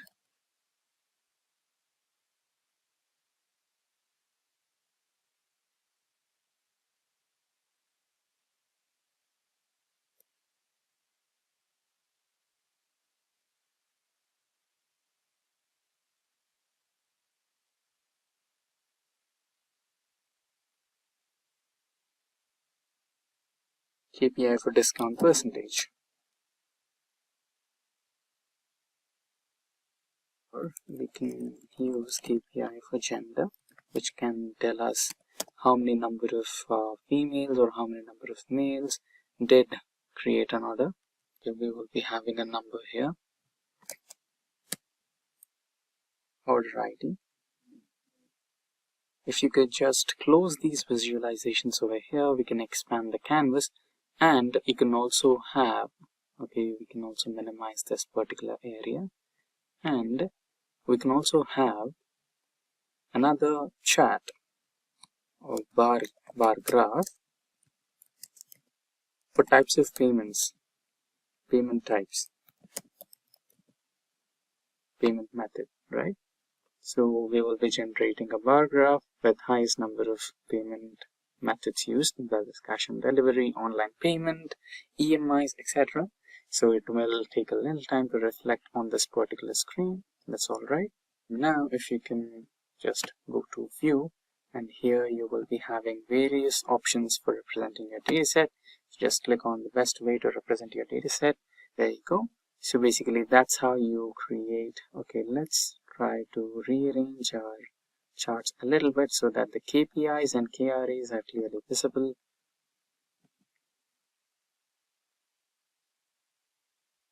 There you go. So that's how you create a customer analytics dashboard using Power BI. This is Ben. Ben started a store that sells automobile parts like brakes, exhausts, tires, lubricants, and car interiors. He made a good start with his business and achieved profits. However, as days passed by, along with his growing business, he faced some business challenges. He received orders from a variety of customers with different needs and requirements. For example, the northern states had higher demand for performance parts than others, and the eastern states demanded farm truck parts and lubricants more. And apart from this, a few products weren't performing well in the market and remained unsold. So what is Tableau?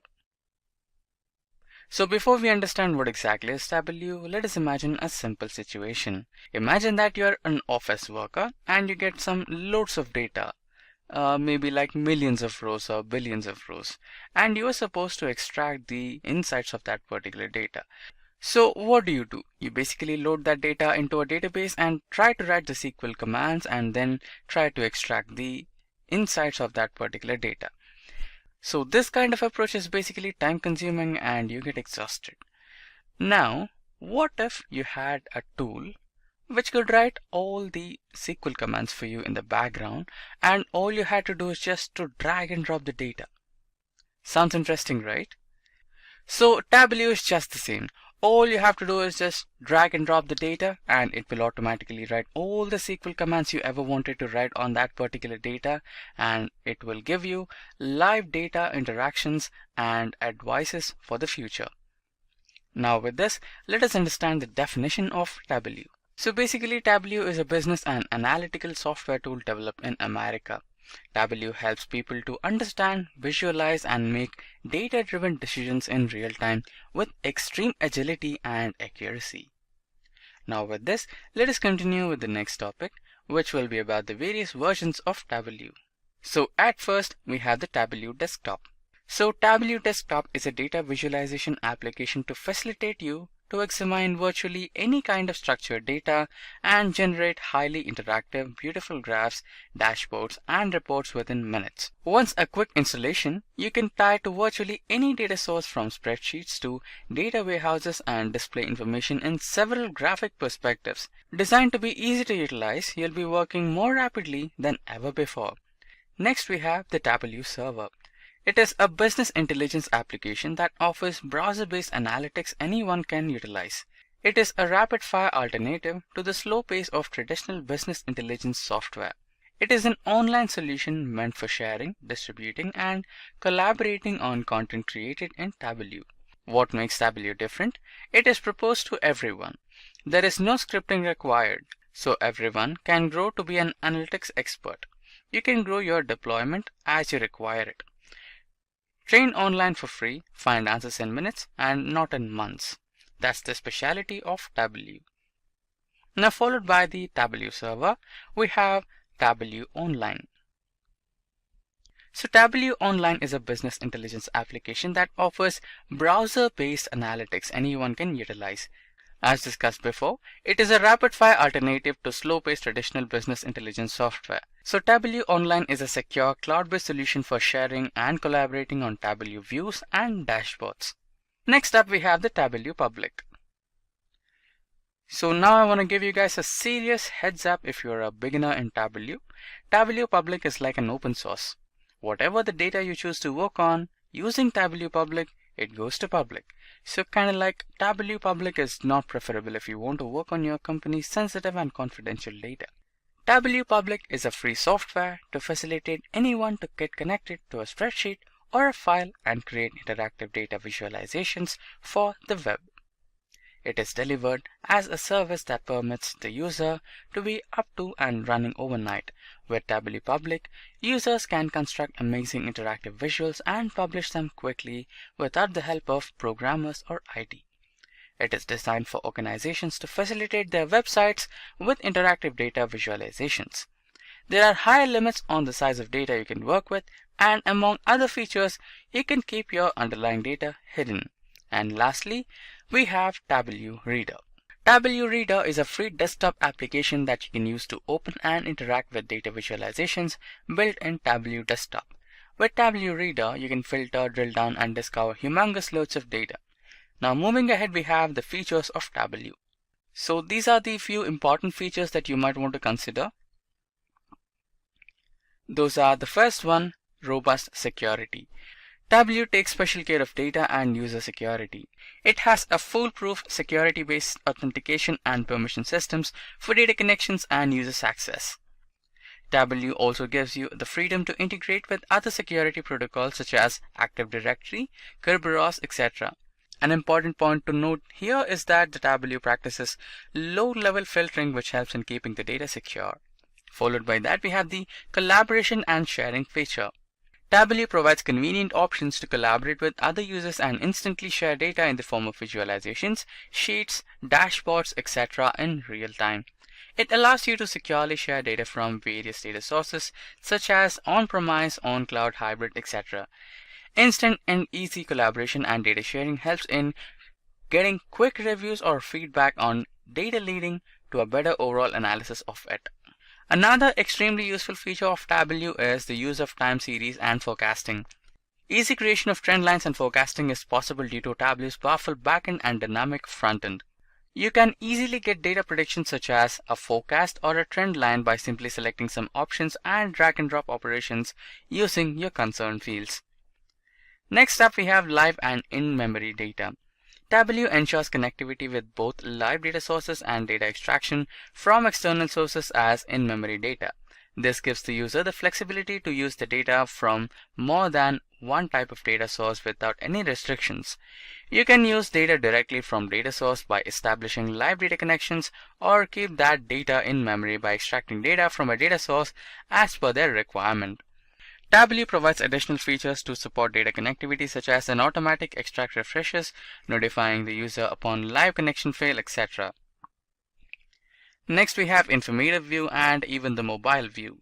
One of the key features of Tableau, and the one that got its popularity, is its wide range of visualizations.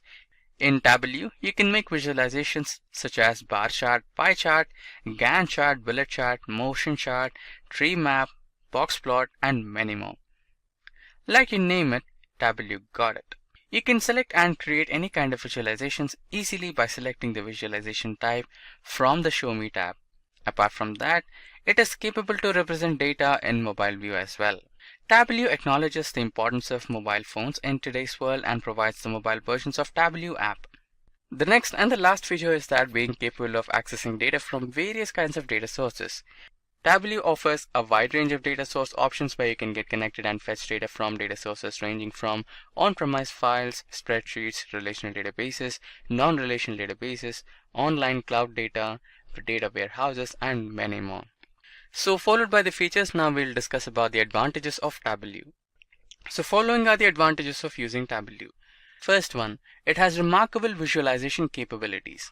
Of course, the unparalleled capabilities of visualizing information is on top of the list of Tableau's software benefits. Followed by that, we have the ease of use. The tool's intuitive manner of creating graphics and a user-friendly interface allows non-developers to utilize the basic app's functionalities to the fullest. Users arrange raw data into catchy diagrams in a drag-and-drop way, which facilitates information analyzing and eliminates the need for the help of IT department and pattern building. Next, high performance. Apart from its high visualization functionality, users rates its overall performance as robust and reliable. The tool also operates fast on big data, which makes it powerful performance on an important point on the list of the advantages of Tableau. And next is the mobile friendliness. One of our best advantages out of the Tableau benefits is its efficient mobile application, which is available for both iOS and Android. It adds mobility to Tableau users and allows them to keep statistics at their fingertips, as well as supports their functionality that desktop and online versions have. And finally, we have the thriving community and forum. Tableau has a rich community. The number of Tableau fans who invest their expertise and skills in the community is increasing rapidly. Business users can beef up their knowledge on data processing and reporting and get many useful insights in this community. Also, forum visitors are ready to help settle any user issues and also share their experience. Next up, we have the disadvantages of Tableau. The first major disadvantage is the high cost. The Tableau is not the most expensive visualization software, especially compared to such business intelligence giants such as Oracle's and IBM solutions. All the same, the license is quite costly for small and medium companies, which makes it one of the considerable Tableau's disadvantages. Next is the inflexible pricing. Tableau's sales team is not flexible enough to provide case-by-case approach for their customers, ignoring the fact that each company has its own unique requirements for visualization tool package. The Tableau sales model requires clients to purchase and extend license from the start. As a result, a lot of companies that use Tableau arrive at the conclusion that they don't need all their licensed features. They would prefer to buying a set of requirements and scale them if necessary. Followed by that, the next disadvantage is poor after-sales support. On multiple message boards, users complain that Tableau software lacks proper after-sales maintenance. If customer has software performance problem, the support team does not settle the matter by investigating the problem's root and eliminating it. Next, we have the Power BI capability or the Power Business Intelligence capability. As previously mentioned, the tool provides best-in-class information visual interpretation. However, it lacks the functionality required for a fully fledged business intelligence tool such as large-scale reporting, the building of data tables, and statistic layouts. And lastly, the Power versioning. Only the recent Tableau versions support revision history, while for the older ones, software rolling back is impossible. Now, with the advantages and disadvantages discussed, let's move into the top companies hiring. The companies which are desperately looking for Tableau experts are Accenture, EY, PepsiCo, Deloitte, Wells Fargo, Capgemini, and many more. Now let's discuss the humongous and handsome salaries offered by these tech giants. So according to Glassdoor, the average salary of a Tableau expert in America is 82,000 grands, and for a beginner it is somewhere around $60,000 per annum, and at the highest rate it is $110,000 per annum. Similarly, the average salary of a Tableau expert in India is 5,06,000 per annum, and for a beginner it is somewhere around 3,60,000, and for a highly skilled, experienced Tableau expert, the salaries range from 8,75,000 per annum. Have you ever wondered how companies use data to make important decisions and improve their operations? Well, that's where business intelligence comes in. Business intelligence, also known as BI, is a set of tools and processes that help organizations analyze data and make informed decisions. It's like a crystal ball that helps businesses see into the future and make strategic decisions based on the data analysis. But how exactly does BI work? Well, it starts with collecting data from multiple sources like transaction data, customer data, and social media data. This data is then processed and analyzed using BI tools like dashboards, reports, and analytical models. The insights provided by BI helps organizations identify trends, patterns, and opportunities that they can use to make better decisions and drive growth. So in this video, we are going to take you through the core concept of what business intelligence is and why is it so important. But before that, if you enjoy watching such videos and find them interesting, then please subscribe to our channel because we bring the best videos for you daily. Also hit the bell icon to get notified whenever we drop a new video. Data present in this world is never ending. So are the jobs for people working on this data to make proper insights. So if you want to enter the field of data and make a career, so without any further delay, let's get started with what exactly is business intelligence. Well, at its core, business intelligence, often referred to as BI, is the process of collecting, analyzing, and transforming raw data into actionable insights for business purposes. It helps organizations make informed decisions, enhance performance, and gain a competitive edge in today's dynamic market. So let's understand the steps involved in the processing of data. The first step in the business intelligence process is data collection. Businesses begin by identifying the relevant data sources for their operations, such as internal databases, customer interactions, website analytics, and social media platforms. Once identified, the necessary data is extracted from each source, which can be in various formats like spreadsheets or databases. Before proceeding, it's important to cleanse the data by removing duplicates, errors, or inconsistencies, ensuring its accuracy and reliability. The second step is data integration. With the collected data in hand, the next step is data integration. Businesses transform the data into a unified format that is compatible and consistent across different data sources. This transformation involves standardizing data formats, organizing fields, and creating a unified data structure. The transformed data from various sources is then merged into a central repository or data warehouse, serving as a single source of truth for further analysis and reporting. The third step is data analysis. Businesses select appropriate analysis techniques based on their objectives, which can include exploratory data analysis, statistical modeling, data visualization, or machine learning algorithms. Using these techniques, businesses uncover patterns, trends, and correlation within the data. These insights provide valuable information about customer behavior, market trends, operational efficiency, product insights, and more. To communicate the findings effectively, businesses create reports and visualizations that present the insights in a clear and understandable format.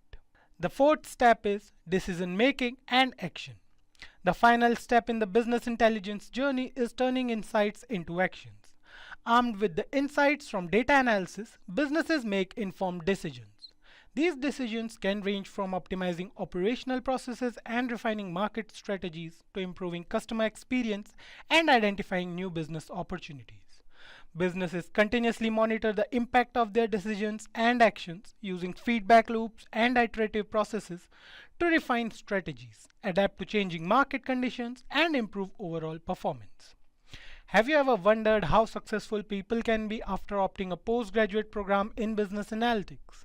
Hear it from our learners who have experienced massive success in their careers. Hi, I'm Gordana Vujic. I live in Raleigh, North Carolina, and working as a business analyst at Ravature. This is my second job since I completed the postgraduate program in business analytics by Simplilearn with Virginia University in December 2021. My experience with Simplilearn was great. The live classes were my favorite because they were very interactive and I could connect with the instructors. I have many small gaps and short employments in my career. I even have a huge 2-year career gap due to some health issues.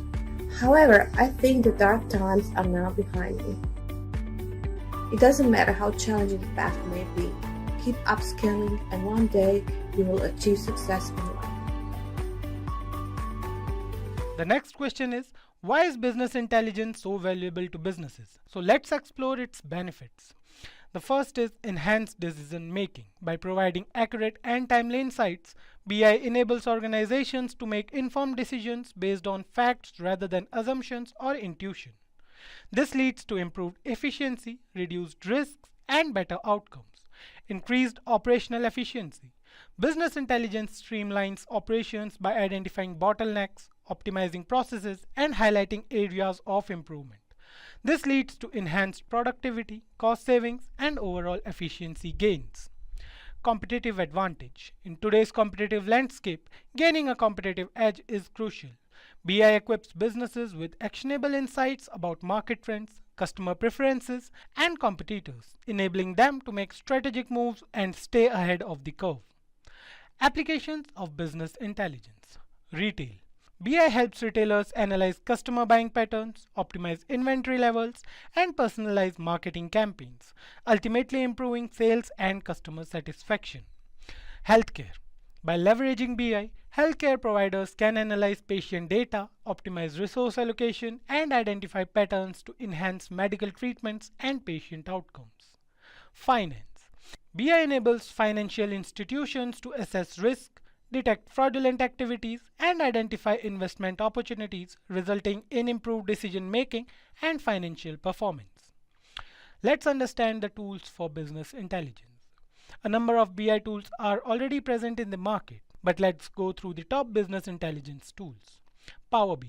Microsoft's Power BI offers robust data visualization capabilities, interactive dashboards, and integration with various data sources. It's user-friendly and allows for collaboration and sharing within the organization. Tableau. Tableau is renowned for its interactive and intuitive data visualization features. It supports advanced analytics, custom calculations, and offers seamless integration with multiple data sources. ClickView. ClickView provides a comprehensive business intelligence platform with powerful data discovery, visualization, and reporting features. It allows users to explore data from various angles and uncover hidden insights. Looker.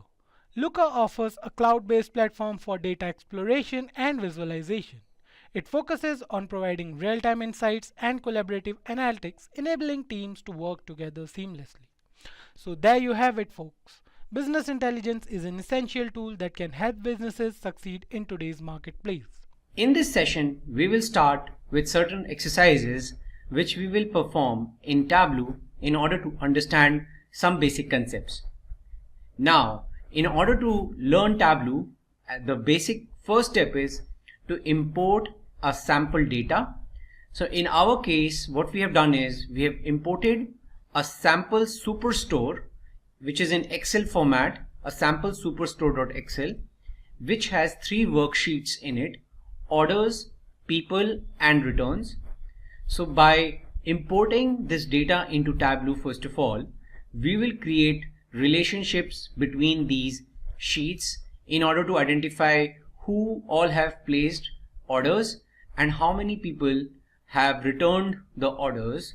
We will do some analysis on the orders placed by a certain set of people and order returned by a certain set of people.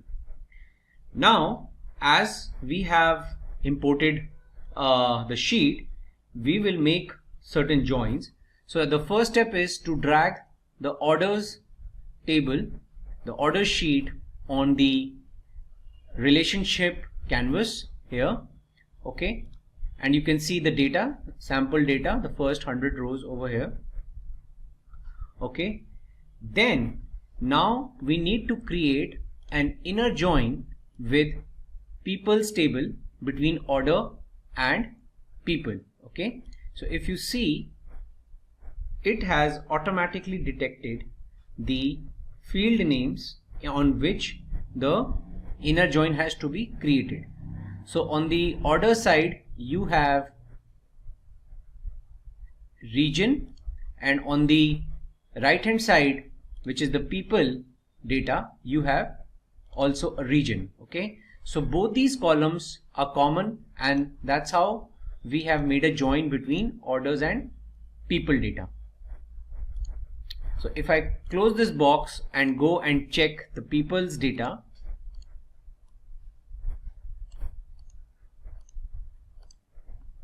open,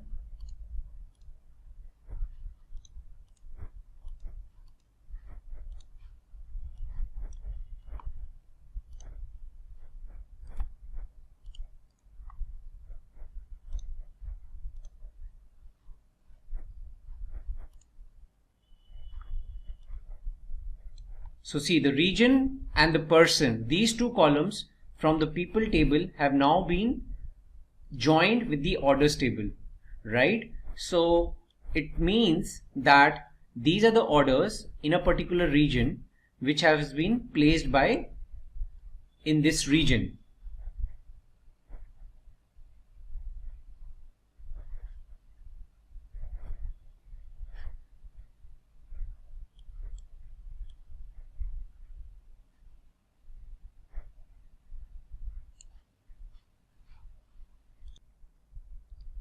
Let me show you the sample superstore Excel file. Now this is the structure of the file. You have a sample list of transactions, basically the orders which are placed by customers across multiple regions: south, west of USA, south region, west region. Then you have a list of order IDs which have been returned. So basically the order ID in the returns sheet matches with those orders in the orders table. And then you have the people sheet in which you have region and a person associated with that region, the salesperson associated with that region. Okay, so basically when we are joining orders with people, we are joining that which orders belongs to which region and who's the salesperson associated with it. So what we have done over here is we have made an inner join, means all the orders should belong to particular region, and that region is in the people's sheet. And then in the second step, now we will make a left join between returns and orders, not inner join. We will make a left join between returns and orders, and we will make a join using the order ID.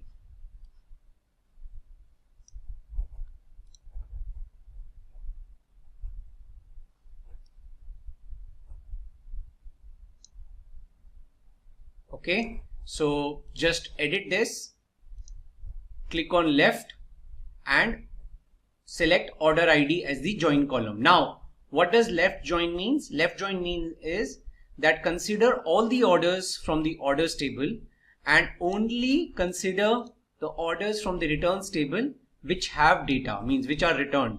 otherwise show null for the order IDs which are not returned. So if you see, these are the two columns from the returns table, and these are null because this is relevant to the order IDs which are not returned, okay, which has been accepted by the customer. But these are the orders for which you see data in the returned and order ID column. It means that these have been returned. Now with these joins in place, please save your book, and now we have our relations created in the Tableau. Now we are ready to create certain reports and extract certain KPIs using this relationship model. Now we'll move to sheet 1. Okay, and first we will place state and person on the rows sheet. Okay, then I'll go to my numbers and put the profit or the, so per state, per person, how much profit I am making as a company. Okay, this is my goal to check. Now sort by highest to lowest.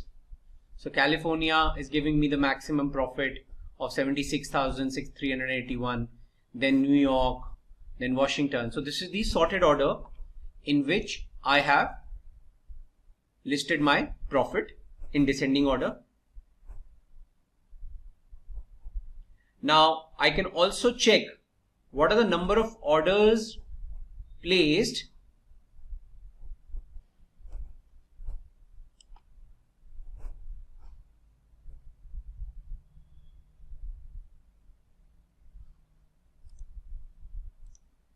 and check the distinct count.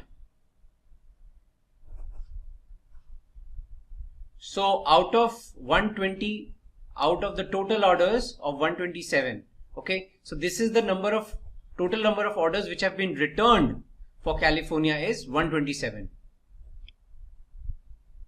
It's 16, 29. So the sorted order is as per the revenue, as per the profit, and this is the details of the orders which have been returned per state.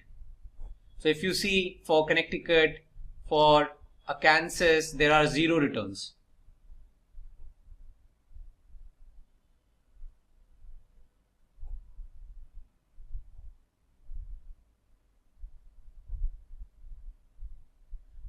So you can also extract data.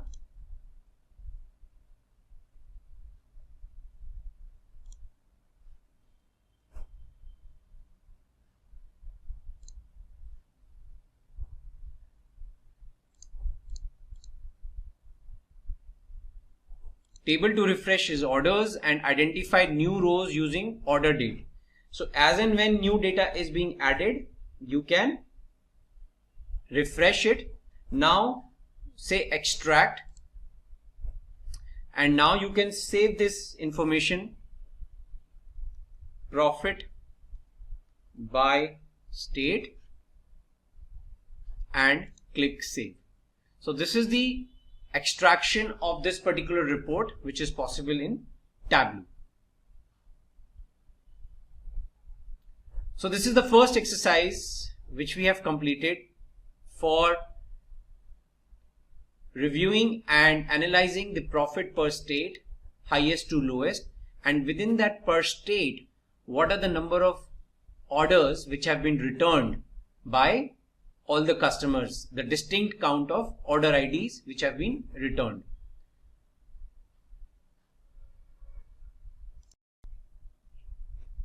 Now let's start our second exercise on creating calculated fields in Tableau.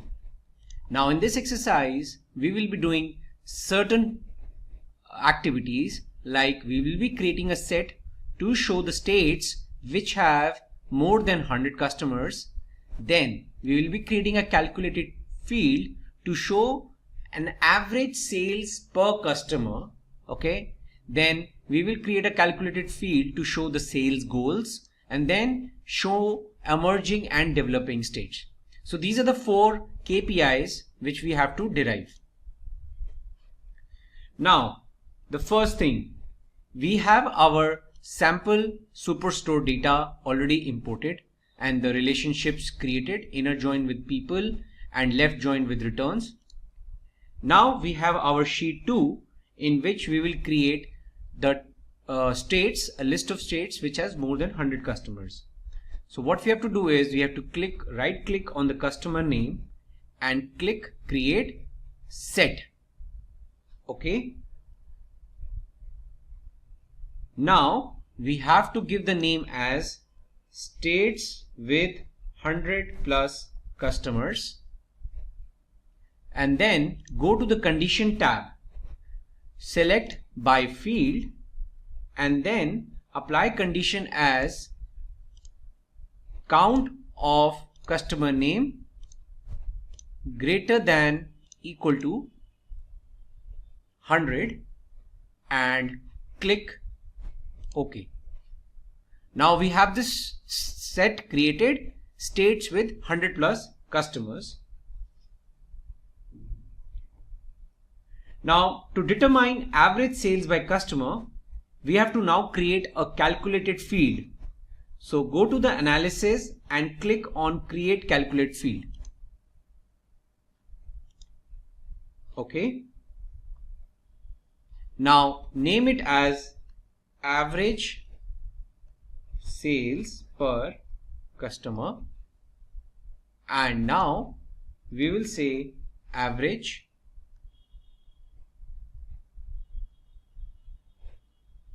we will use a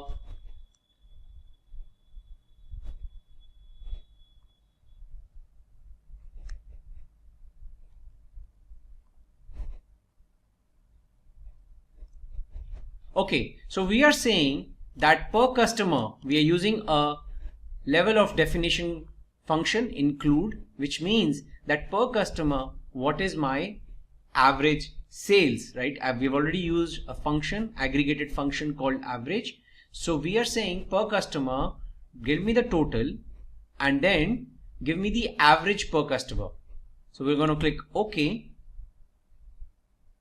Now create another calculated field. You can also create from here and name it as sales goal.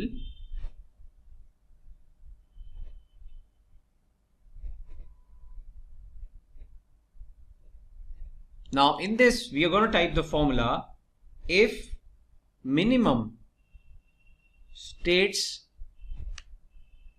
with 100 plus customers equal to true, then sum of sales into 1.3, else average sales per customer into 100. So we are saying that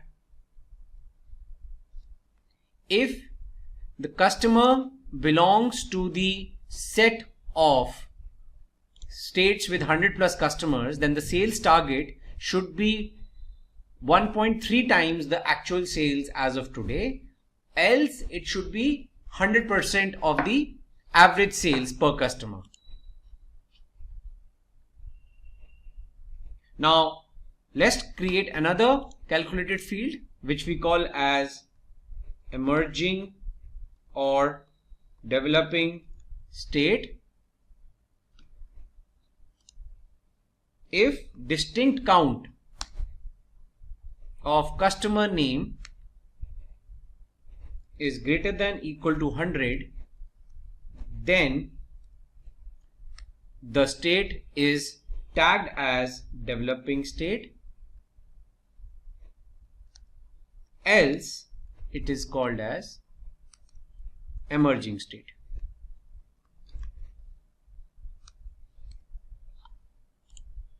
Okay, so we have now 3 calculated fields: average sales per customer, emerging or developing state, and sales goals.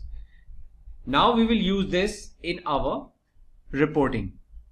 So we will drag sales goal under the columns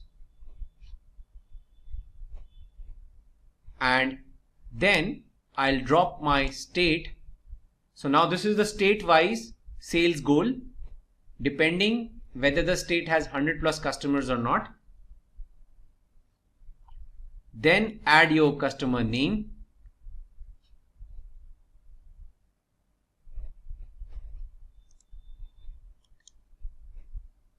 Make the measure as count distinct and make it as discrete. Okay, so if you see this, we have the count of customers per state and the sales goal for that particular state. And now I'll put my sum of sales, the total sales which I want per, which is there per state.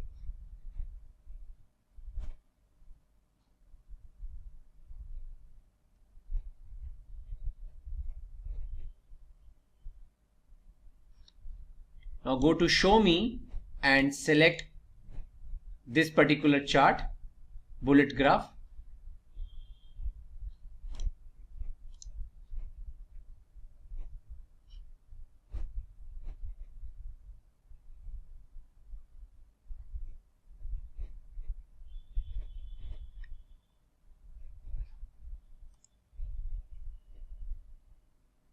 Now to bring sales goals to column, right click on the sales axis and select swap reference line fields.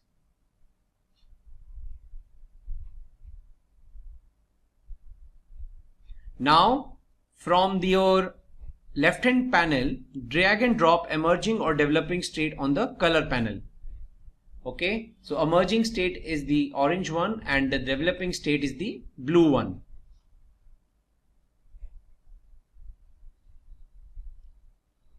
And save the sheet as developing and the emerging states. So if you see this, it's an emerging state because its count is less than, the customer count is less than 100. Its sales goal is 57384, but the actual sales is 19511. Okay. So now this is a developing state. Its count is greater than equal to 100 and its sales goal and its sales is exactly the same. It matches. So that's why you are seeing the bar and the blue bar is ending exactly where the vertical bar is.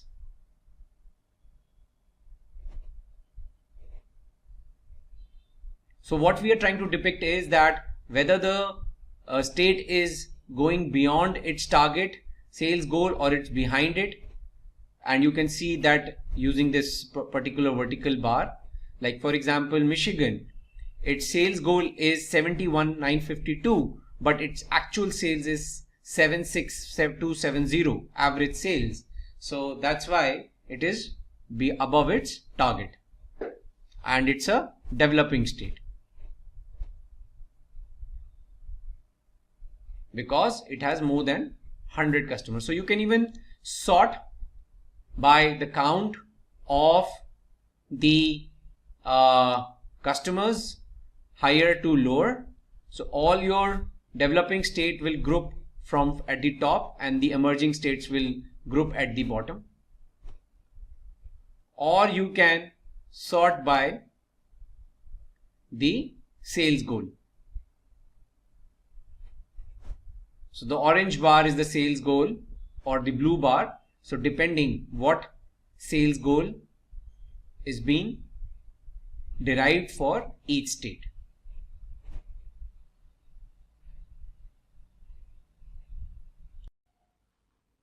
Hello and welcome to this new session on Tableau. Now in this session, we will talk about how to prepare dashboards and how to interlink reports within the dashboard. So in order to start this session, we will first create a couple of reports and then include them in the dashboard and then link them together. So for this session, as usual, we are using the sample superstore dataset for our example. Now, first we will create a report where we are going to show profit by region, per region. So first we will drag the region in the rows column and we will get all the regions and state. So we have all the states per region in our report now, and then we will drag sales and profit. So now we have our sales and profit measures at the column level.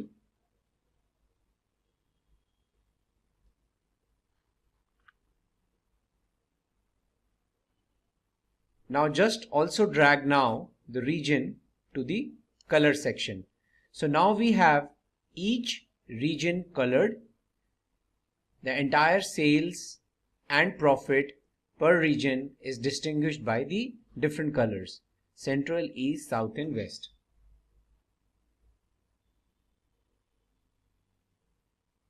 Now click on the colors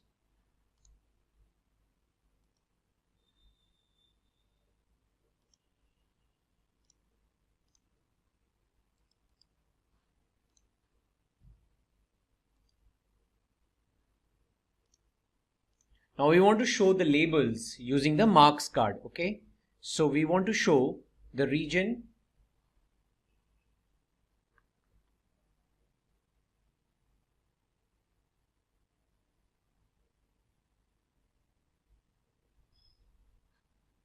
okay, so we need to include the show the marks labels. Just a second.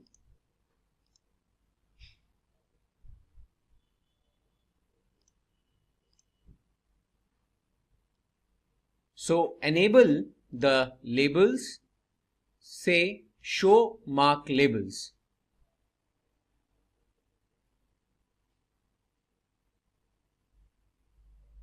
Okay.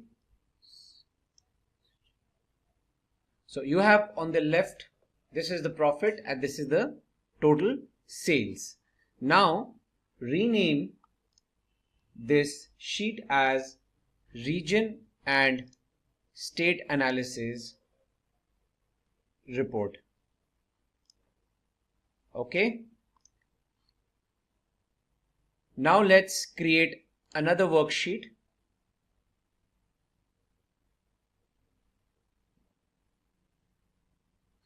Now in this sheet, just drag the state on the marks card.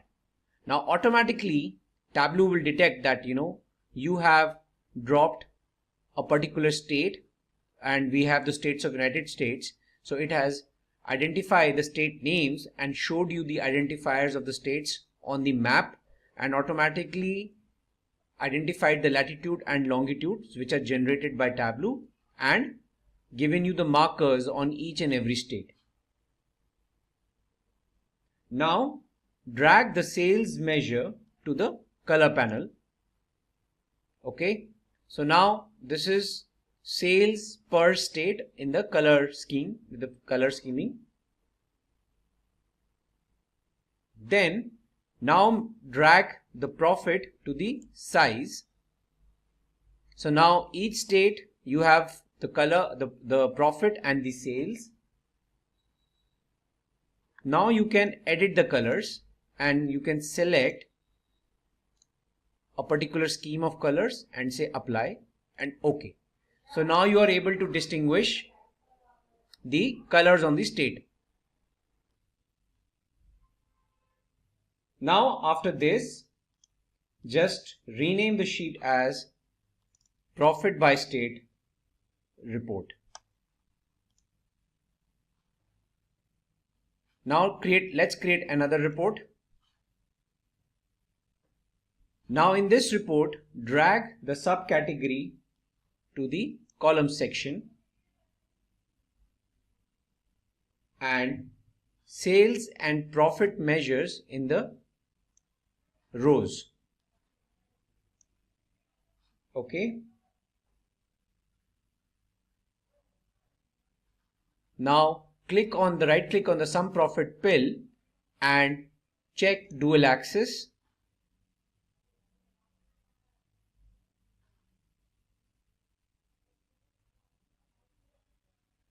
Now right click on the profit axis and say synchronize axis.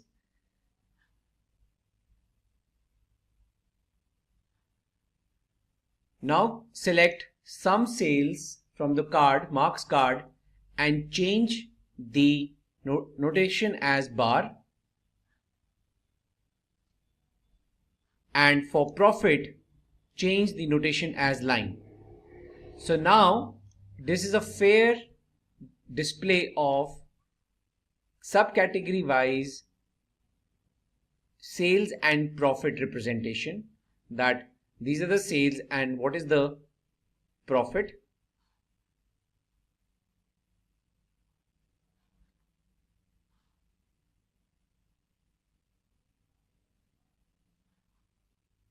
Now go to the all marks and drag the category section as the tooltip.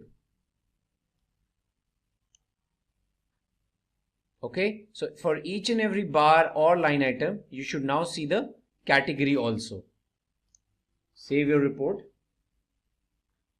and rename this now report as sales by and profit by subcategory report. Now let's create a new dashboard. Now the reports which we have just now created, first our dashboard size, let's make it as automatic. Okay, then let's show the dashboard title. Click on the dashboard title. Now drag the reports which you have created, profit by state, sales and subcategory report, and region and okay. So you have all your 3 reports in a single dashboard now. Profit by state, sales and profit by subcategory, and region and state analysis report. Now we will link these reports. So go to dashboard, click on actions, add an action called new filter, select source sheet. In the source sheet dashboard 2, only select region and state analysis report.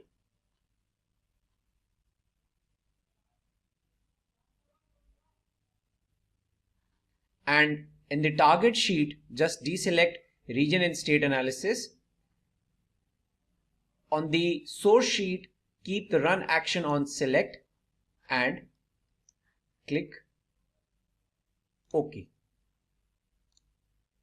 Now whatever state you select over here, that particular state will be used as a filter across both these reports. So it means in North Dakota, you have all these subcategories being sold and their associated profit, and on the map profit by state report you can see the North Dakota state being highlighted or only selected and the relevant profit and sales. Okay, so here is the total profit and sales in the profit by state report, and in this sales and profit by subcategory report you have the breakup of the profit and sales across the categories. Similarly, you can select any other state and automatically the filters will get applied automatically. See this, marine, main. Okay. So with this, we cover our example of how to create multiple reports and then connect them or encapsulate them in a single dashboard for a single view across all these reports.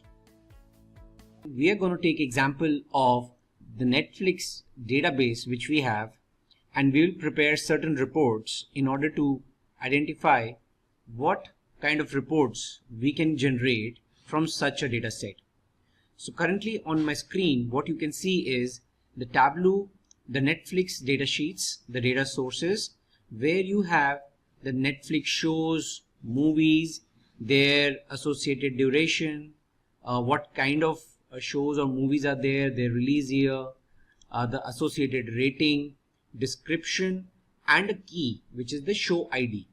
Now this is the unique identifier for each show in this Netflix title sheet, and with this show ID all other sheets are related, like who are the directors of the show, in which country the show was released, what is the cast of each show, all that information is in this sheet, and to which particular category, basically the listed in category is being listed in this particular sheets. So what we are going to do is, first we are going to import this sheet into Tableau.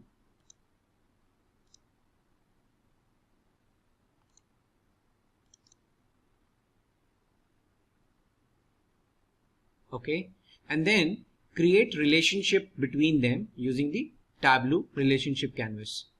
So first the primary transactional table, the sheet in which all the information related to movies is there or shows is there, is in Netflix titles, and then we will drag sheet like Netflix cast, titles cast. Now Tableau has automatically identified the relationship between the show ID of titles and show ID of titles cast, and it has made a join. So if you double click this, you can see this relationship, cardinality, and the related fields. Similarly, I'll drag titles category, countries, and directors. Now by virtue of this, all the sheets have now been joined with Netflix titles, and with this relationship ready, we can start preparing our reports. Now let's create a basic report where we can just glance the data, like whatever we were seeing in the Excel, how it looks in Tableau. So you have all the types of movies. Then for example, I drag the release year.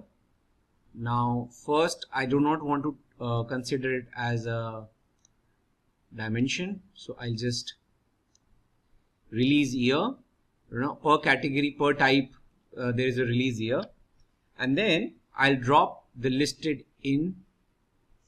So now these are the categories, so per year, the details of the categories, right? And then you can drag the title and the associated rating.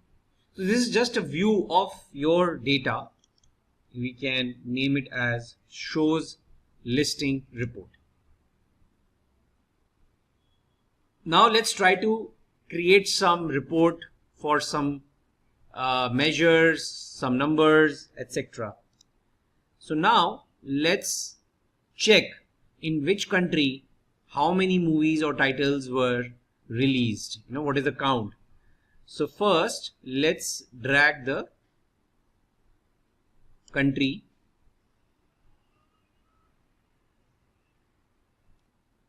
So as soon as we drag the country field, it has identified that it has the geographical names and identified the latitude and longitude details. So Tableau internally does that automatically, and it has identified the spots across the globe of the relevant country.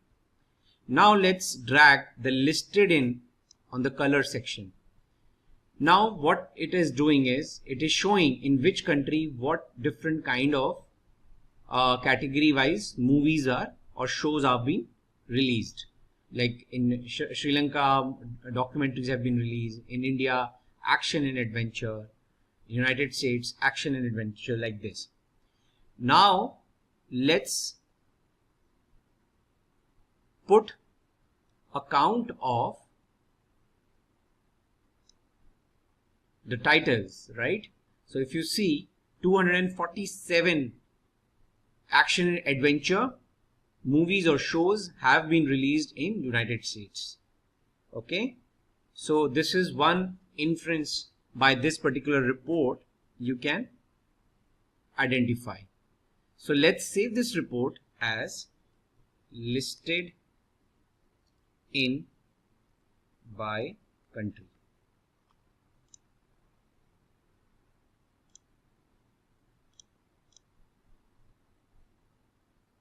Okay, now let's create another report.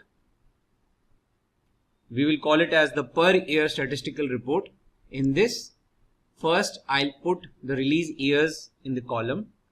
Now, count of Netflix titles. So this is the count of Netflix titles per year. So 2017, 2016, 14. And then count of Netflix titles in the countries.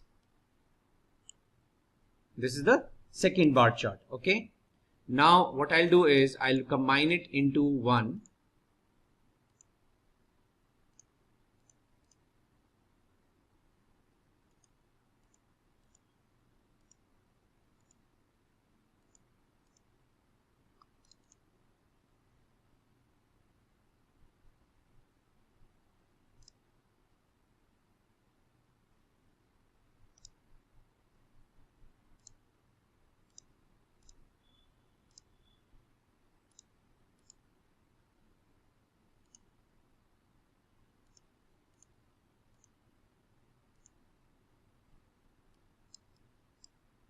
So one report we are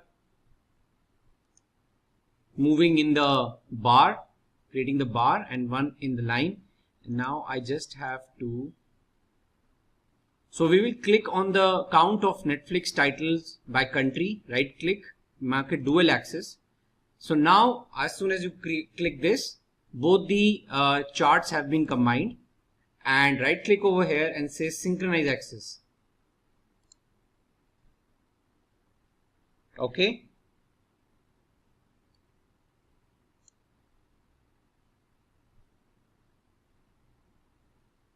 Okay. So now if you can see right, in 2017 you had 2,303 Netflix releases across all categories and 1159 titles, right? 1063 titles in 2017. So this is a descending representation of the count of titles released per year across category and across titles.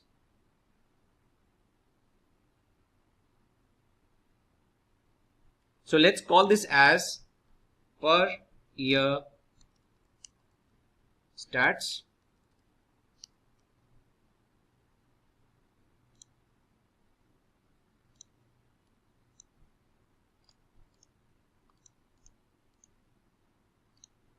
Now let's create another report. Number of shows per title. Okay. So, or sorry, per rating. So we will drag the rating column and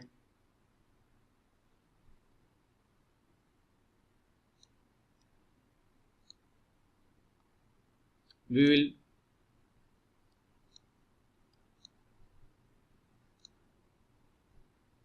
count of titles and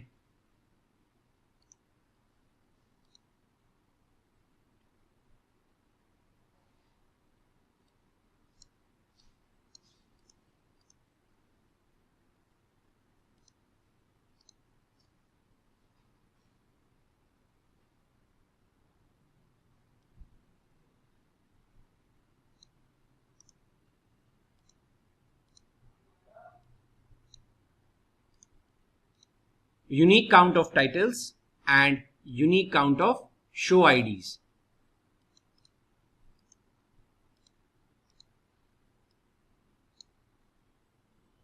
Okay.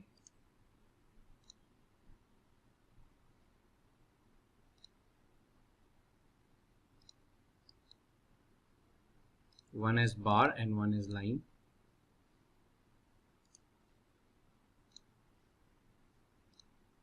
Okay.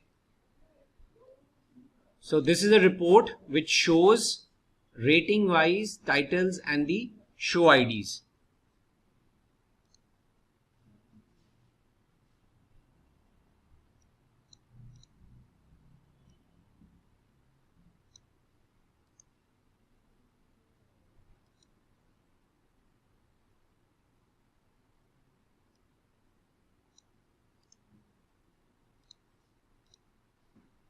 So in the tooltip, you can see the distinct count of titles and show ID per rating. Okay, so let's call it shows per rating. Now let's create another sheet, call it as shows by cast.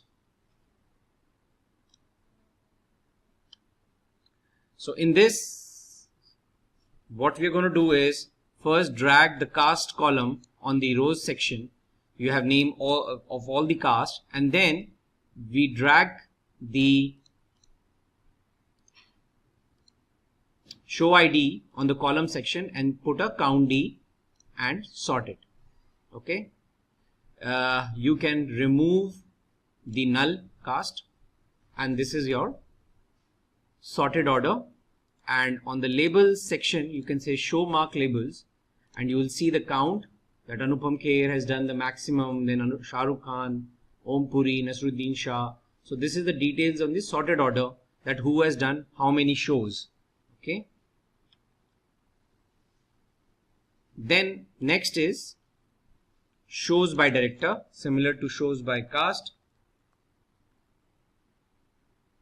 Drag director into rows, or differently if you want to prepare, into columns, and then count of show ID,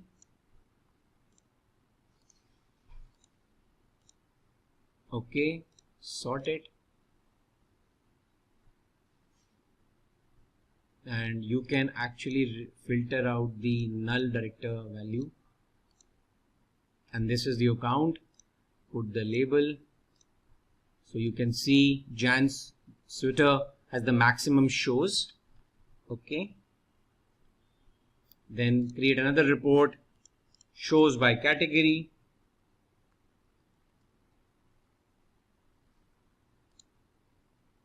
Now similarly drag the listed in the rows and show ID count.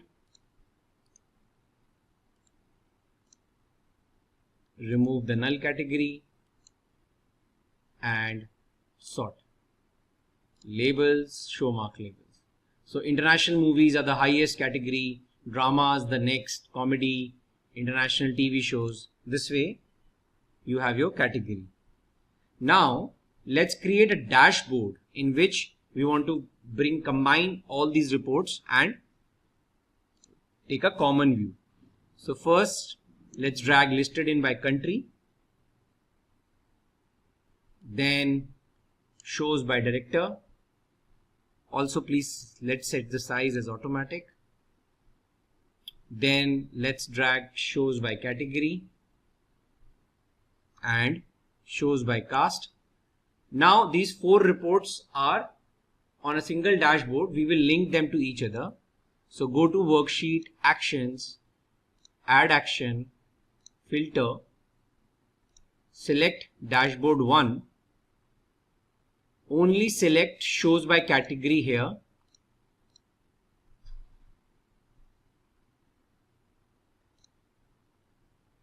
and in target dashboard 1, except shows by category, keep everything else, and in the source sheet just select, click OK, OK. Now whatever category you will select over here, that related category data will automatically be shown in other reports, like see international movies across the globe, across the countries, directors of only international movies, who has done the maximum, Johnny To, and shows by cast, right, that who has done the maximum international movies or dramas or comedies. See, Paresh Rawal has the maximum number of comedies, and then if you see the comedy movies, these are the count of comedy movies released across the countries and the who is the director.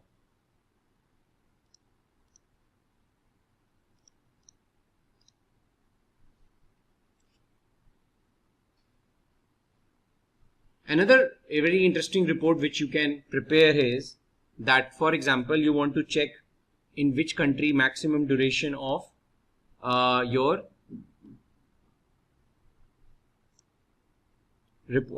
maximum duration of movies have been released. So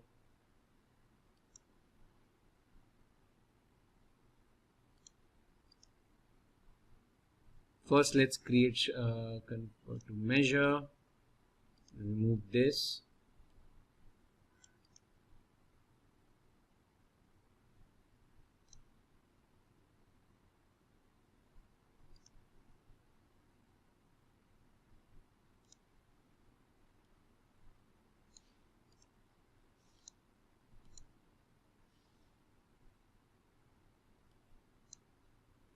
Okay.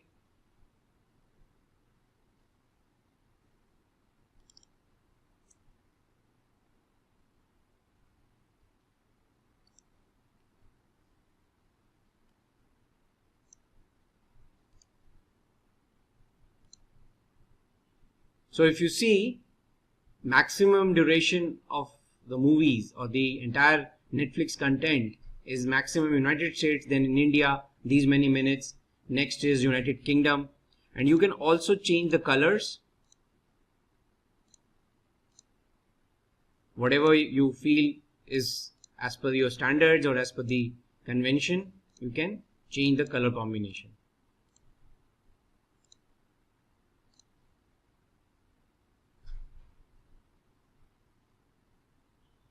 So there are multiple ways you can generate reports, and hope you have understood how you can leverage such a data to create your reports. And now, if you're an aspiring business analyst, then try giving a shot to Simplilearn's postgraduate program in Business Analytics from Purdue University in collaboration with IBM. The course link in the description and pinned comment should take you to the program being offered. Today we are going to talk about Power BI, what are its features, what are the basic advantages of using a visualization tool like Power BI, and we will talk about how to install Power BI and other features it provides and the basic setup. So let's discuss what's in it for us today. Now, we will first talk about why Power BI, why it's a popular tool and what problem it solves, what is Power BI, and what are the primary features of Power BI, which you can use in your day-to-day data analytics, visualizations, creating fancy reports, creating meaningful, intelligent reports for your organization, for your personal use, for crunching numbers, for generating reports real time, etc. Now, the most popular tool for Power BI is the Power BI desktop. I'll show you certain aspects of Power BI desktop, and then I'll show you the steps how to install Power BI desktop on your machine. And then definitely Power BI desktop is a free tool provided by Microsoft, but then you can also subscribe for an enterprise version, which is primarily used by enterprises for publishing their data. So we'll see the difference, and then overview of dashboards which can be created.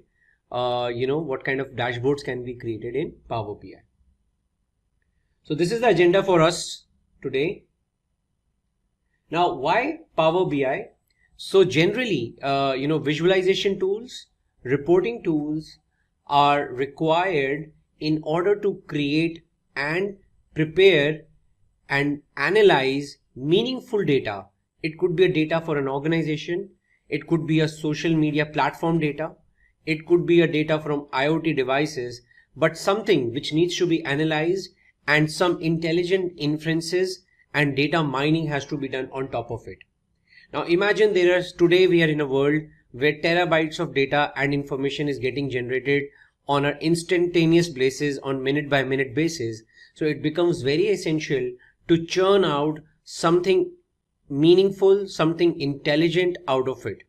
In the market, there are a lot of other tools which are available, like Killix, Alteryx, Tableau, and Power BI. So Power BI is a Microsoft product which is one of the most popular products, and it comes as a free to download product, Microsoft Power BI desktop, which is available, and I'll show you a couple of ways how you can install it on your machine.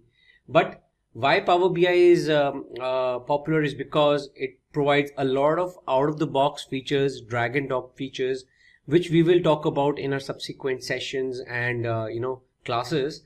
But today's session is primarily focused on giving you guys an introduction on what is the purpose of Power BI and what all problems it solves in the real world.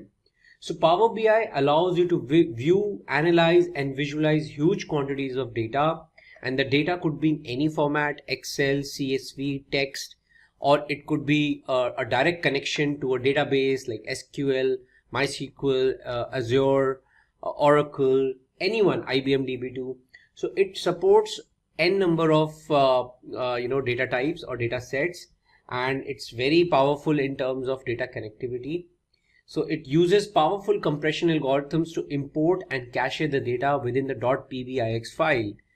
So it's as convenient as a simple software.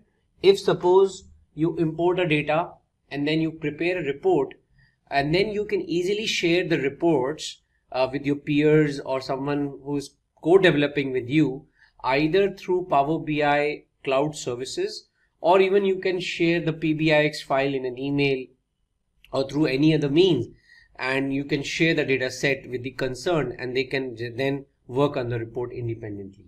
So there are different ways. There is no kind of a limitation for working on Power BI. There are multiple ways, and it is very fast. It is the most fast tool to work with Excel, because definitely Excel is also a Microsoft technology, so it works very fast on Excel based data and gives you numbers and reporting at a very high speed. So now once you have imported the data, Power BI allows you to model the data, allows you to work intelligently on the data. It allows you to model the data in a way that if you are importing data from multiple Excel sheets, importing data from multiple tables, you can easily create a relationship between those tables or data sets in Power BI, and then create visually appealing reports, meaningful reports, as I've been emphasizing, and make sense out of that data. No data in silos is of any use. Data in silo means a single worksheet or a single data set will not churn out any meaningful information until and unless you basically join it, club it, merge it, union it, append it with some other data sets, because a single data set will never be able to hold that much amount of information which is generally required for a important report. So it has easy drag and drop functionality with features that allow you to copy all formatting across similar visualizations.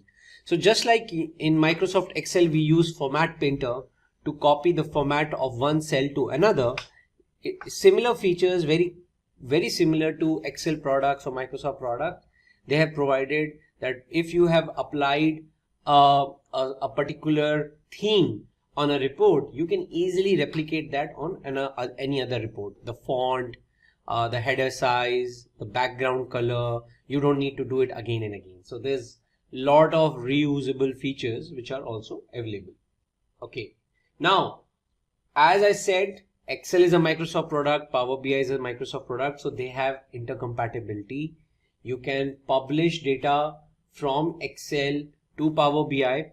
Now with the latest developments and enhancements, as of today, Excel has also plugged in a new feature called Power Pivot, which I'll show you later down the line.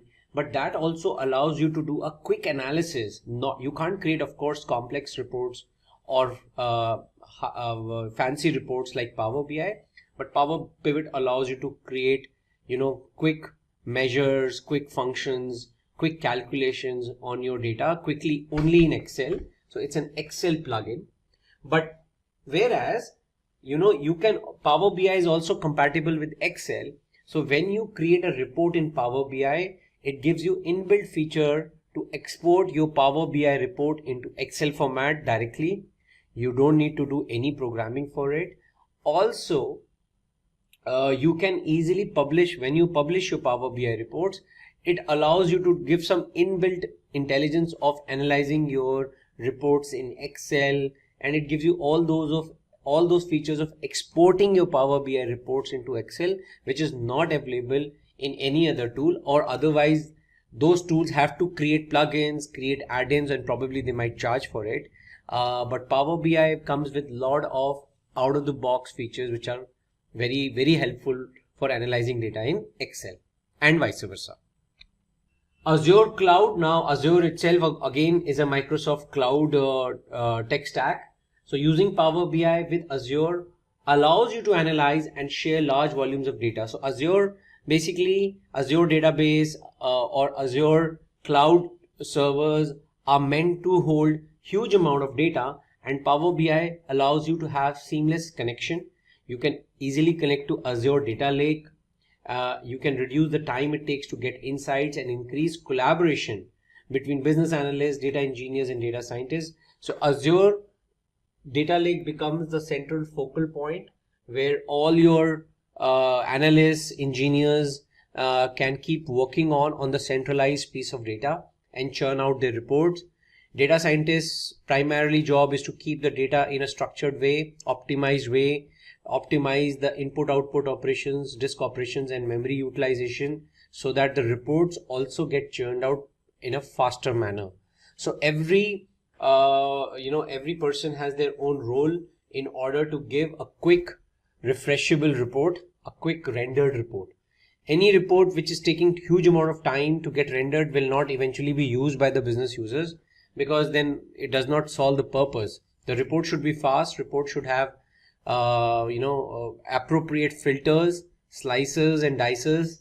You should be able to create the reports or dynamically, or you should be able to visualize the data dynamically. So all those visualization features are available in Power BI, and it works seamlessly. Either it is small data or huge data. It allows that you to work on those kind of data in a seamless fashion. Right. So this is just a very quick example of how a typical dashboard looks like. Dashboard is nothing but, you have clubbed a couple of multiple reports on a single page, and if you change a filter, a single filter on the page, all the reports will honor that filter and the numbers will change accordingly. So if you see in this example, there is a filter or a drop down of product ID, product name, employee name, or supervisor, or a date range. So whatever date range or filter you will apply, all the reports on this dashboard will get changed based on the filter you have selected. So Power BI allows you to get insights from data and turn insights into action to take data-driven business decision. And that is the ultimate goal of any visualization tool. That is the purpose for which visualization tools are bought and purchased by the organizations, and data is fed into them. Now, Power BI fetches data from factory sensors, social media sources to get access to real-time analytics, so that you are always ready to make timely business decisions. So basically, there is a feature of live connection or cut-off data connection. So either you can work on data which is residing on a machine and you can just work on the cut-off data. Like for example, there's a data which is available for sales 2017, 2018, and you're just working on a historical data. It's a cut-off data. Or it could be possible that you want to be connected live to a real-time IoT based, sensor based data, or social media data like Twitter, Facebook feeds, or you're connected to live Google worksheets. That is also possible. You just need to publish your Google sheet for a public domain, embed the URL into Power BI, and then whoever updates that Google sheet, automatically the Power BI report will also start honoring and consuming the new data which is added in the Google Sheet. So all those kind of real-time streaming analytics is also possible, and that is one big feature and very important feature of Power BI, which is widely used and has a very huge market acceptance and market utilization. Now, what is Power BI? Power BI is a business analytics service provided by Microsoft that lets you visualize your data and share insights, right? So earlier, Microsoft used to have a technology called SSAS. Now they have replaced actually SSAS and SSRS with Power BI. So basically you can use Power BI on the data which is there in your Excel or any other data source, and the Power BI service or Power BI desktop basically creates a connection to those data sets and import it, cache it, and give you a handle to it in order to work with it. So you can create these fancy, meaningful visualizations. Like for example, there is a geographical map. If you are importing data for a country or a continent or a region, Power BI will automatically detect that it's a geographical information and give you a map with latitude, longitude information, and you just need to plot your numbers on the map. Either you can use bubbles or either you can use triangles or whatever data structure you want to use, but all the mapping will be available geographically. Then you can create pie charts, which is shown in this visualization. You can create tree maps. You can create cards where you can highlight the most important numbers like sales, total sales of your company across all the regions, or the growth chart, or the month on month sales of your organization, or total number of products or units sold. So whatever is important and to be highlighted for the management to take any meaningful decision or any insights you want to share, Power BI visualization tool, the Power BI visualization chart allows you to drag and drop and create wonderful reports. Okay. So what are the features of Power BI? So Power BI desktop is something, a standalone tool which you need to install on your machine. It allows you to build reports by accessing data easily. You do not need advanced report designing or query skills to build a report. Though yes, it is beneficial that if you know some SQL programming, analytical programming, or you are aware of advanced features of any analytical tool, that might help you, but that's not a showstopper. You can easily build reports in quick turnaround time without needing any technical background. You just need to have some analytical mindset, and you can create savvy visualization and analytical reports. Stream analytics, as I mentioned, you can create a live connection with any kind of data. It could be IoT, it could be media, social media, it could be Google Docs, it could be any other kind of live connection. It could be a live database connection itself. So any insertions or updations or deletions happening will automatically reflect in your report.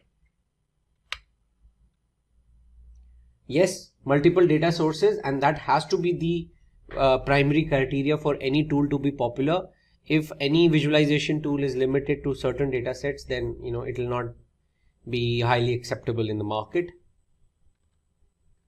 And custom visualizations, right? So as I showed you certain examples in the past, in the previous presentation, that feature is very important because someone might want to look at the KPIs from a different perspective. Some management might want to look at the KPIs from a different perspective. So you need to have that capability to create different visualization from the same data set. Now let's take a look at how to install Power BI desktop on your machine. So basically what you need to do is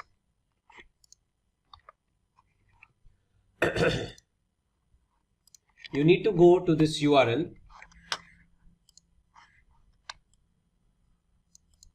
powerbi.microsoft.com ENUS desktop. Okay, and you need to just enter this. Now you can download it for free. So just click over here and it will open Microsoft Store. So basically now what Microsoft have done in the latest operating systems is that when you are trying to download, you can actually directly go to the Microsoft Store and search for Power BI.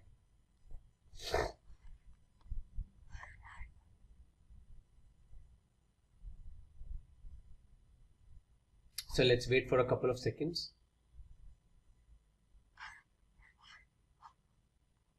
Right here. So Power BI desktop in Microsoft Store. For me, it's already installed, so it's asking me to open it. I'll open it in a while, but for anyone who is not installed, he will see the button of install over here, and it will automatically install in your machine, and then you can easily go and open Power BI desktop. Now if I click open over here,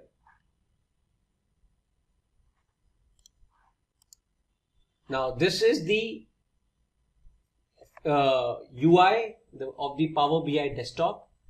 I'm not going to go right now in creating reports right away. We will talk about that in a subsequent session with sample data sets, and we will cover the features of Power BI desktop one by one. But this is what it is. This is the whole tool of Power BI, which is having the visualization pane. All the different visualizations are, can be created from this pane. Then this is the pane which allows you to select the data fields. Then there is a report view, data view and relationship view, the data model view, where multiple relationships you can create. You can view the data in the grid of the tables which you will create, and the reports. So you can create multiple reports on multiple pages. You can keep adding pages. Either you can create multiple reports on a single page and it will become a dashboard, or you can create separate independent reports on the single page. And these are the menu options which we will talk about. How you can change color scheming, you can do data modeling, you can create new reports, and you can also transform data, which is the biggest feature. Extract, transform and load the data, apply different logic, changing data types, massaging the information, creating new joins, appending the data, adding new columns, etc., etc. That is what you can do in transform data. So this itself is a whole different world.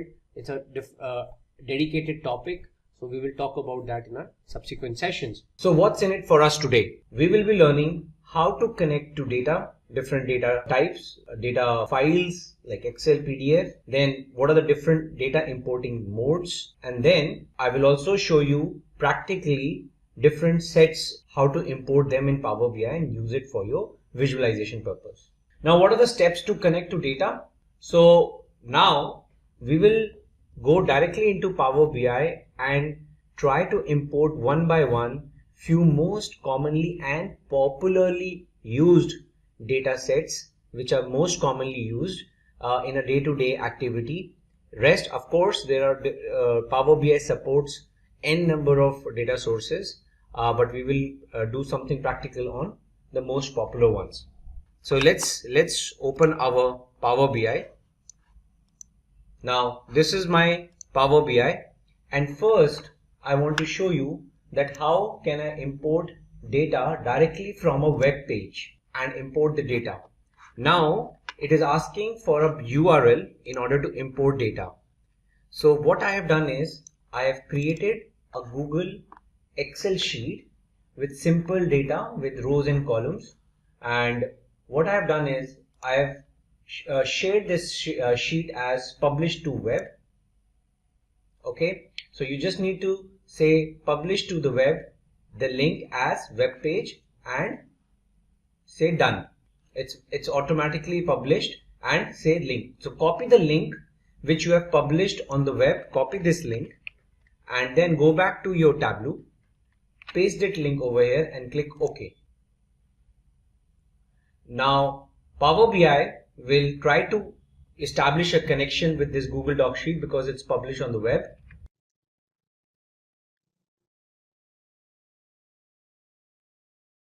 You need to wait for a while it is reading.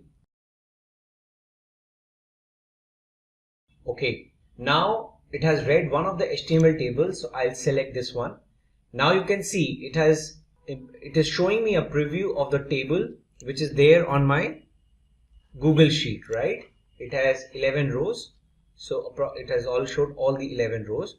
So now I can go and transform this data because I can see my headers are there starting from the second row. So there is an opportunity for me to transform the data. So I'll go and transform it so that it looks clean. Okay, so first is I need to remove the first row, which is the null row. Remove the top rows. Okay, and then I need to use the first row now as a header. So you just click this option, use first row as headers. That's it. So now if you see, my row ID, order date, ship date, all my data is now ready. So I can say close and apply. Click apply changes. Now this is an example of web data import. You can go and preview your data. Right? Now the biggest advantage of this data connection is that it's a live data. So for example, I insert another row.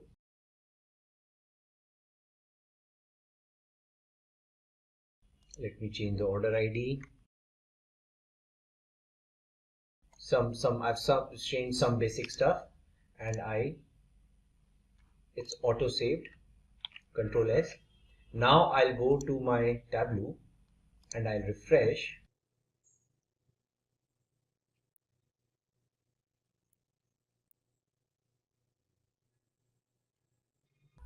Now you can see as I refreshed my Power Query editor, I clicked refresh all and I got my new row which is there in the live data.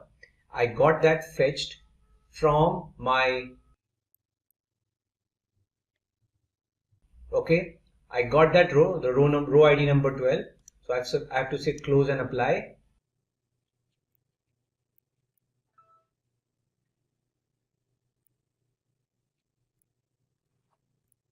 Now you can see the new row, the row number 12 is now available in my new dataset, in the dataset, because it's a live connection. It's a live connection with the web-based Google Sheet. Okay, so this is one important way in which you can import data. Now let's try to import data from a text file. Now I have already prepared a text file called subcategories.txt. Now let me just open it in a notepad.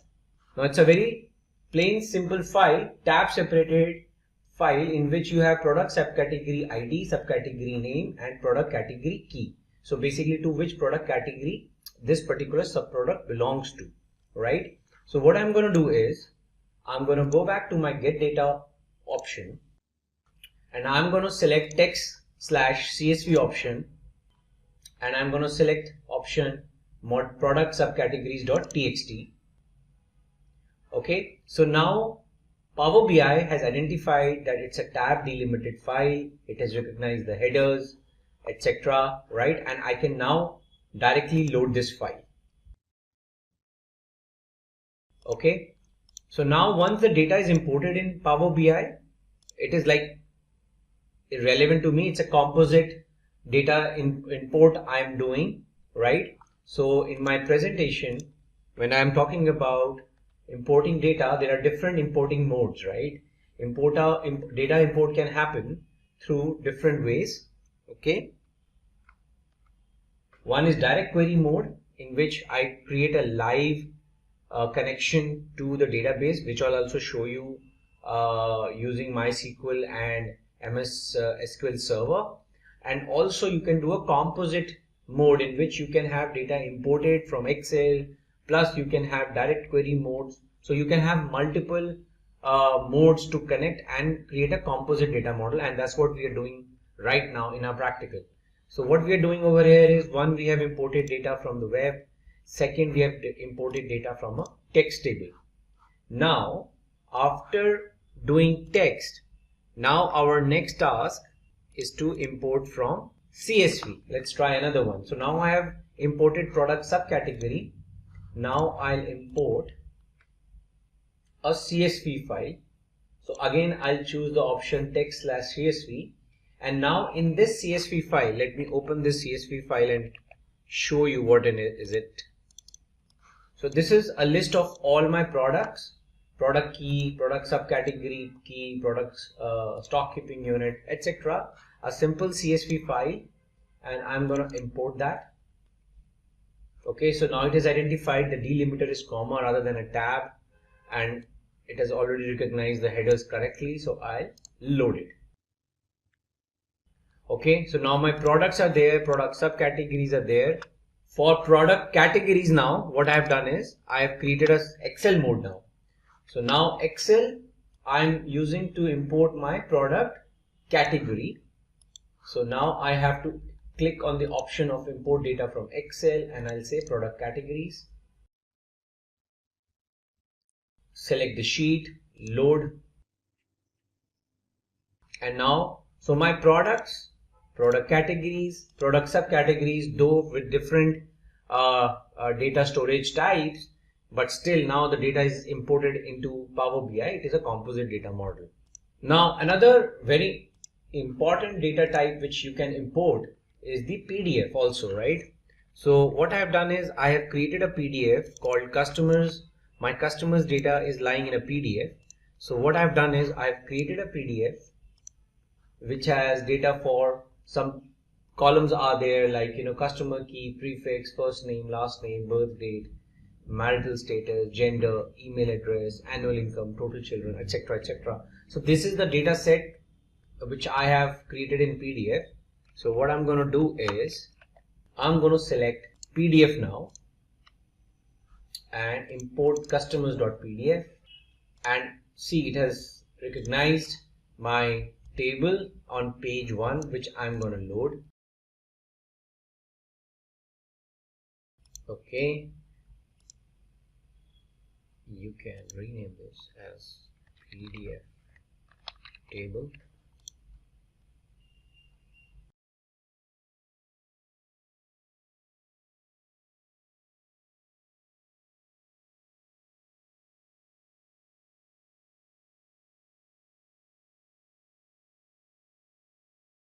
So this basically, these are the different type of data types we have imported: PDF, Excel, text, CSV, and web page. Now let's take a look at another interesting data set which we want to import, is the MySQL Server data set. So what I have done is I've already installed MySQL Server on my local instance, and there's already a schema of SQL live tutorial over there, and I have certain tables already prepared over there, like department, employee, etc. So my goal is now to import this data or create a live connection with this data set. Now in order to import my SQL database connection in Power BI, you need to first download a connector, MySQL Power BI connector. So you need to go to this link and then click on download and install the MySQL connector. Based on the operating system you have, you click on download and install it. After you have done this, go back to Power BI and then give the IP address of the database. In my case, it's there in this local machine, and the schema which I want to import is SQL live tutorial. So I'll give the name,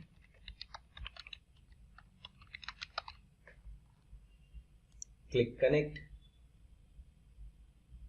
Okay, now it's connected. So now it is asking me which particular tables you want to create a connection with. I'm choosing department and employee.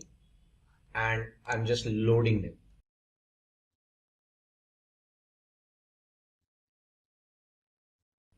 Okay, so now this is the exact data which is there in the employee and department in MySQL. Okay, so this is one example of how to create connectivity between Power BI and MySQL. Now I want to do the same thing using SQL Server, Microsoft SQL Server. So I have also installed Microsoft SQL Server on my machine, and I have used the SQL Express.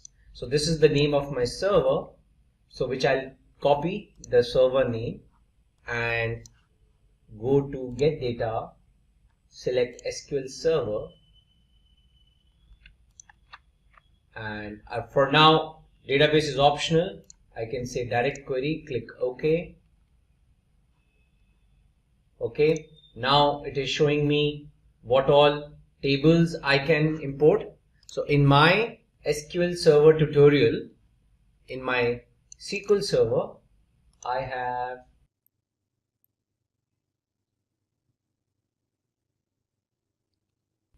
these three tables: customers, employee attrition, Olympic events. So I can use probably the customers one, which is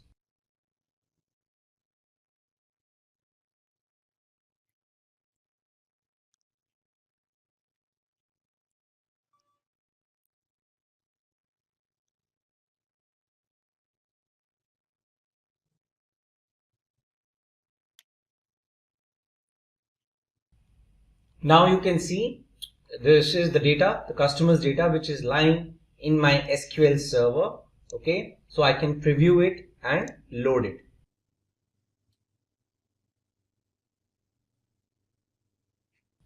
So now you can preview the data in Power BI. That is, this is the data. So I can rename as customers from MS SQL, and this is from MySQL, and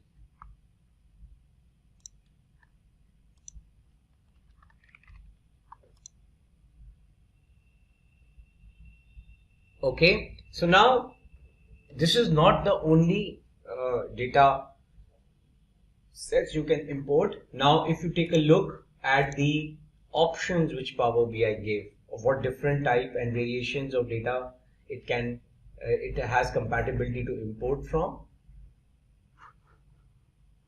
Okay, so we can just take a look at the categorization on the left hand side first. There are file based like Excel, text, XML, JSON is also possible. You can evenly directly import an entire folder, and within the folder whatever data types of files are there, it will detect it. PDF, Parquet, or even SharePoint folder, which is itself a Microsoft technology. Then different kind of databases, SQL Server and MySQL we just saw, but it's not only limited to this. You can connect to Microsoft Access, SSAS, Oracle database, IBM DB2, Postgres, Sybase, Teradata, and then SAP databases, Amazon, Redshift, Impala, Vertica, Snowflake, and n number of databases which are there in the market today, Amazon, etc. Then it also allows you to connect with its own Power platforms, Power BI platforms, data marts, Power BI data flows, Dataverse, etc. Azure, there are different kind of storage mechanisms in Azure, and Azure itself is a Microsoft technology, so it has a compatibility with a lot of Azure based data storages like Azure SQL database, blob storage, Azure Databricks, right, Azure HD Insight, Spark. So if you have those kind of services running on your Azure cloud services, you can even import them over here. Now online services, like you have ERPs running or some data which is shared on the internet. If you want to import it, that is also possible through certain products. Dynamics 365, Microsoft Exchange Online, Salesforce, Google Analytics, Adobe Analytics, GitHub, LinkedIn sales, if you want to do some analysis of some social networking, feeds, that also you can import.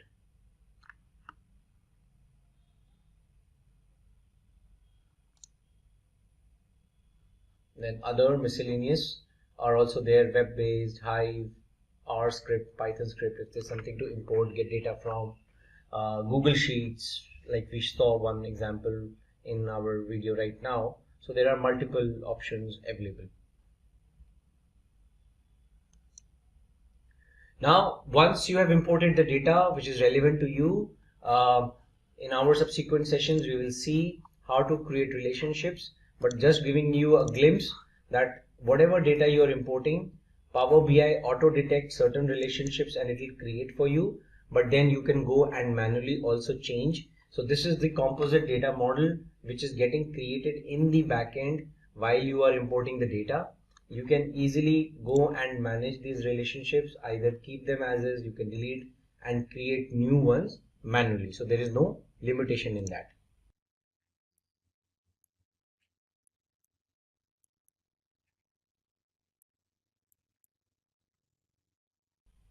So this is what we have witnessed. We have imported data from different files types, data types, and then we have tried to, once it is imported into Power BI, then there is no limitation of how you use it. You can create visualizations across different data sets and then create your standard reports.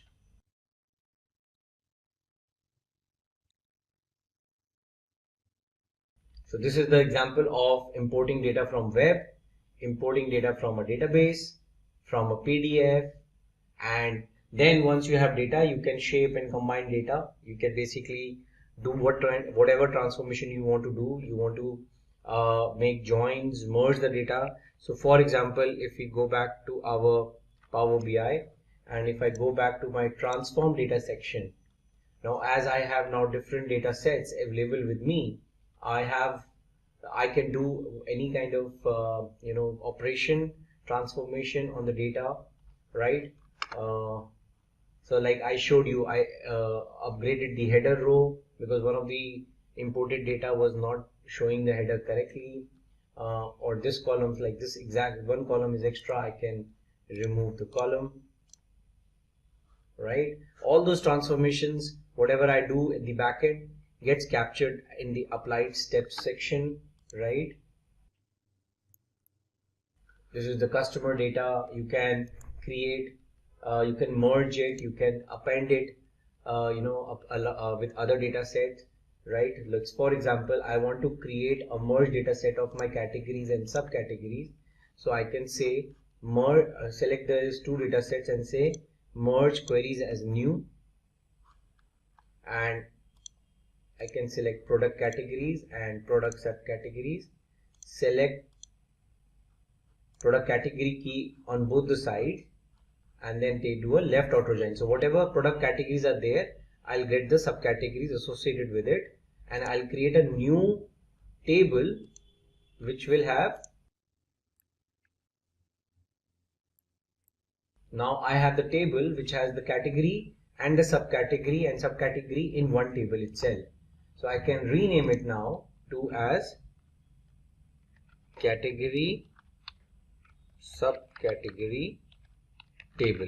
It's a merge. Basically, it's a join between category and subcategory, and now I have a common table, right? And I can close and apply. So imagine I have created a new table which is created from one data set which is Excel based and another data set which is text based. See this category subcategory table. So now I can use it the way I want in my visualization reports. So that's what the presentation says, right? That once you have the imported data, you can shape, you can combine, you can adjust, you can do whatever transformation you want to do and create your visualization. Okay, so what topics we are going to cover today? We are going to talk about different types of data modeling, and the most important part and aspect of data modeling is the cardinality. The cardinality which you basically decide after reviewing the nature of data and after you've imported it, what kind of cardinality you have to basically highlight, right? And there are different type of cardinalities which you might have heard earlier also if you're from PL SQL background, like 1:1, 1:many, etc. We will talk about that. Now, what are the different types of data modeling? Now, dimensional data modeling is one of the most popular and most widely used modeling. In dimensional data modeling, you have master data, like for example customer data, date, store data, product data. So these are like less frequently changing data sets. So there is an organization, right, and you have set of customers, their email ID, phone numbers, etc. that will change less frequently as compared to the sales transactions, because transactions are happening every day, every minute. So sales is a more fast changing data set in dimensional modeling, which is in the terminology of data is also called as a fact, and customer, store, product, which are like more of static data and less changeable data, is sometimes called a dimension. So this is a typical dimensional data model which is typically used sometimes, right? And then there is another model which is relational model. This is a typical model which we have been using in database design, like primary key, foreign key relationships. So for example, you have a customer who has purchased a product. So probably the customer might have the details of the product which he has purchased, and you will make a join between customer and product table. And even you can make a join between product or product type or customer or product type. So customer table will also have a key to the product type. So this is less conducive for reporting, but it is more of a transactional relational model. But of course, this is also feasible. But from the Power BI perspective, when we talk about reporting and visualization, this is the most extensively used dimensional data model. And this is what we are going to see in our example now. So what I'm going to do is I'm going to show you certain data sets. First, we will prepare and create certain of our data sets, and then we will import in our sample Power BI file, and then slowly we will create the relationships.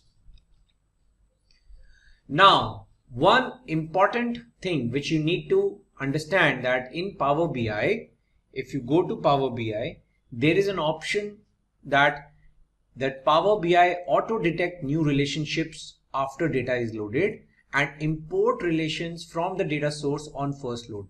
So for example, if you are importing the data from a database where you have already defined the primary keys and the foreign key relationships, so that is the first option which Power BI will auto detect. And secondly, if suppose you are importing two different kind of data sets, one is Excel, one is CSV, and if Power BI detects a common column, key columns, it will auto detect a relationship which you can go and later change, modify, manage in your relationship menu, manage relationship menu in Power BI, which I'm going to show you. Okay, so if I open a Power BI, and this is where the option lies, go to File, go to Options and Setting, Options, Data Load, and these are the two options which are by default checked. You can uncheck it and manually prepare relationships. There's no limitation to that, but if you keep it checked, then Power BI will do its job to detect the relationships. Okay. Now coming to the next important factor, cardinality. Now before I start playing around with my data and start showing you certain relationships, it's very important to understand these four types of cardinalities. One is many to one, right? So basically many to one means that many orders contain data of one customer. So per order, one customer is there. So from customer to order or product or delivery address, it's a one-to-many relationship. And from the other side, from order to customer perspective, it's a many-to-one relationship. Okay. Second, other cardinality is 1:1. 1:1 relationship is only applicable when you are saying it's an extension of the current table. So for example, in one table you have employee details and you are extending the details of the employee in another table like employee address, employee ID. So that is like 1:1. There is no multiple records of a single employee. In the address table, only one employee ID exists, right?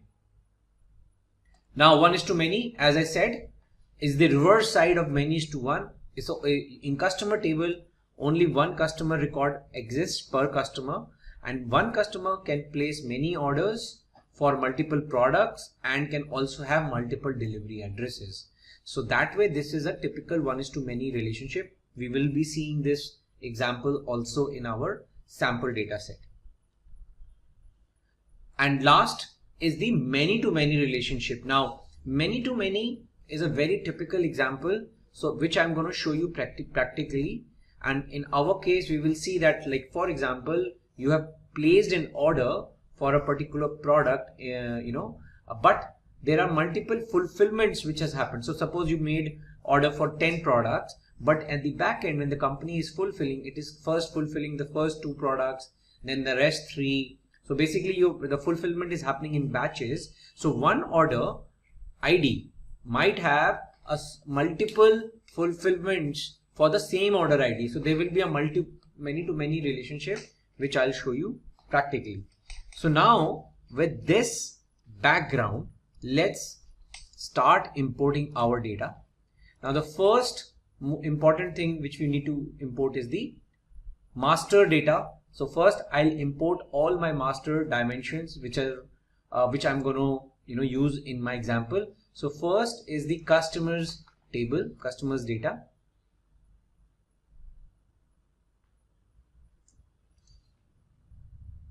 So this is the customer details, the customer key, prefix, first name, last name, birth date, marital status and gender. Some redundant columns are also present, but we'll remove it.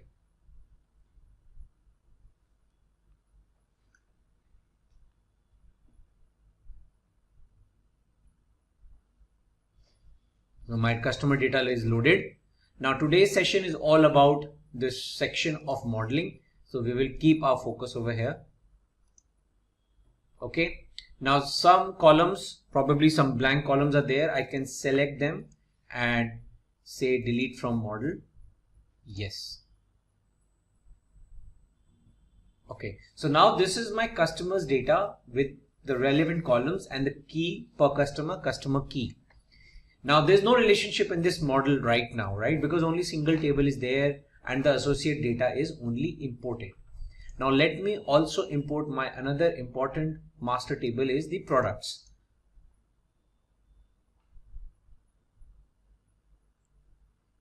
Select the product data, product key, product subcategory, product SKU, product name, model name, product description, color, size.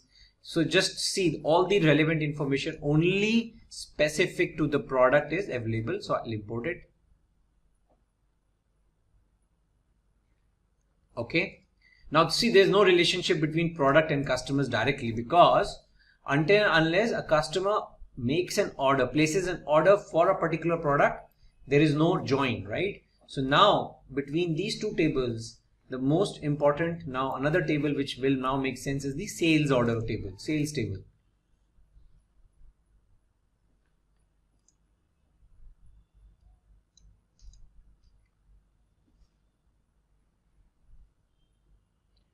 Now I am assuming that Power BI have auto detected the relationship. Now you can see that because I've already ticked that checkbox. Now let's see what relations Power BI has auto detected. Let's first check the relation between customer and sales. I'll double click this join. Now what it has done is it has created a join of many-to-one between sales and customer. So what does that mean is that one customer can place many orders, right? And that it has detected by the quality of the data and the data sampling which Power BI has done. You can also reverse this relationship. Here I can select customers. and I can select sales. Now it has become one to many. So that you can also do manually. So that is what I said.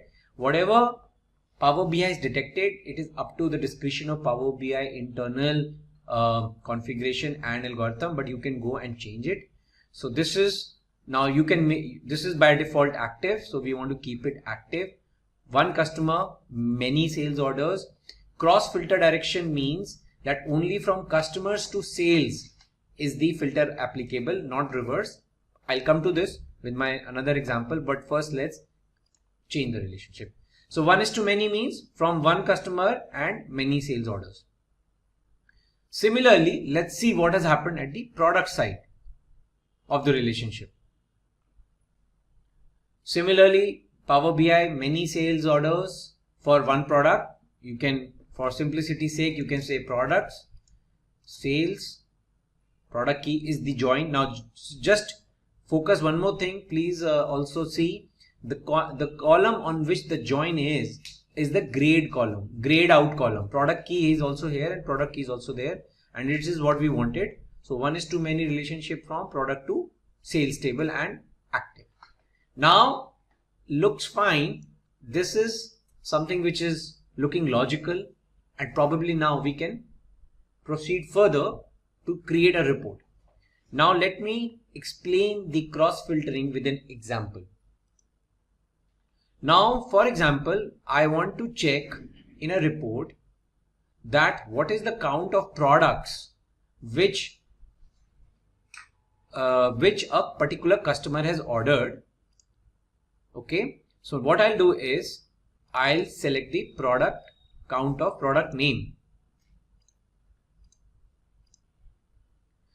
Now if you see, and for each customer, in front of each customer name, the count is coming as 293. It is getting repetitive because there is a one-way filter direction filter between customers and sales and products, right? So this join is single-sided. It means that from customer to product you can't find a relationship because it's a single side cross filter, right?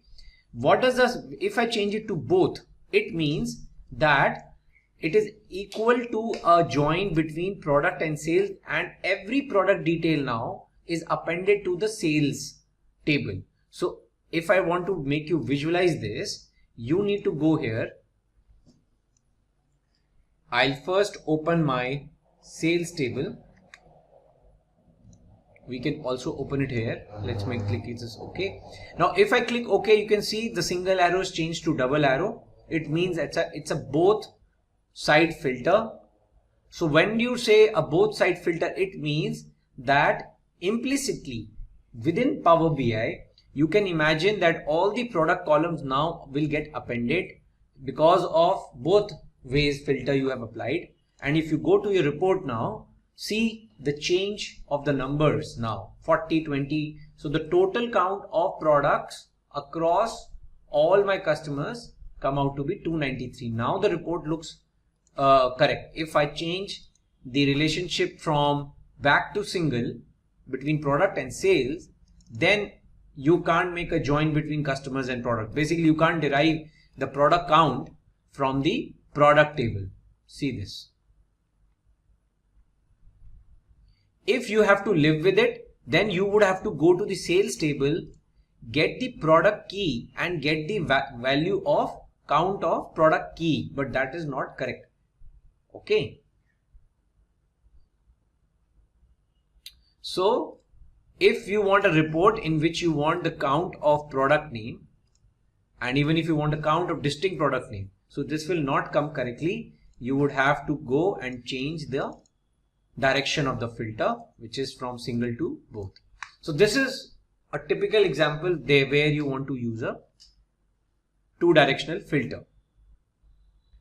Now let's proceed further and import other data set in order to show you another example. Now I want to show you an example of 1:1. So I have another table which is called customer details. So the key in this table is again customer key, but only email address, annual income, total children, education level, etc. Other details of the customer is there.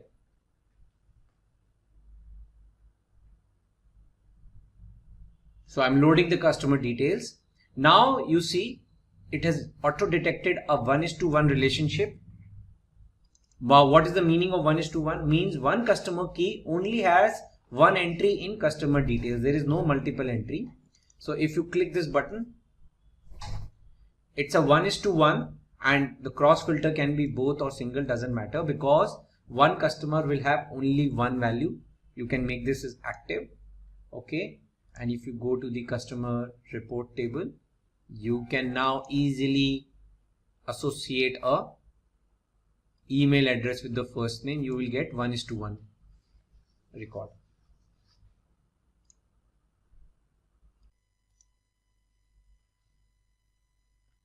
So now you can see that with 1:1 relationship, with the first name, I have associated the email ID, and for each email ID, there is a associated first name with that.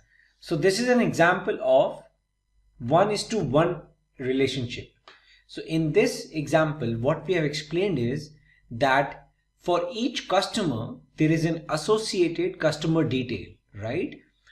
So you have the first name, email address, education level, homeowner, occupation, and total children count. So in this report, what we have done is, if you click over here, so the first name and the email address. Okay, so there's a 1:1 relationship, and if you drag the customer key, report takes time to render, and even if you can,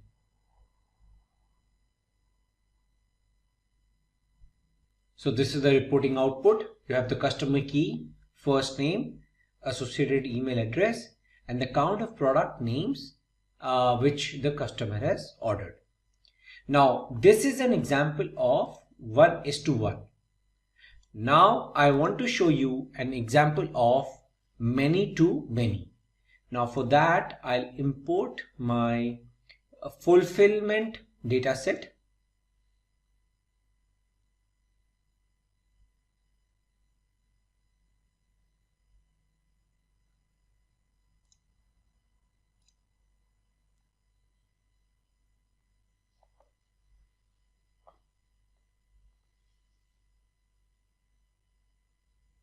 Okay, now in my fulfillment data set, there is a column for order number. So basically what I'll do is I'll drag order number from here to here. Okay, so now what has Power BI detected? I'll do one thing. I'll select sales over here, fulfillment over here, and order number to order number. Okay, so it's a many to many relationship. So it means that per order I have created multiple batches to fulfill that particular order. Now many to many relationship is definitely a candidate for both ways cross filter detection direction, but you can check that. But definitely Power BI shows a warning that this relationship has cardinality to many, and this should only be used if it is expected that neither column contains unique values. Okay, so we know that fact. That's why we are accepting this relationship as many to many, because we know there are multiple order numbers over here in the sales table which are mapped to the multiple order numbers in the fulfillment table. We'll click OK. Now you want to keep the direction as both ways or one direction. That is up to you, the way you want to map the report. So I can double click over here, and you can even click. So now you can select from which way single filter you want, from fulfillment to sales or sales to fulfillment. I'll prefer sales to fulfillment and click OK.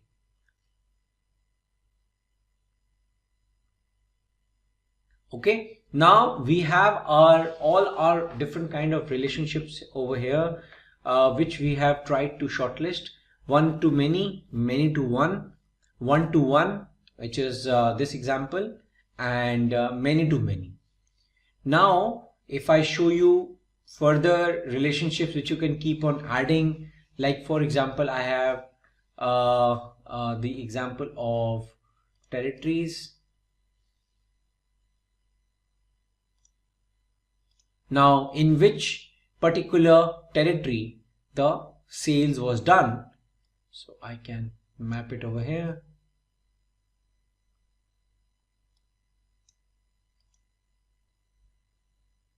Okay, so now it's a typical one-is-to-many relationship because territory is my master table, where I have a static list of continent, country, region, and it is mapped to the territories which are in which my orders have been placed.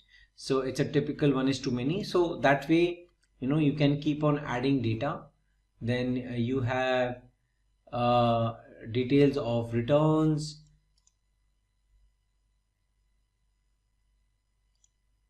Now this is another transactional table which is about the orders which have been returned rather than being returned by the customers.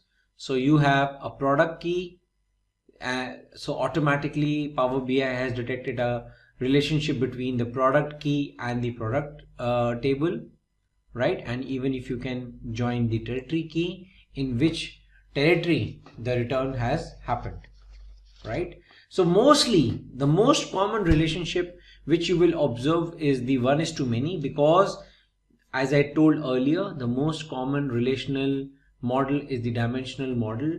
The static data, the slow changing dimensions, the SCDs are the master tables, and the most frequent changing are the fact tables. So if I talk about a typical dimensional model, the fulfillment table, sales table, and the territories table, the fulfillment table, sales table, and my returns table are the fact tables of my data model. Now, so far, what we have done as per our last session is that we did data modeling on the different data sets which we had imported in Power BI, like products, sales data, returns, fulfillment, customer details, and customer master data, calendar details, etc. So in the last session, we prepared a data model and established the relationships between these different data sets, like 1:1, 1:many, many to one, 1:1, etc. And we saw the examples. Now, once our relational model is prepared, our data model is prepared, now our next activity is to create certain additional columns which we want to derive basis the data which we have imported. So for example, I'll start with my product data set. Now in my product data set, I want to introduce a column which basically categorizes that if any product which has a color red, black or gray, I am going to tag it as a colored product. Rest I'm going to say not a colored product, right? So all these are like example of byte type product SKUs. So for that, now in order to introduce a new column, you just need to do what? You need to select the table in the data grid, go to the table tools and say new column. Okay, so column will get appended to the rightmost part and you will start seeing a formula section typical to like you get in your Excel. Now I'm going to say that the name of my column is going to be byte type color. Okay, and I'm just creating a if condition. If product color is equal to black, okay, or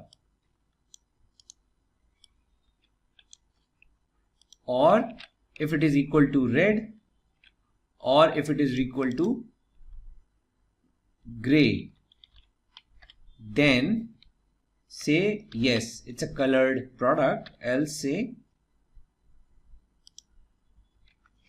no.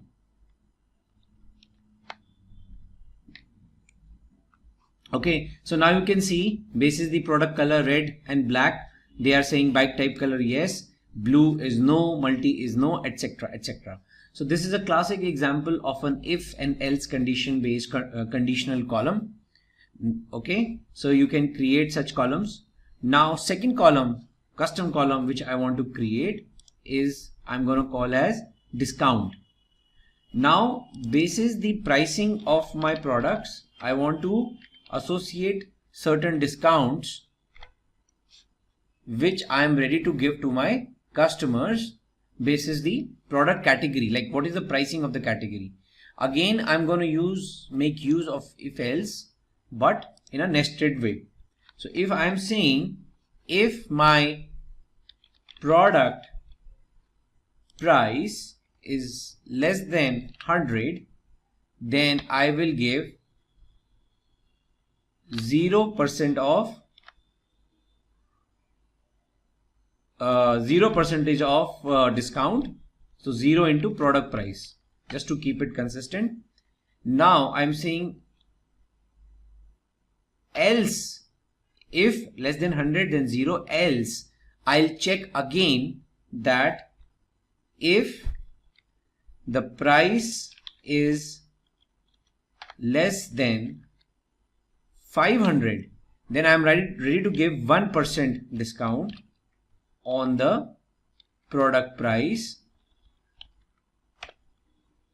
else I'll move further. So like this, I have created a formula. So what I'm saying is if product price is less than 100, give 0%. If it is less than 500, then give 1%. Less than 2000, then 1.5%. Less than 3000, then 2%. And otherwise, else less than 3000, if it 2%, else 3%, right? Now, after this column is created, now you can check, right? So this, see, the product price for this particular product, it is less than 100, so that's why there is no discount. It is between 100 to 200, then this has been given a 1% discount. So like this, all the discount column is now calculated. Now this column is available just like a regular column in my product table. Now after this, I'll go to my sales table.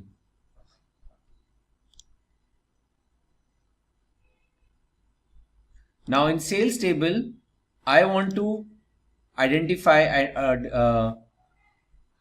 create a column called as cost. There is no product cost column over here, so that will be derived. So let's create a column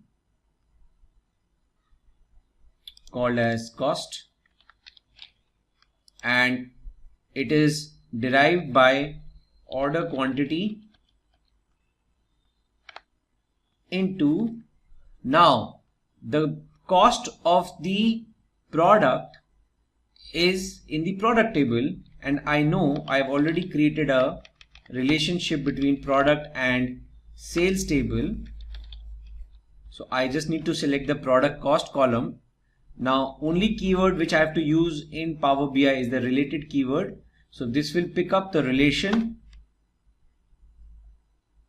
and now for this particular sale order, the cost has already been derived. So this order number, this is the cost for which the product is the costing of the product for this particular order.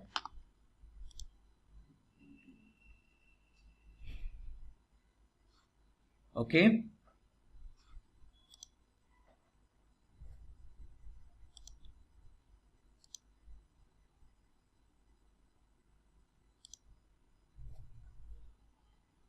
Now I'm going to create another conditional column over here called as order status.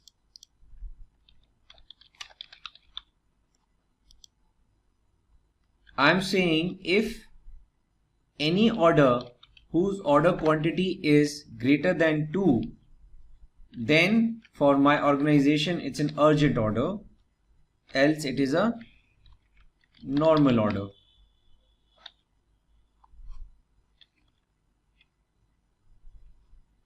Oh, sorry, I lost it.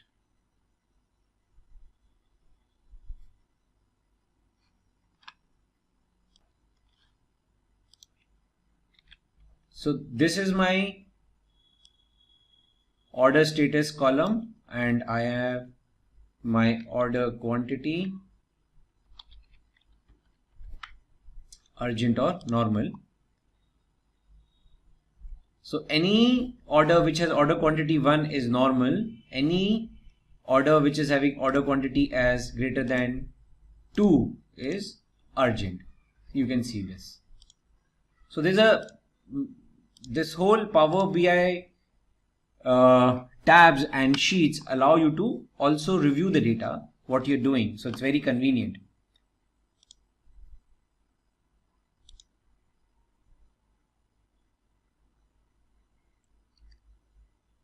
Now I have my sales data. Now what I want to bring within the sales is my discount column. So here also I want to bring the discount which I have created.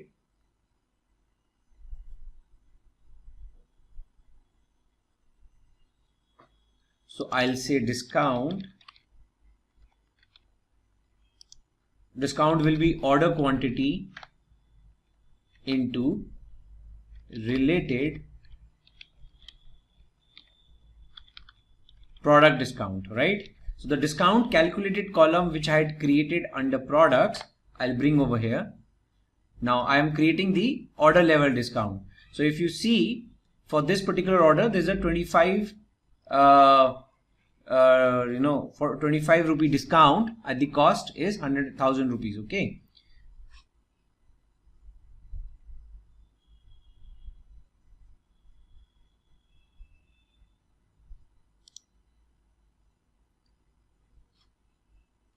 And what is the order price now?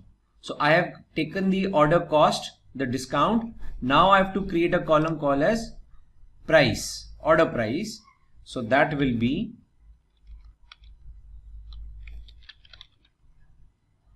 again order quantity into related price, which is per product, price, enter. Okay, so now I have the cost, the discount and the price, right, available with me. Now I want to calculate the total revenue, total profit and loss, right? Per order, how much?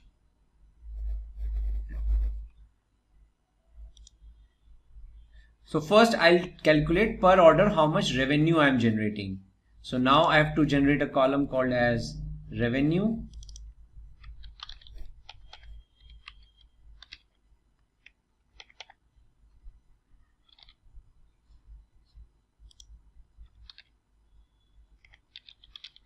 Revenue is price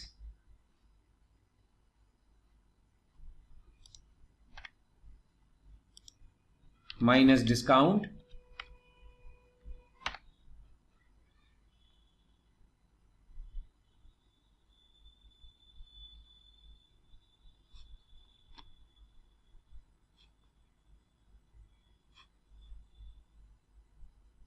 so 1700 minus 25, 1700 minus 25, 2071 minus 42. And if I want to calculate the profit per order,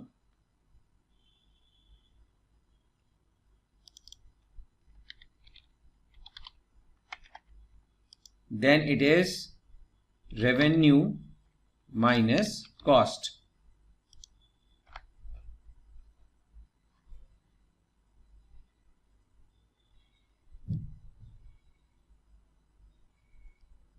Okay, so now you can see, typical custom columns, calculated columns which we have created are all playing around with the numeric values numeric data primarily and trying to give inferences into per order cost, discount, per order price, revenue and profit. So typical calculation columns which I have prepared in front of you.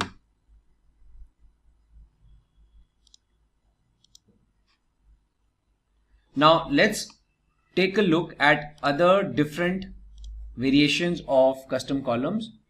I'll create certain columns for text-based custom columns, calculated columns using text-based data. So I'm now moving towards my customer table, in which I have customer key, prefix, first name, last name, birth date, marital status and gender. Now I want to create a new column in which I want to derive the age of each customer as of today, right? So I'll use another function, a date function called as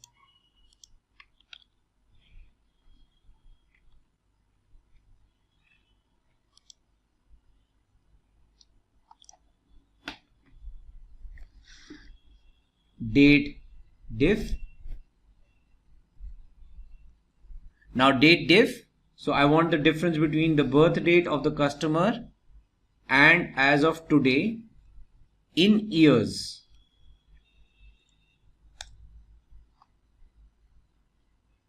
Okay, so this customer as of today is 68-year-old, one is 74, 68, 57, etc. So this is one derivation of a calculated column of age. Let's take another example. Now this is a text-based column. Derive the full name of the customer.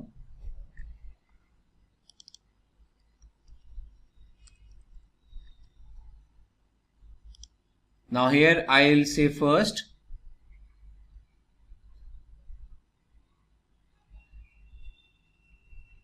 lowercase, in lowercase I'll concatenate the prefix,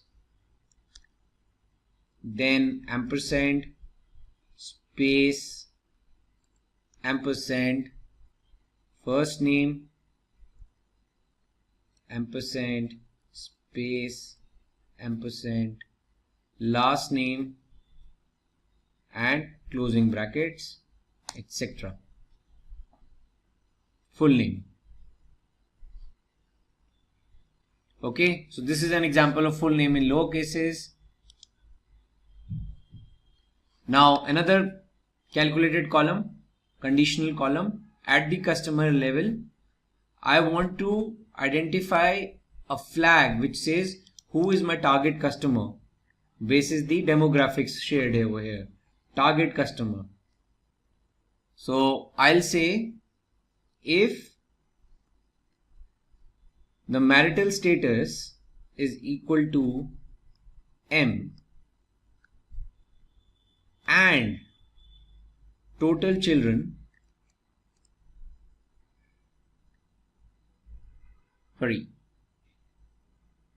and total children annual income.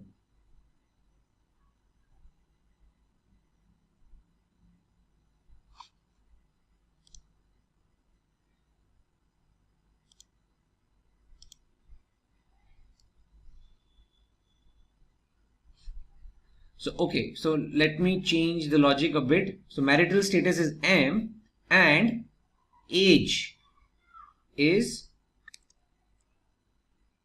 less than 50.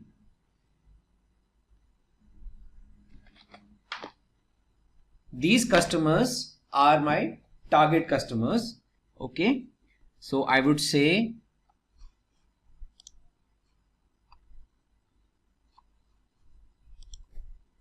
yes, else no. See this. His marital status is married, Logan Diaz, and age is less than 50, else everyone. So if I try to filter, so these are my target customers. 69 out of 1178. So this is just a conditional column, but a logical condition, an example which I'm trying to highlight over here.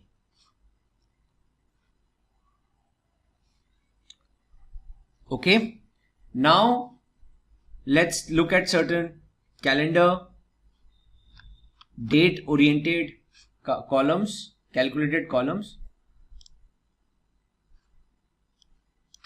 Very typical, like now I have a simple date column. Now I'll keep adding certain columns which which will help you understand how you can do some calculations on the dates. So like for example, I want a date which is 12 days after the current date, the date in the column. So just simple 12 days after, select the date and add 12.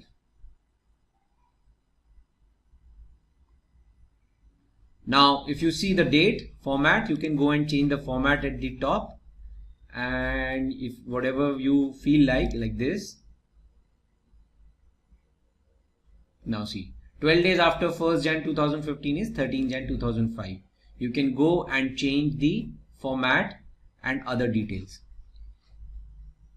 Let me also show you, if I go to my cost and other columns, I can go and change the format. This is like a currency, cost is currency. So I can go and change the currency type, and you can even show the dollar value or whatever currency type it is. So for numbers, you can do currency, or text or dates, you can select the format. So this is available at the column tools level.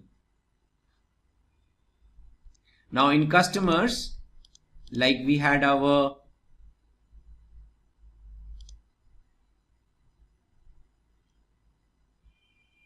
column of full name. So now what all things are available? Format as text, okay, data type text. So very minimal options are there. With date, you have options of the date format.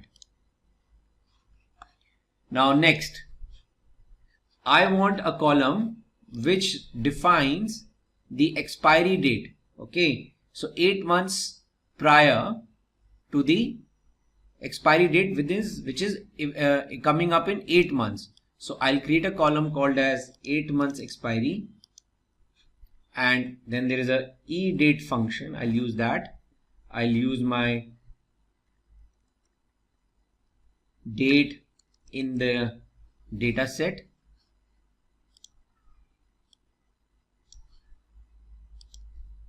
comma, I'll say 8. So now this date column will append 8 months to my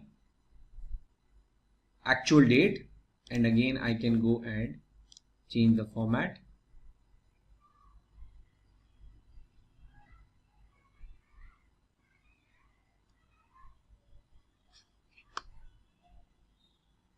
Correct.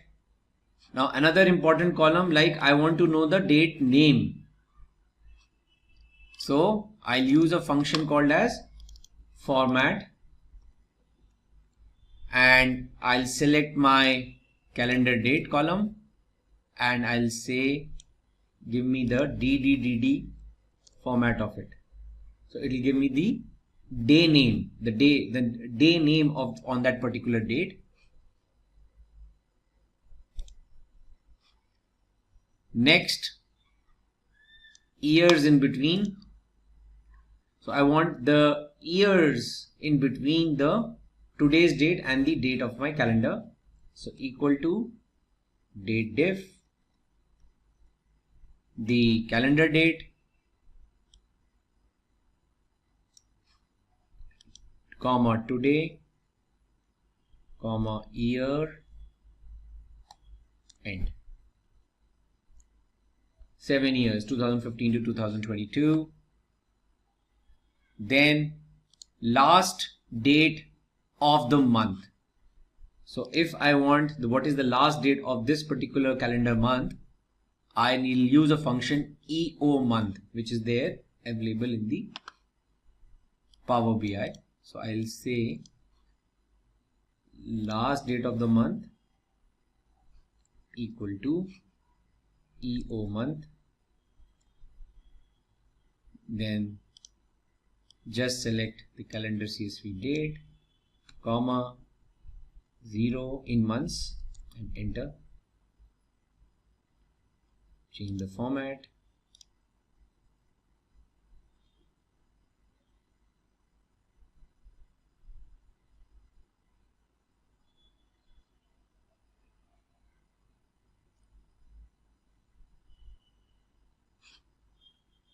Then similarly, start of the month.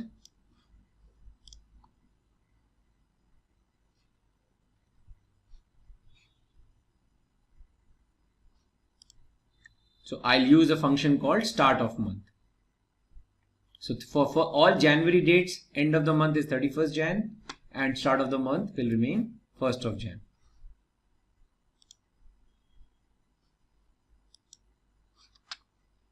Change the format.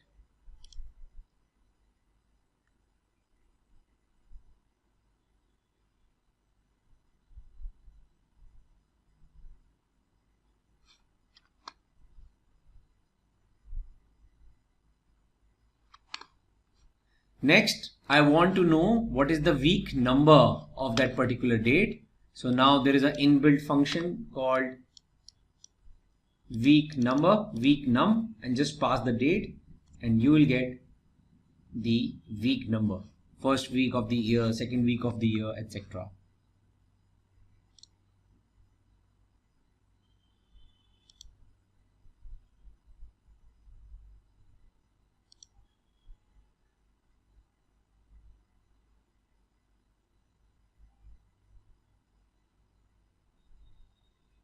Now another very good example is whether the week day is a weekday or a weekend, right? So what is it? It's a week type. Okay. So I'll put a if condition and there is a function called weekday and I'll pass the calendar.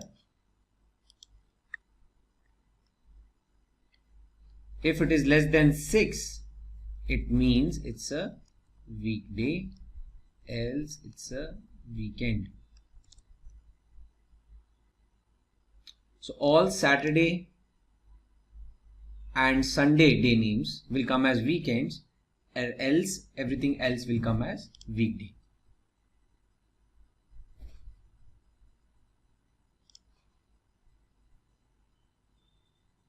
And now, if you're an aspiring business analyst, then try giving a shot to Simplilearn's postgraduate program in Business Analytics from Purdue University in collaboration with IBM. The course link in the description and pinned comment should take you to the program being offered. Now today we will discuss how to create relationships and different kind of data models within Power BI based on the structure of data you're importing. Okay. So what topics we are going to cover today? We are going to talk about different types of data modeling, and the most important part and aspect of data modeling is the cardinality.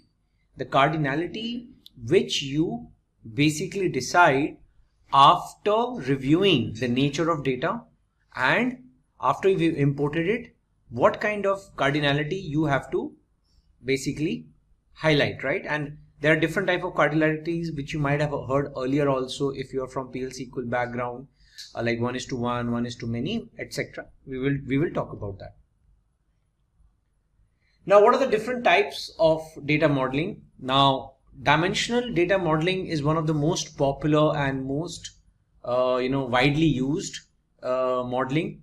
In dimensional data modeling, you have master data, like for example customer data, date, store data, product data. So these are like less frequently changing data sets. So there is an organization, right, and you have set of customers, their email ID, phone numbers, etc. that will change less frequently as compared to the sales transactions, because transactions are happening every day, every minute. So sales is a more fast changing data set in dimensional modeling, which is in the terminology of data is also called as a fact, and customer, store, product, which are like more of static data and less changeable data, is sometimes called a dimension.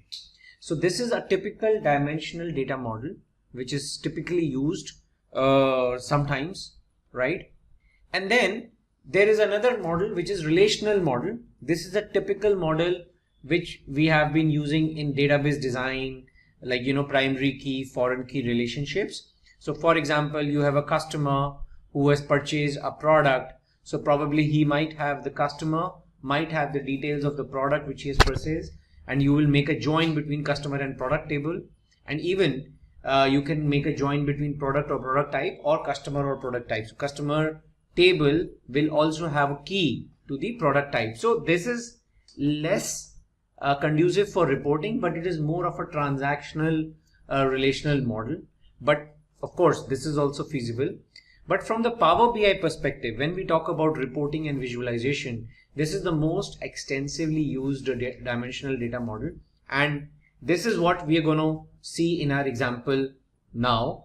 So what I'm going to do is I'm going to show you certain data sets. First, we will prepare and create certain of our data sets, and then we will import in our sample Power BI file, and then slowly we will create the relationships. Now, one important thing which you need to understand, that in Power BI, if you go to Power BI, there is an option that Power BI auto detect new relationships after data is loaded and import relations from the data source on first load. So for example, if you are importing the data from a database where you have already defined the primary keys and the foreign key relationships, so that is the first option which Power BI will auto detect. And secondly, if suppose you are importing two different kind of data sets, one is Excel, one is CSV, and if Power BI detects a common column, key columns, it will auto detect a relationship which you can go and later change, modify, manage in your relationship menu, manage relationship menu in Power BI, which I'm going to show you. Okay, so if I open a Power BI, and this is where the option lies, go to File, go to Options and Setting, Options, Data Load, and these are the two options which are by default checked.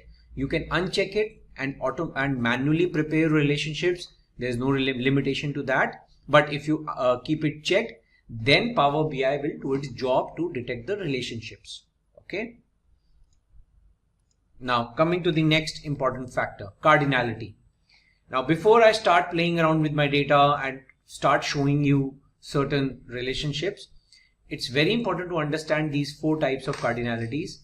One is many to one, right?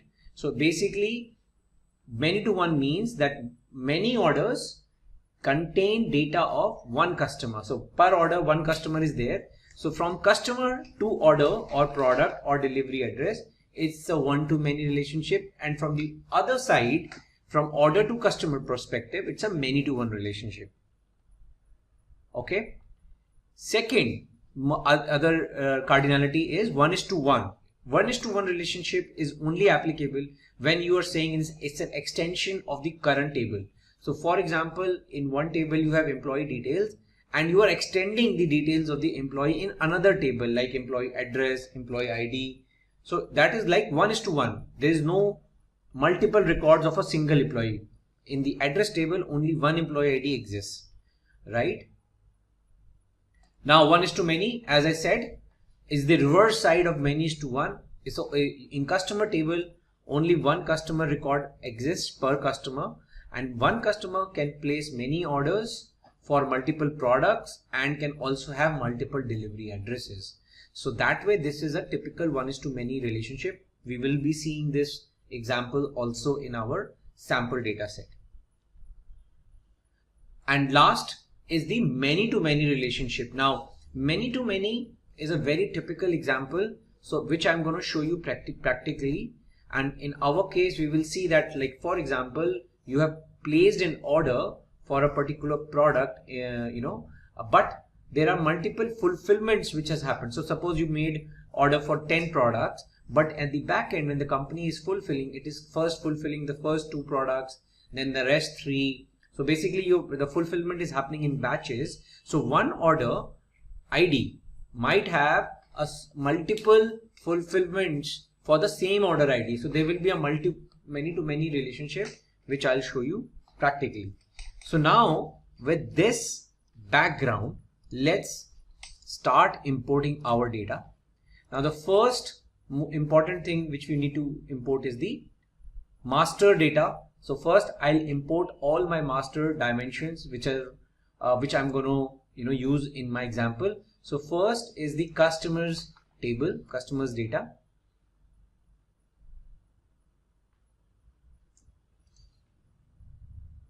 So this is the customer details like customer key, prefix, first name, last name, birth date, marital status and gender.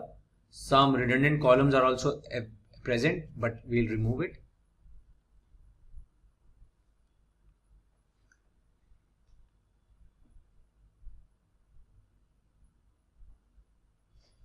So my customer data is loaded. Now today's session is all about this section of modeling. So we will keep our focus over here. Okay. Now some columns, probably some blank columns are there. I can select them and say delete from model. Yes. Okay. So now this is my customers data with the relevant columns and the key per customer, customer key. Now there's no relationship in this model right now, right? Because only single table is there and the associate data is only imported. Now let me also import my another important master table is the products.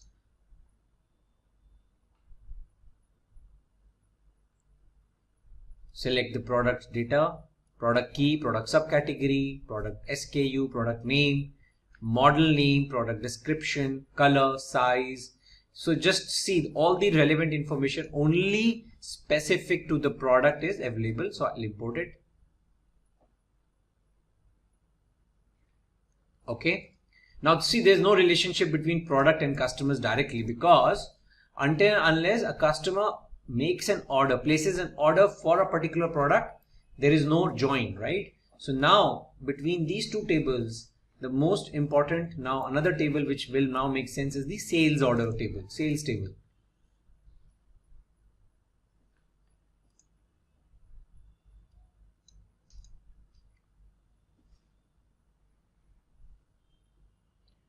Now I am assuming that Power BI have auto detected the relationship. Now you can see that because I've already ticked that checkbox.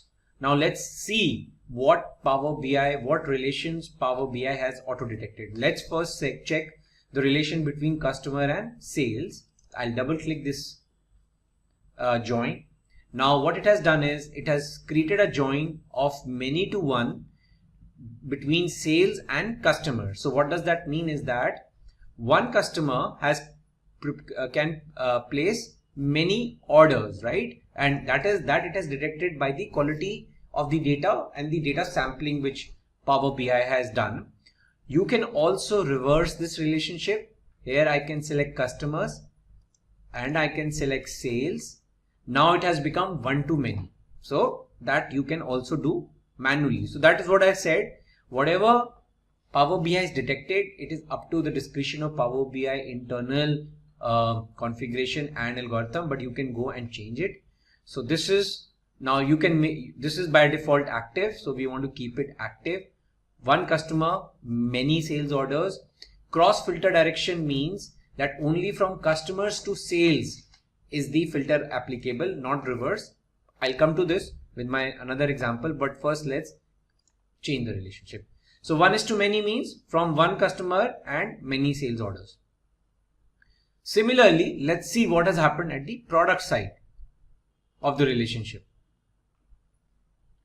Similarly, Power BI, many sales orders for one product. You can, for simplicity's sake, you can say products, sales, product key is the join. Now just focus one more thing. Please also see the column on which the join is the grade column, grade out column. Product key is also here and product key is also there, and it is what we wanted.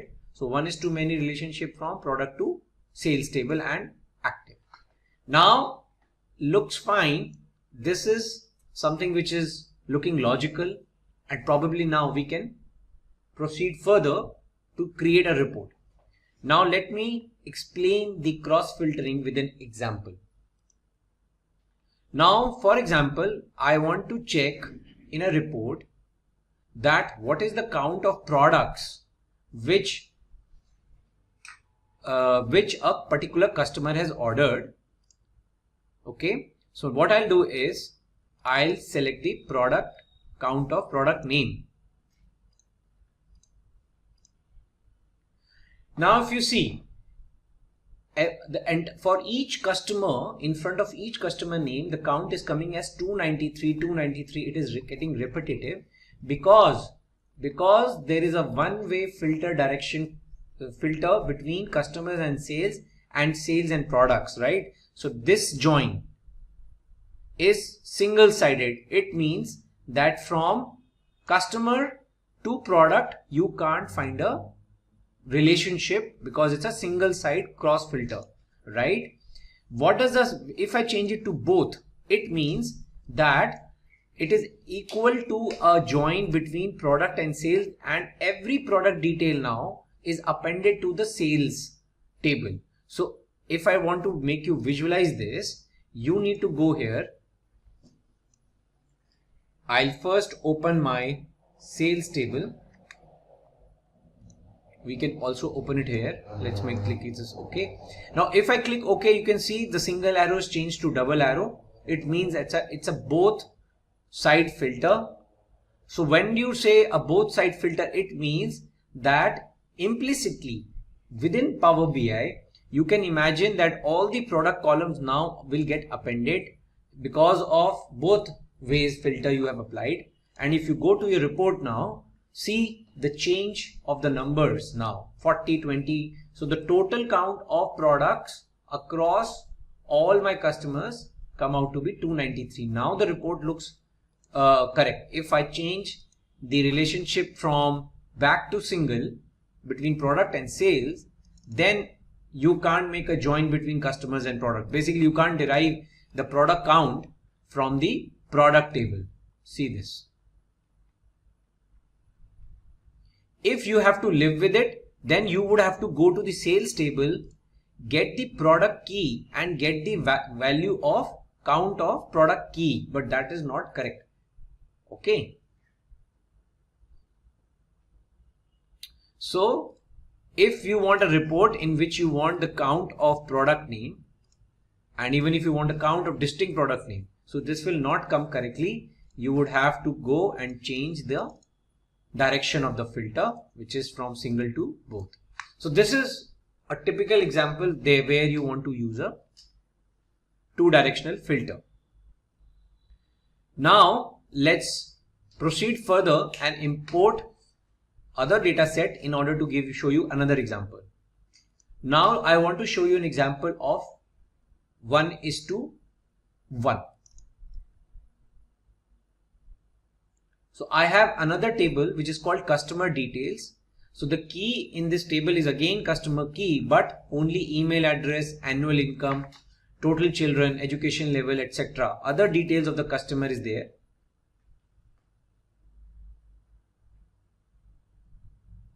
So I'm loading the customer details. Now you see it has auto detected a 1:1 relationship. Now what is the meaning of 1:1? Means one customer key only has one entry in customer details. There is no multiple entry. So if you click this button, it's a 1:1 and the cross filter can be both or single, doesn't matter, because one customer will have only one value. You can make this as active. Okay. And if you go to the customer report table, you can now easily associate a email address with the first name. You will get 1:1 record.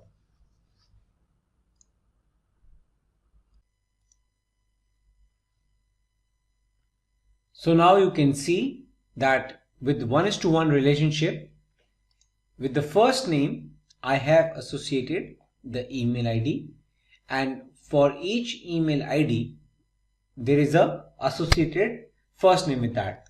So this is an example of 1:1 relationship. So in this example, what we have explained is that for each customer, there is an associated customer detail, right? So you have the first name, email address, education level, homeowner, occupation, and total children count. So in this report, what we have done is, if you click over here, so the first name and the email address. Okay. So there's a 1:1 relationship, and if you drag the customer key, report takes time to render, and even if you can,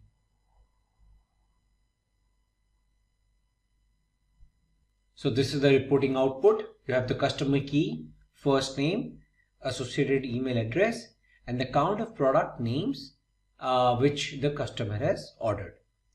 Now this is an example of 1:1. Now I want to show you an example of many to many. Now for that, I'll import my fulfillment data set.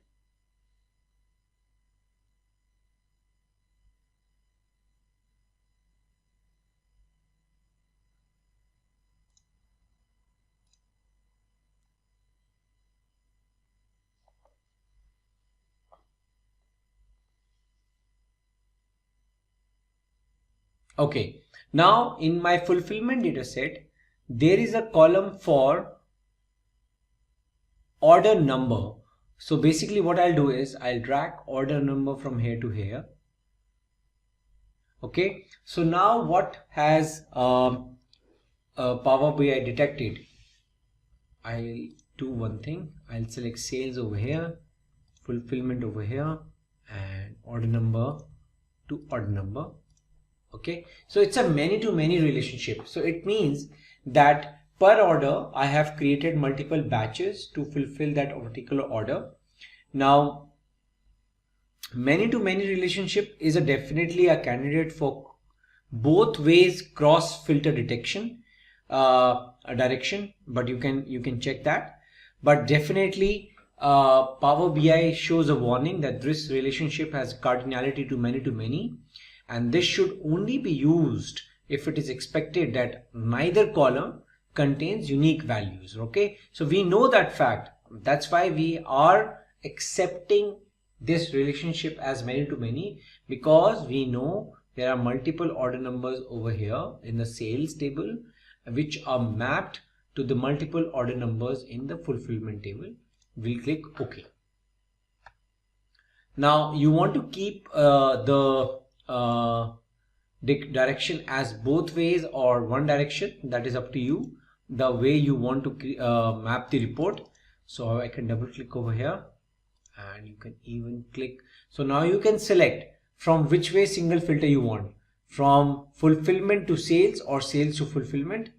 I'll prefer sales to fulfillment and click OK.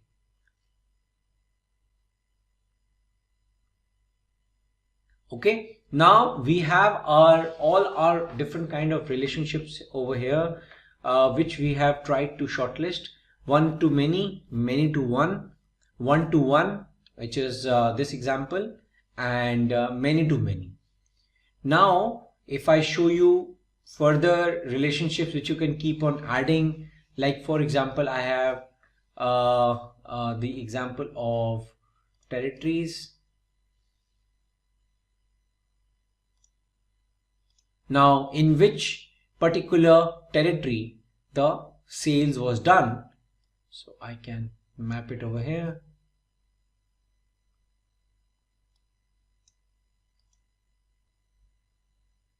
Okay, so now it's a typical 1:many relationship, because territory is my master table where I have a static list of continent, country, region, and it is mapped to the territories which are in which my orders have been placed.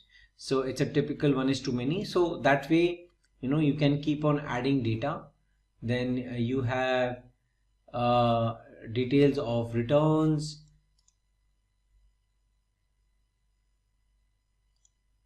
Now this is another transactional table which is about the orders which have been returned rather than being returned by the customers. So you have a product key, so automatically Power BI has detected a relationship between the product key and the product table, right? And even if you can join the territory key, in which territory the return has happened, right? So mostly the most common relationship which you will observe is the 1:many, because as I told earlier, the most common relational model is the dimensional model. The static data, the slow changing dimensions, the SCDs are the master tables, and the most frequent changing are the fact tables. So if I talk about a typical dimensional model, the fulfillment table, sales table, and the territories table, the fulfillment table, sales table, and my returns table are the fact tables of my data model. Today we will learn how to use Power BI with AI. For that, let's consider a small problem statement, or in other words, a simple use case. So here it goes. A business chain's data analysts use Power BI to generate sales performance dashboards across multiple stores. Due to manual data cleaning, report structuring, and repetitive DAX calculations, the process takes several days, delaying the important decision making. Analysts struggle with errors and inconsistencies due to high data complexity. By integrating Power BI's AI features like Smart Narrative and AI Insights, they automate trend identification and anomaly detection. Now, analysts quickly generate visualizations by simply typing questions, reducing manual effort. AI-assisted data modeling ensures cleaner datasets and accurate relationships, enhancing efficiency. As a result, report generation time drops by 50%. Dashboards are more insightful and stakeholders receive actionable insights faster. That's it. If these are the type of videos you'd like to watch, then hit that like and subscribe buttons and the bell icon to get notified. Now, as discussed in the use case, let's imagine a similar performance analysis dashboard. Now, what exactly is AI in Power BI? So, AI and business intelligence are two technological spheres that, when combined, offer a powerful toolset of transforming raw data into actionable insights and making data accessible to everyone. Similarly, AI features in Power BI can analyze user behavior to customize reports and dashboards to meet individual data needs using the raw data. Now, let's imagine this. Suppose there is a significant growth in business and you wanted to identify the reason behind it and replicate the same idea across all categories. Or maybe reward the team which is responsible for that. Or let's say there is a significant drop in business and you wanted to understand the reasons behind it and pinpoint on the one which is responsible so that you can resolve and improve the overall business growth and pull out some revenue out of it, right? Now, if you are doing it manually using Excel datasets, or even if you're doing it with Power BI datasets, you might end up creating a lot of Power Queries, tax expressions, and also if you're working on Excel, then you end up creating a lot of pivot tables, and it might be a manual task and will consume a lot of time, right? Or in case if you're in help with AI, then the matter of days could turn into the matter of minutes, and you will have the exact data or information you're looking at, and you can resolve it in a matter of minutes or hours, maybe after a business decision has been made. Now, let's go through a practical demonstration on Power BI for this. So before that, let's have a quick look on the dataset that we will be using today. So this particular one, which is the auto sales data for 2024, is the one we will be using today. So we have all the columns: order ID, order date, and delivery date, state, dealership, pin code, region, and the names of the products, and the fuel type, leads, revenue, profit, and cost to company, everything, right? So this is the cleaned data that we have today for our data analysis. Now we will be identifying the key areas that led to the quarter-on-quarter growth, or if you drill down a little bit more, then we can also identify the month-on-month growth, or in case if there is a drop in month-on-month or drop in quarter-on-quarter, we can also identify what is the reason behind it, where is the loss coming from, which car product or which dealership, or what might be the reason. Is it about the season or the customer or the dealership? We can drill down a lot of information from it, right?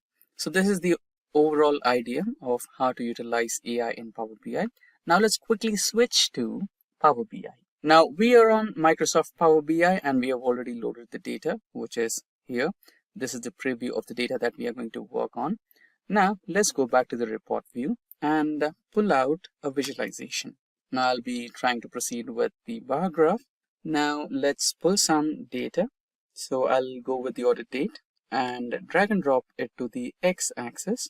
Now let's go with the orders, and that will be in our y-axis. Here you go. Now, if you drill down a little bit, this year will be turned into quarters of the year. Now, if you kind of drill down again, now you have month on month.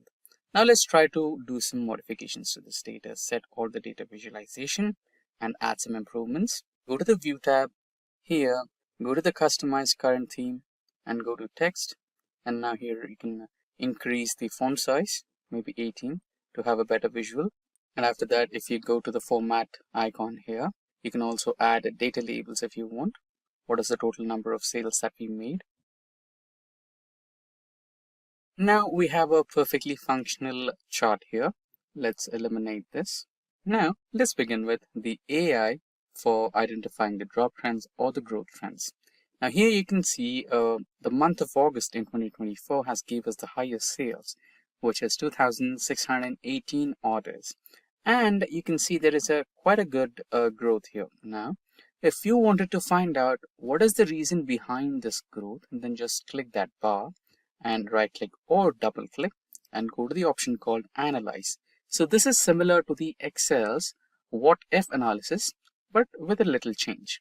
Now here you can see that Power BI will automatically give you a lot of charts and visualizations like this one here, which is a waterfall model, and this will indicate you what was the reason of the growth. And here you can see we have received 11 orders from Andhra Pradesh. This is a state-wise analysis. And also you have decrease, so there is a decrease in Mizoram and a few more regions like Karnataka and everything. So this is something behind the reason for growth or drop.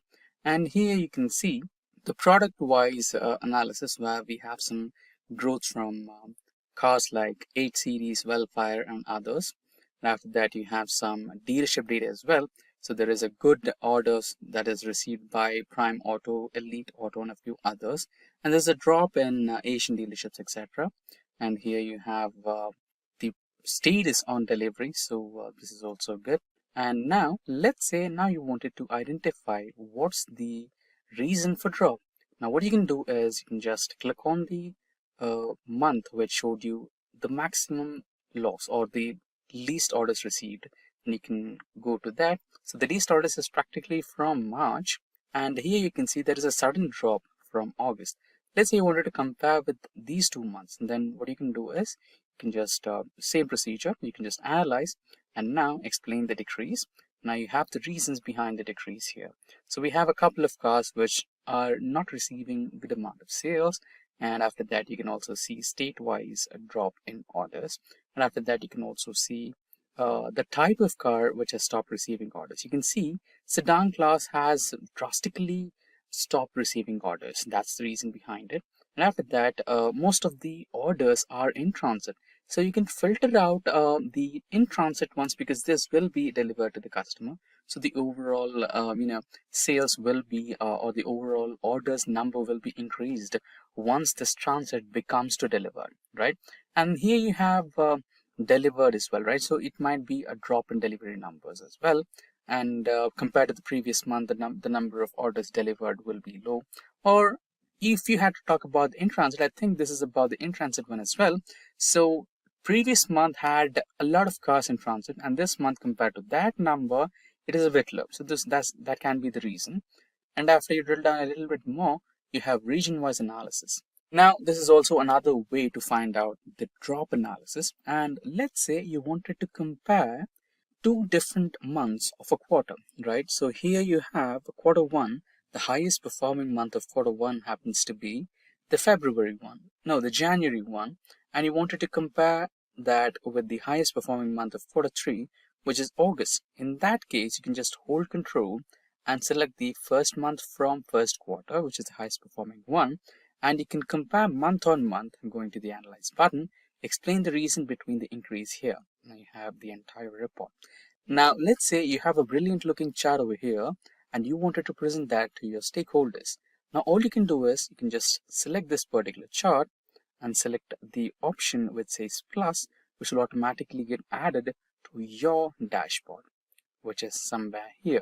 And you can set it in the way you want.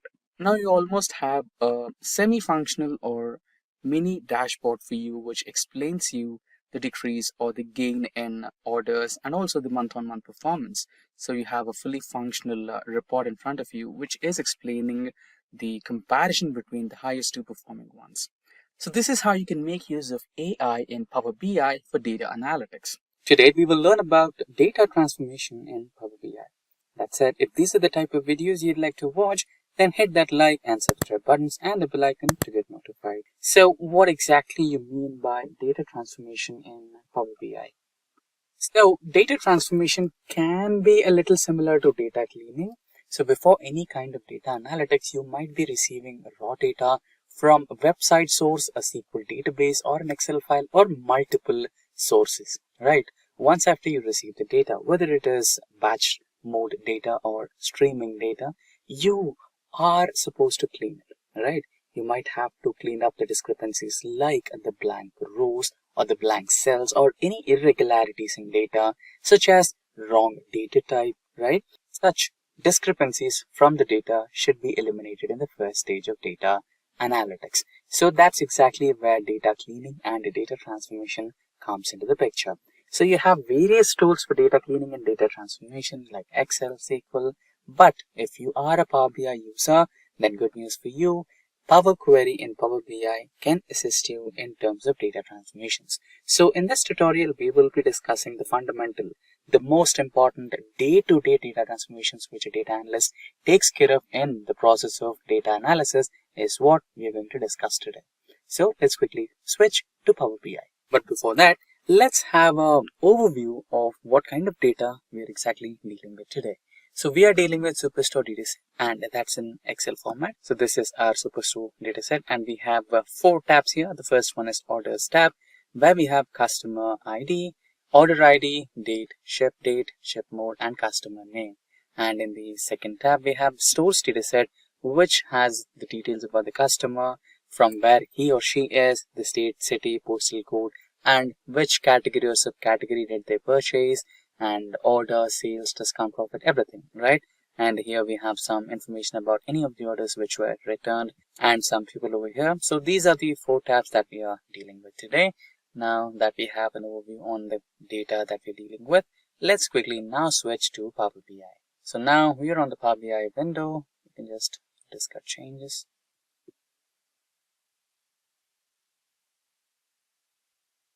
There you go. Let's quickly import the data from our downloads. This is the dataset that we want to deal with today. Now, it might take a little while to connect to that particular dataset and load the data onto Power BI. Just a couple of minutes since the dataset is a little too heavy. It's about 10,000 rows. So let's wait. Shouldn't take long.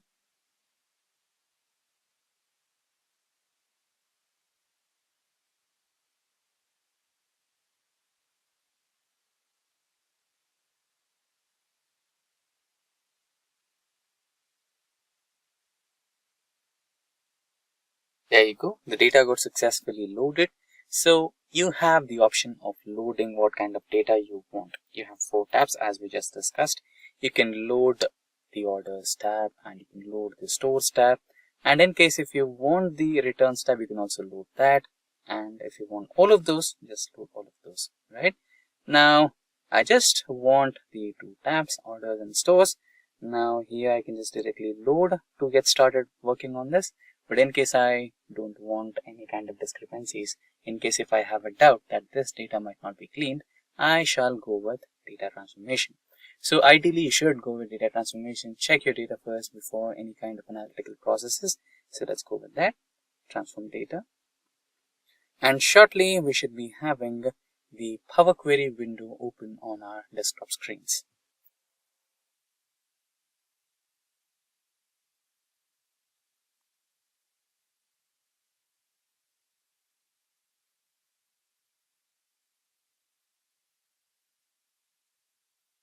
So there you go. You can see the complete dataset has been successfully uploaded, both the stores and orders datasets.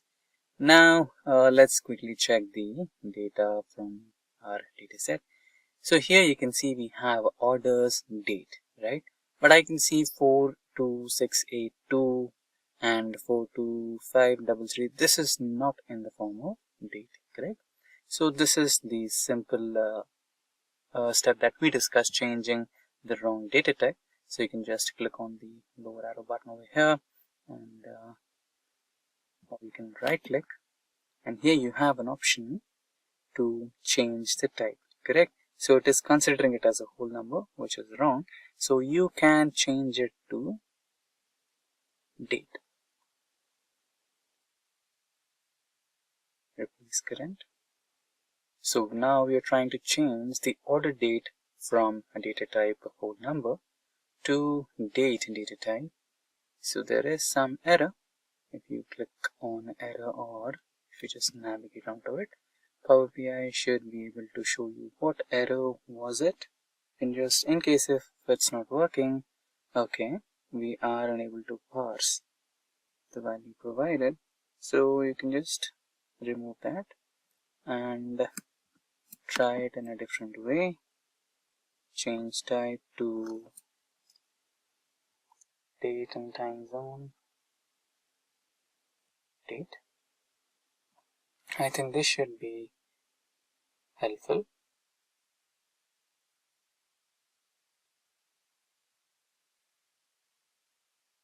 Or if it's not working here, let's quickly check what could be the error. Date time.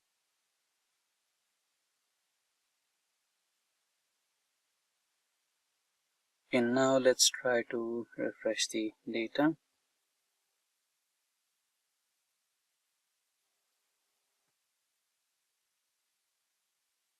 It is taking a little while. We also have another information that to deal with. We have the first row as row headers. So we should be declaring Power BI that we also have a row header over here. It's taking a little while to refresh. Meanwhile, let's quickly check into the stores data, and here we have customer name. So let's try to apply second type of data transformation, which will be like, let's say, split column. We have the complete name of the customer. Let's try to split it into first name and second name. So by delimiter, and we can give multiple options over here. Leftmost delimiter, let's say a person has three parts of his name: first name, middle name, and second name, or the last name. So, but we just wanted to split it into first and second name. So we would go with the first leftmost delimiter and split the data set. Press OK, and it should help us to split the data, first name and second name, and we can also name the columns separately as first name and second name instead of customer name. It's taking a little while than the ideal time, but it's completely alright, since considering the 10,000 rows of stores data and 10,000 rows of orders data, it is alright, not a problem. Now let's try to take a look at the orders data set if it has successfully changed it.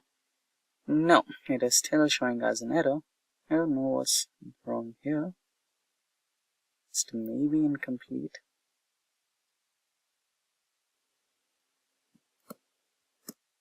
Let's quickly refresh all instead of preview and check if it can help us.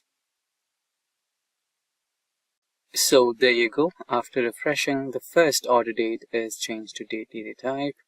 So what we missed is when you change the type, you're supposed to add a step.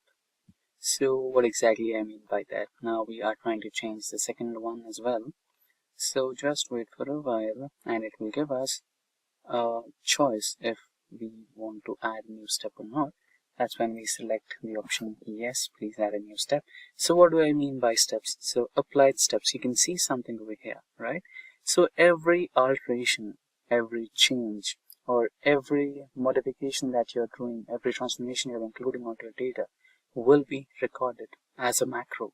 So that can be implemented if you are loading a similar data set for the next batch. Let's say this is 2022 data, and if you're trying to analyze the 2023 data and every column is similar, then you can just follow these applied steps and the same implementation will be automated. You don't have to spend time in doing the same process once again.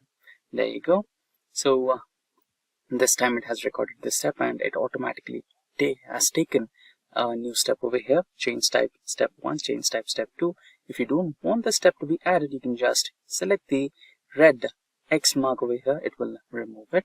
And similarly, when you go back to the stores data set, here you have the first name and second name split successfully.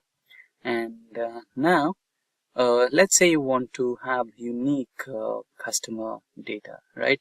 In that scenario, you can just even remove duplicates from this particular column. Just remove duplicates and you'll just have unique data. It's possible that one customer might have come here to buy the same product, buy the same product on different dates, or one customer might have done a repeated purchase. So it's possible, but again, if you just wanted to know if there is a way to eliminate duplicate entries, then you can do that.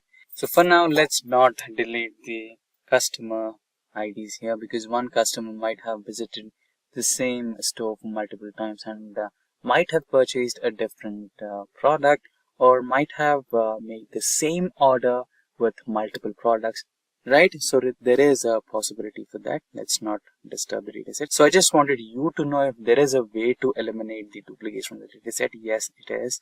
Now let's also check another possibility of data transformation. So let's say you wanted to add a new column and identify or include some mathematical operations. For now, let's say I have sales, quantity, discount, and profit, but I don't know what's the rate, right? So here the sale is for $261 and quantity is 2, but I don't know what's the rate of one product. So I can include that. You can just select the last column, or where you want a new column, just go to the add new column here, and here you can just choose the custom column. Should be somewhere over here. Yeah, this is the custom column. And now if you click on the custom column, you can rename the custom column to rate of product, and here you can choose the mathematical operations to be applied on the columns. So sales column, insert or double click, divided by quantity.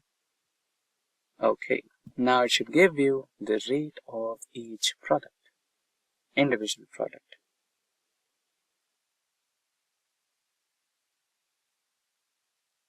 It is taking some sizable time. It shouldn't take so long. So there you go, you have the rate of product. And now let's say you want to combine multiple data sets. For example, here I have stores data set, but my stores data set doesn't have any data related to orders, and orders does not have any data related to customers. Now I want to combine these two. Is there a way? Yes, you can do that. Now let's get back to stores, and here go to home option, and here you have something called merge queries. So now the stores dataset has been selected in the first dataset. Here, just select the drop down and select the second data type, which is orders. So here you can see stores with the current one, which is in the first place. Now select based on which primary key you want to combine both. So I want to go with customer ID because both of my datasets do have customer IDs. So I'll go with customer ID, and both datasets will be combined.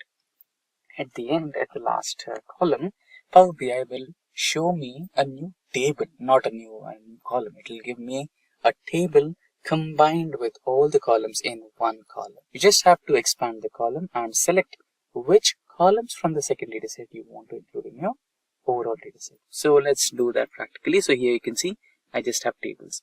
If I select the expand column option over here, you can see I have a lot of columns here. So just deselect everything. I do have row ID, I do have a customer ID. What I need is order ID, order date, shipment mode, and customer name. I do have it. So that's all I need. So just press on OK, and I should have them included in my new dataset altogether. It might take a little while.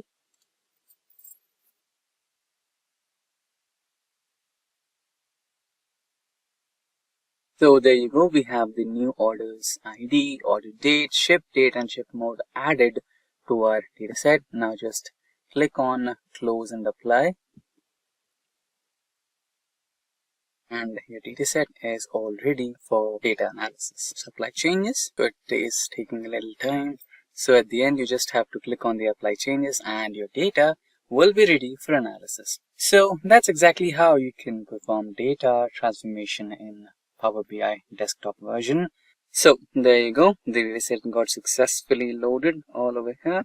And you can just drag and drop them onto the visualizations part and you can work on your data. Two most popular job roles in the field of information technology, that is business analyst versus data analyst.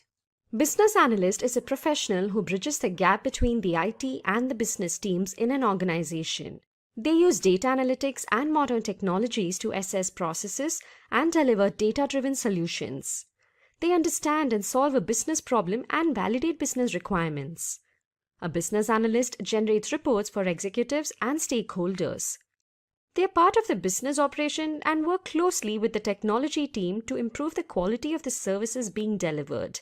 They also assist in the integration and testing of new solutions. Now let's talk about the job description of a data analyst.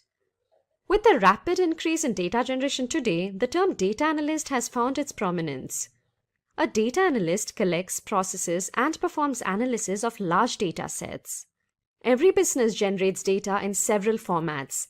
This data can be in the form of customer information and feedback, log files, transaction data, marketing research, and so on.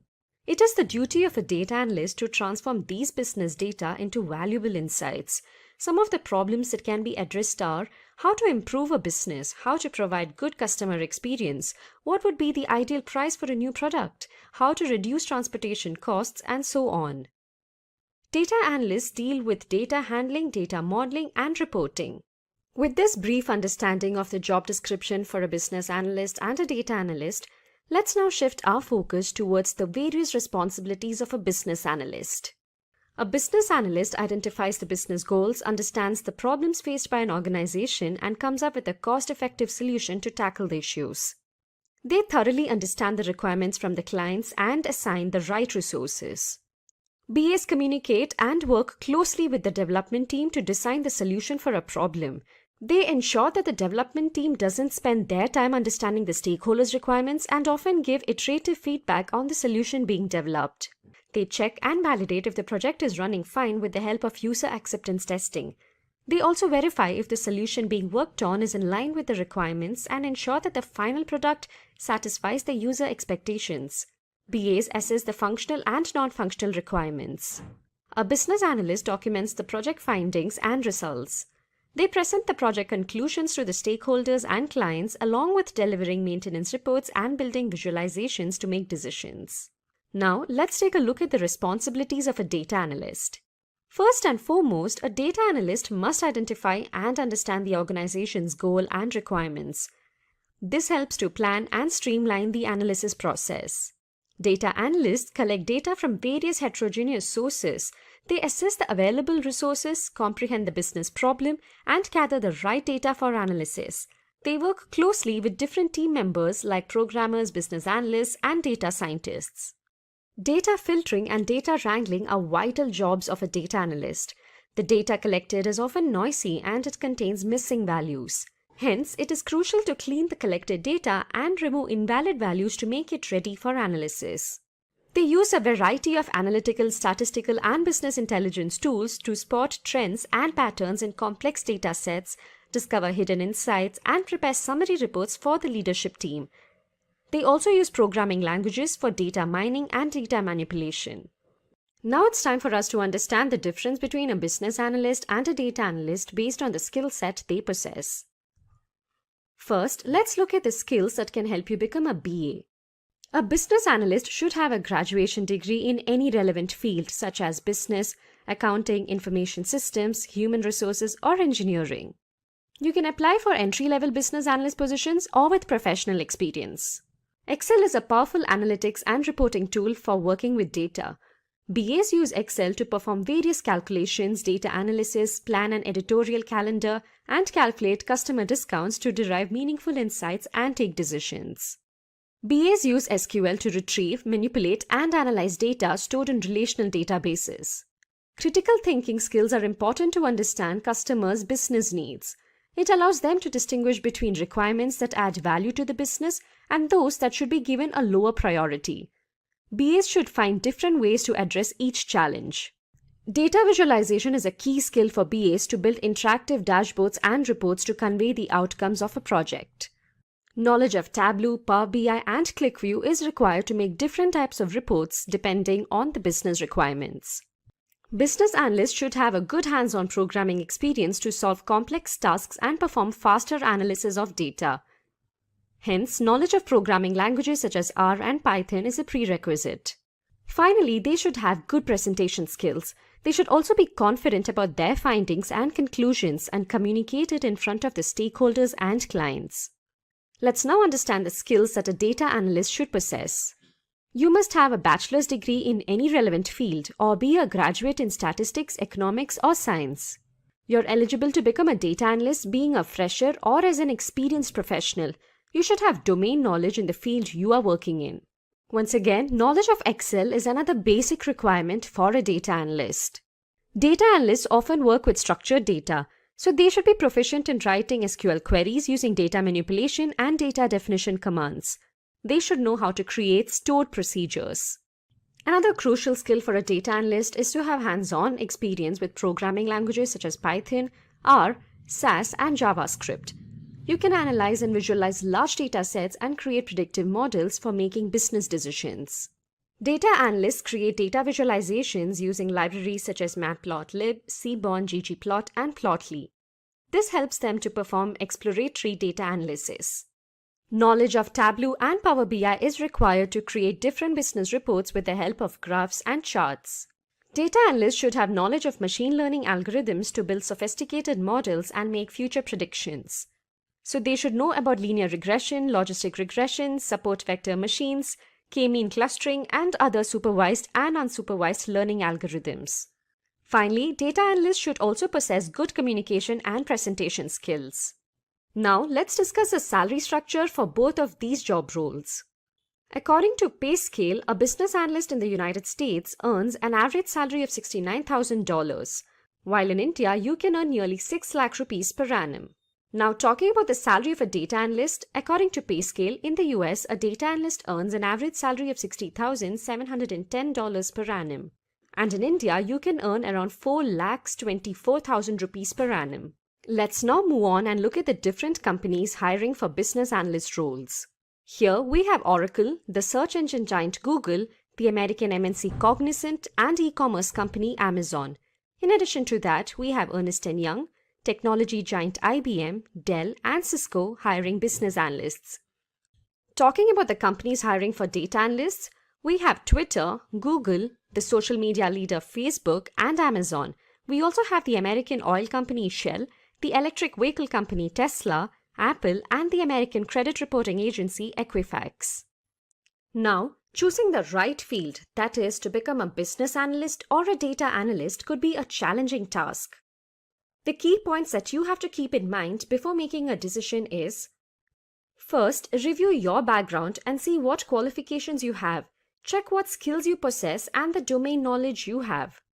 Then, gauge your interest to see what suits you best. And finally, consider your long-term goals and see the job roles that will help you grow in your career in the long run. Now, let me tell you how Simplilearn can help you grow your career as a business analyst and a data analyst. Simplilearn offers a postgraduate program in business analysis that is in collaboration with Purdue University. The endorsed education provider is IIBA.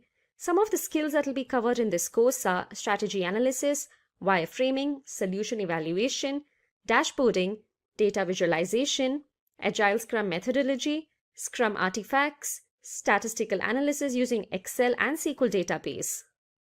Some of the tools covered in this course are Microsoft Excel, Tableau, Power BI, Jira, PostgreSQL, Planbox, and others. Some of the key features of this business analysis program are: you will receive Purdue Postgraduate Program Certification, masterclasses from Purdue faculty. You can enroll in Simplilearn's Job Assist, where you will get IIM Jobs Pro membership for 6 months and obtain 35 IIBA PDs CDUs and 25 PMI PDUs. You will get 170 plus hours of blended learning along with capstone projects in 3 domains. To become a data analyst, you can enroll in the postgraduate program in data analytics offered by Simplilearn.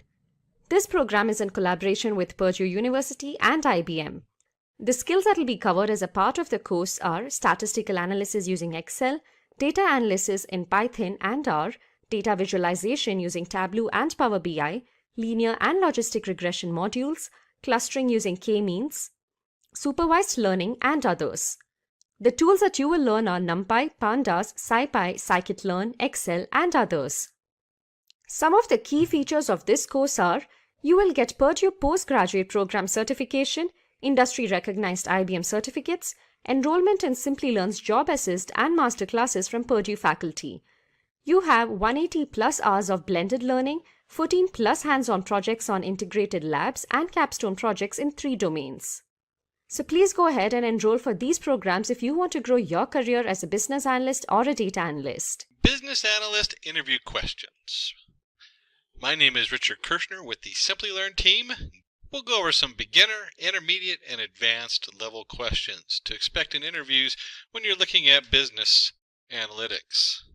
Let's start with the differentiation between a risk and an issue.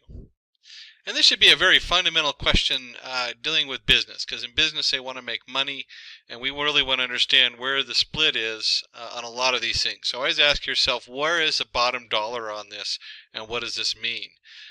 Risk is your potential, and an issue is something that's actually happening. So risk is a potential problem that can be predicted. Risk may or may not happen in the future. A proactive response plan is formulated and kept ready to mitigate risks. So these are things you plan for. And the issue refers to a risk that is occurring or about to happen. There is no response plan in place to solve an issue. You can only respond reactively to an issue. What are the various tools a business analyst works on? This is very company specific. And so when you start looking for work, you start going in for interviews, you should start really asking yourself, what are these companies looking for that I'm interested in? Clearly, if you work with IBM, you want to have your tools that are central to IBM and the IBM setup. Same thing with Google, with just across the whole field. Some of the more basic ones, obviously an Excel spreadsheet, which isn't on this list, but your Python, your SQL, you should really know your SQL, because it's going to come up in no matter what format you're in. Your Tableau, your Azure, your Balsamic, all these are different platforms. There's a lot more out there, but you should be aware on which platforms your proficiencies are on, and those also that you might not be proficient on, but you at least know what they do and what their performance is, so you can answer questions. And a lot of companies will pay for you to be certified if their platform isn't on your list. What are the various stages of a business project? And we look at project initiation, project planning, project execution, project control and monitoring, project closure. And it's really important to understand any one of these in a little bit more detail than just knowing the list. What is feasibility study? A feasibility study is a method of gauging the success rate of proposed business solution. It enables business analysts to discover new business opportunities. And really, a lot of businesses, when they're looking at it for a business analyst, this is really what they want to know. What's the feasibility? That is a very central question that comes up in most business plans. What's the feasibility of doing something and getting it done? What is business model analysis? Business model analysis is a technique that helps you analyze if a business is financially, economically, and socially viable or not. I know a number of contractors that this is their sole career, is to go in and analyze ski resorts in Colorado to find out whether it's going to make it this year or not and what they need to do to fix that. So it's a very high-end job niche where you really need to know your stuff and understand what it means. What do you understand by requirement? Differentiate between requirements and needs. We look at requirements. A requirement is a targeted solution that is required to achieve the set business objectives. Business requirements are data used for business processes. Needs. Needs are the high-level representation of the terms and the result. business needs include identifying and comprehending the business's goals and articulating its strategic direction. And you can think of needs are, what do we need to succeed? Requirements are, well, these are the things we need to put into place. This is what's required to achieve a business objective. Suppose you have been given a list of zip PIN codes from different countries. Using those codes, find the city and the state names using Excel. And so if you're given a list of zip codes, PIN codes of various cities from the US and India, here's how you can find the city and the country names. Select all the codes, go to the Data tab under Data Types, select Geography, click on the Insert Data option, choosing City from the field list. Click on the Insert Data option and select State from the field list. Really, you do need to know your way around Excel. No matter what other packages you're working with, Excel is such a base package in business analysis. So much people are given that back and forth still. It's still kind of a baseline. Below are sales data that has information on different items sold across various regions and countries. What was the total revenue generated for all the items in India? You can use the sum if function to find the total revenue generated from India. You can see here equals sum if, and then of course B2 to B100 India, L2 to L1001, and that will give you the sum. You can also use a filter option to filter the data only for India and use subtotal by pressing Alt plus equals. Nice short hotkey to remember there.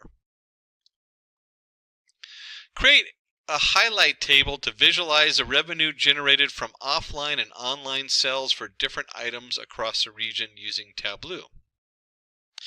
Now, not all companies use Tableau, but it is becoming a very highly used tool because it's so easy to use. You drag the region onto columns, drag the sales channel and item type fields onto rows, select the total revenue column and drag it onto color and label cards. Select square as the mark type. Drag the total revenue field onto columns, drag the total profit column onto rows, place item type column onto colors. Under the size card, place the total profit. Drag the region column into the filters card and select Asia. So one of the things about Tableau is it looks real complicated, but it's all drag and drop. And so you should know your way around about doing some very simple drag and drops for doing your query and summation. And below is the resulted plot. So let's look at some more questions, but let's jump to a little more intermediate level. Differentiate between software development lifecycle and project lifecycle. So we're looking a little bit more hierarchical towards the top of the list. Software development lifecycle helps with the development of software products. It consists of a single software across multiple phases. Here, phases include requirement gathering, coding, operations, maintenance, and documentation. Where the project lifecycle, this enables you to develop a new product in the business. Project lifecycle consists of multiple software in one customer scenario. Phases here are idea generation, screening, development, testing, and analysis. How do you perform risk management in your project? So again, we're dealing with intermediate, not just how to pull tables across. We're going to start analyzing things. And the risk management is a technique wherein risks are identified, avoided, reduced, assessed, and mitigated. Having the appropriate risk management plan decreases losses and optimizes decision making to enhance the organization's performance. How does risk mitigation differ from risk avoidance? Risk mitigation. Risk mitigation is a plan to be executed when a risk occurs. When a risk occurs, there might be a business impact and the cost incurred is high. Risk avoidance, whereas risk avoidance is carried out to avoid the risk from occurring. Meanwhile, the business impact here is zero and the cost is fully eliminated. And you can think about a brick and mortar store and they have shoplifting. You want to mitigate you want to avoid as much shoplifting as you can. But you can only frisk people at the door and have security so much before you start losing customers. And so when you mitigate it, you're going to have to pay for your lost merchandise. Where you avoid it, you have your security cameras and people watching to stop people from stealing things. Risk in this case can mean loss of money spent, badly spent on equipment, certifications. There's all kinds of areas where you want to mitigate and avoid risk. What are project deliverables? Project deliverables represent a collection of measurable services and goods that are to be delivered to the end user in the project completion stage. This is so important when we start talking about any of our, when you sign a contract, any of our online contracts, cloud computing, all of that, make sure you're very clear what the deliverables are, who owns it, who is the responsibility of the service, and the security around it. Those are all very important questions to know. Differentiate between the Agile and Waterfall model. Two of our biggest or most basic models used today. The Agile model, which is slowly taken over, especially in software. The Agile model is adaptable to requirement changes and has an incremental approach. In the Agile model, testing can be performed in every phase.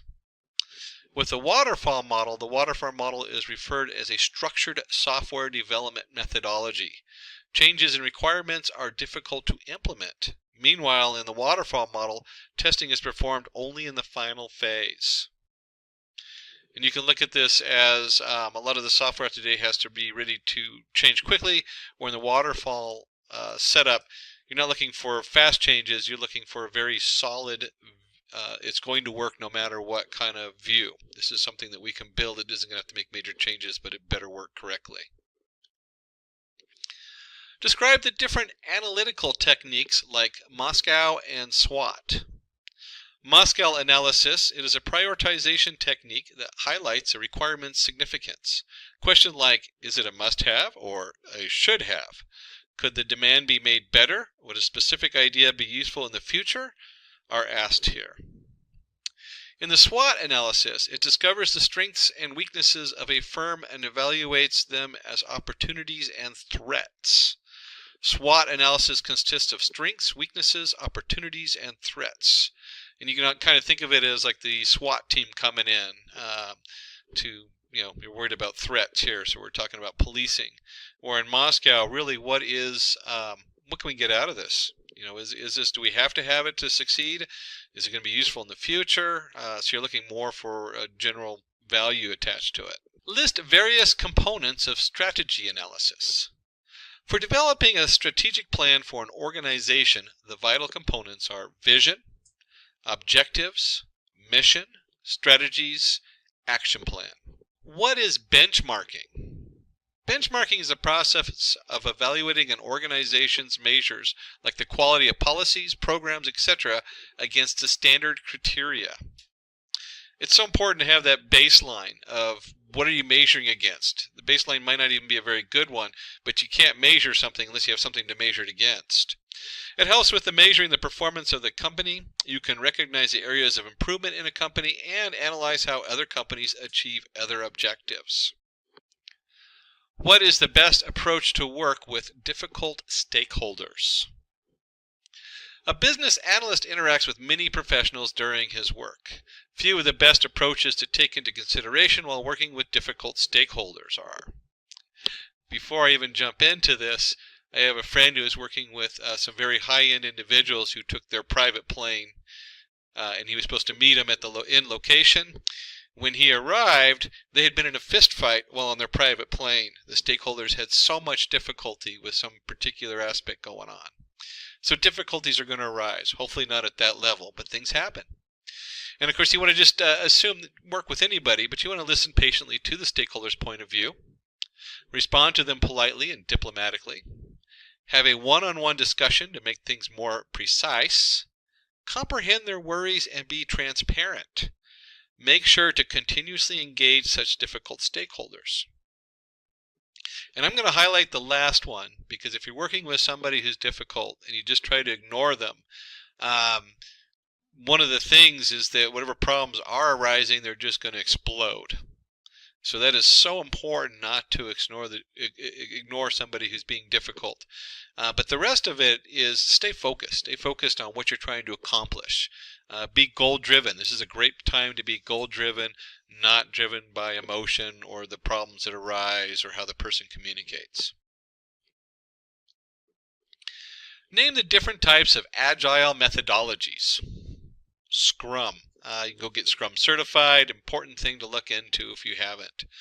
Learn software development and extreme programming, XP.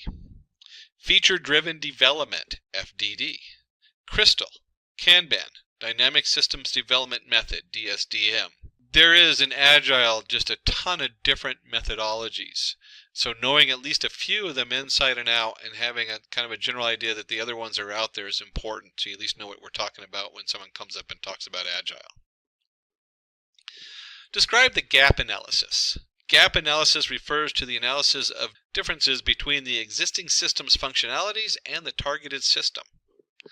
The gap indicates the amount of work required to get the intended result. Gap analysis is a comparison between the current and proposed functionalities. You can see here we put together an action plan to go from the current state to the desired state. How do you import text file data into MS Excel? And remember, Excel is one of those things that has been around forever, and even though it's like the bottom barrel of a lot of analysis that we do, most of our data starts in an Excel spreadsheet, or a comma-separated variable file that you then end up with an Excel spreadsheet. Given below is the employee text file. It has information about name, age, and company. And here's how you can import this data into Excel. Go to the Data tab, click on Get Data drop-down. Under From Files, select Text CSV. Select where the text file is located in your system and click on Import. Click on Load Data Imported into Excel. You've been given sales data that has information on the sale of different items across the world. Below is the data. Create a pivot table to analyze the profit of all the items in each region. Now remember, a pivot table is a table of statistics that summarizes the data of a more extensive table. So it takes a full data sheet, and we're just going to zoom in on something. That's what the pivot table means. And if we want to go ahead and do this, what we do is we go ahead and select a cell in the table, go to Insert, and click on Pivot Table. In the Create Pivot Table box, choose Existing Worksheet to place your pivot table. Drag region and item type onto rows, drag total profit onto values, sort the sum of the total profit column. Using the sales table, find the percentage contribution of cosmetics to the total revenue and total profit. Create a pivot table by dragging item type onto rows. Select the revenue and profit column under values. Right-click on the revenue value under Show Value As. Select percentage of grand total. Right-click on a profit value under Show Value As. Choose percentage of grand total. And you can see here when we do that, we end up with cosmetics made a 14.03% contributions to the total revenue and an 18.94% contribution to the total profit. How do you create a dual axis chart in Tableau? Drag the order data onto columns and convert it into continuous year. Drag total revenue onto rows and total profit to the right corner of the view until you see the light green rectangle. Synchronize the right axes by right-clicking on the profit axis. Under the marks card, change sum total revenue to bar and sum total profit to line, and adjust the size and color. They're lots of fun to play with as you start getting into these. Using the sales data, create a view to show the total units sold and the profit generated from each item. Which item sold the least and has the least profit? So we'll go ahead and load an Excel file data in Tableau Desktop. Drag units sold onto columns and item type column onto rows. Place the total profit column under Couleur and choose the desired color palette. Sort the units sold axes in descending order. And you can see here it produces a very quick bug figure, shows the fruit sold and the least and had the least amount of profit. Create a map to show the units sold and the profit generated from different Middle East and North Africa items. Drag country onto the detail card. Place the total profit column under size. Drag units sold under color. In the filters card, drag the region column and select Middle East and North Africa. Bahrain had the maximum number of units sold. At the same time, Iran made the full amount of profit. Create a visualization to analyze the total revenue and the units sold for clothes, meat, and baby food across different regions in 2006 and 2017. Drag the units sold field on the columns, drag the region and item type fields onto rows. Under the Couleur card, place a total revenue column, drag item type onto filters and choose clothes, meat, and baby food. Drag the order date column onto filters and select 2016 and 2017. Meat had the highest units sold and made the maximum profit. Now with any of these Tableau, it's good if you have your own hands-on for this. That's an important thing to note. We kind of zoomed in on Tableau. Again, there's a lot of other companies out there using a lot of other packages. So if you're not familiar with Tableau, but you're able to do this in another package, that's a good thing. So at least you know what we're talking about and you've had that hands-on. Let's go ahead and jump to some advanced level questions. What is requirement prioritization? Name the different techniques used for it. Requirements prioritization focuses on allocating requirements depending on the business urgencies. This is essential for the project to run well. Requirement prioritization enables various teams to understand what is important and work in sync with the business needs.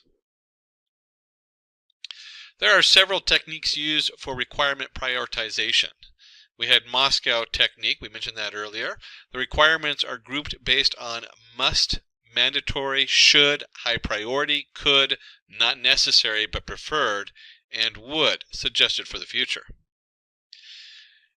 Ranking method. Here you give each requirement a distinct numerical value based on its importance. And of course, this is at 100. Well, here's kind of similar to ranking is the $100 method. Multiple stakeholders get a notional $100 to distribute among the requirements. So the $100 method is pretty similar to what the ranking method is. Top 10 requirements. In this approach, from a large set, the stakeholders simply pick their top 10 requirements. This is very popular. There's a lot of help books out there about getting things done. They say write everything that you want to accomplish, put them on 3x5 cards, and narrow it down to 5. Do those 5, because once you've conquered those 5, then you can move on to the next ones. Name the critical agile metrics that should be considered by a business analyst. Sprint burn down. So the sprint burn down is the chart we use when you're tracking. Usually it's in Scrum, is where that usually comes from, the Scrum setup. But it's a chart of the work to be completed and what's still going on. You have your work category allocation, the velocity, the cumulative flow diagram, defect removal awareness, time coverage, defect resolution time. Explain BPMN. BPMN, Business Process Model and Notation. Gateway controls the flow of interaction and sequence of processes. It is a flowchart technique which models the end-to-end business process step.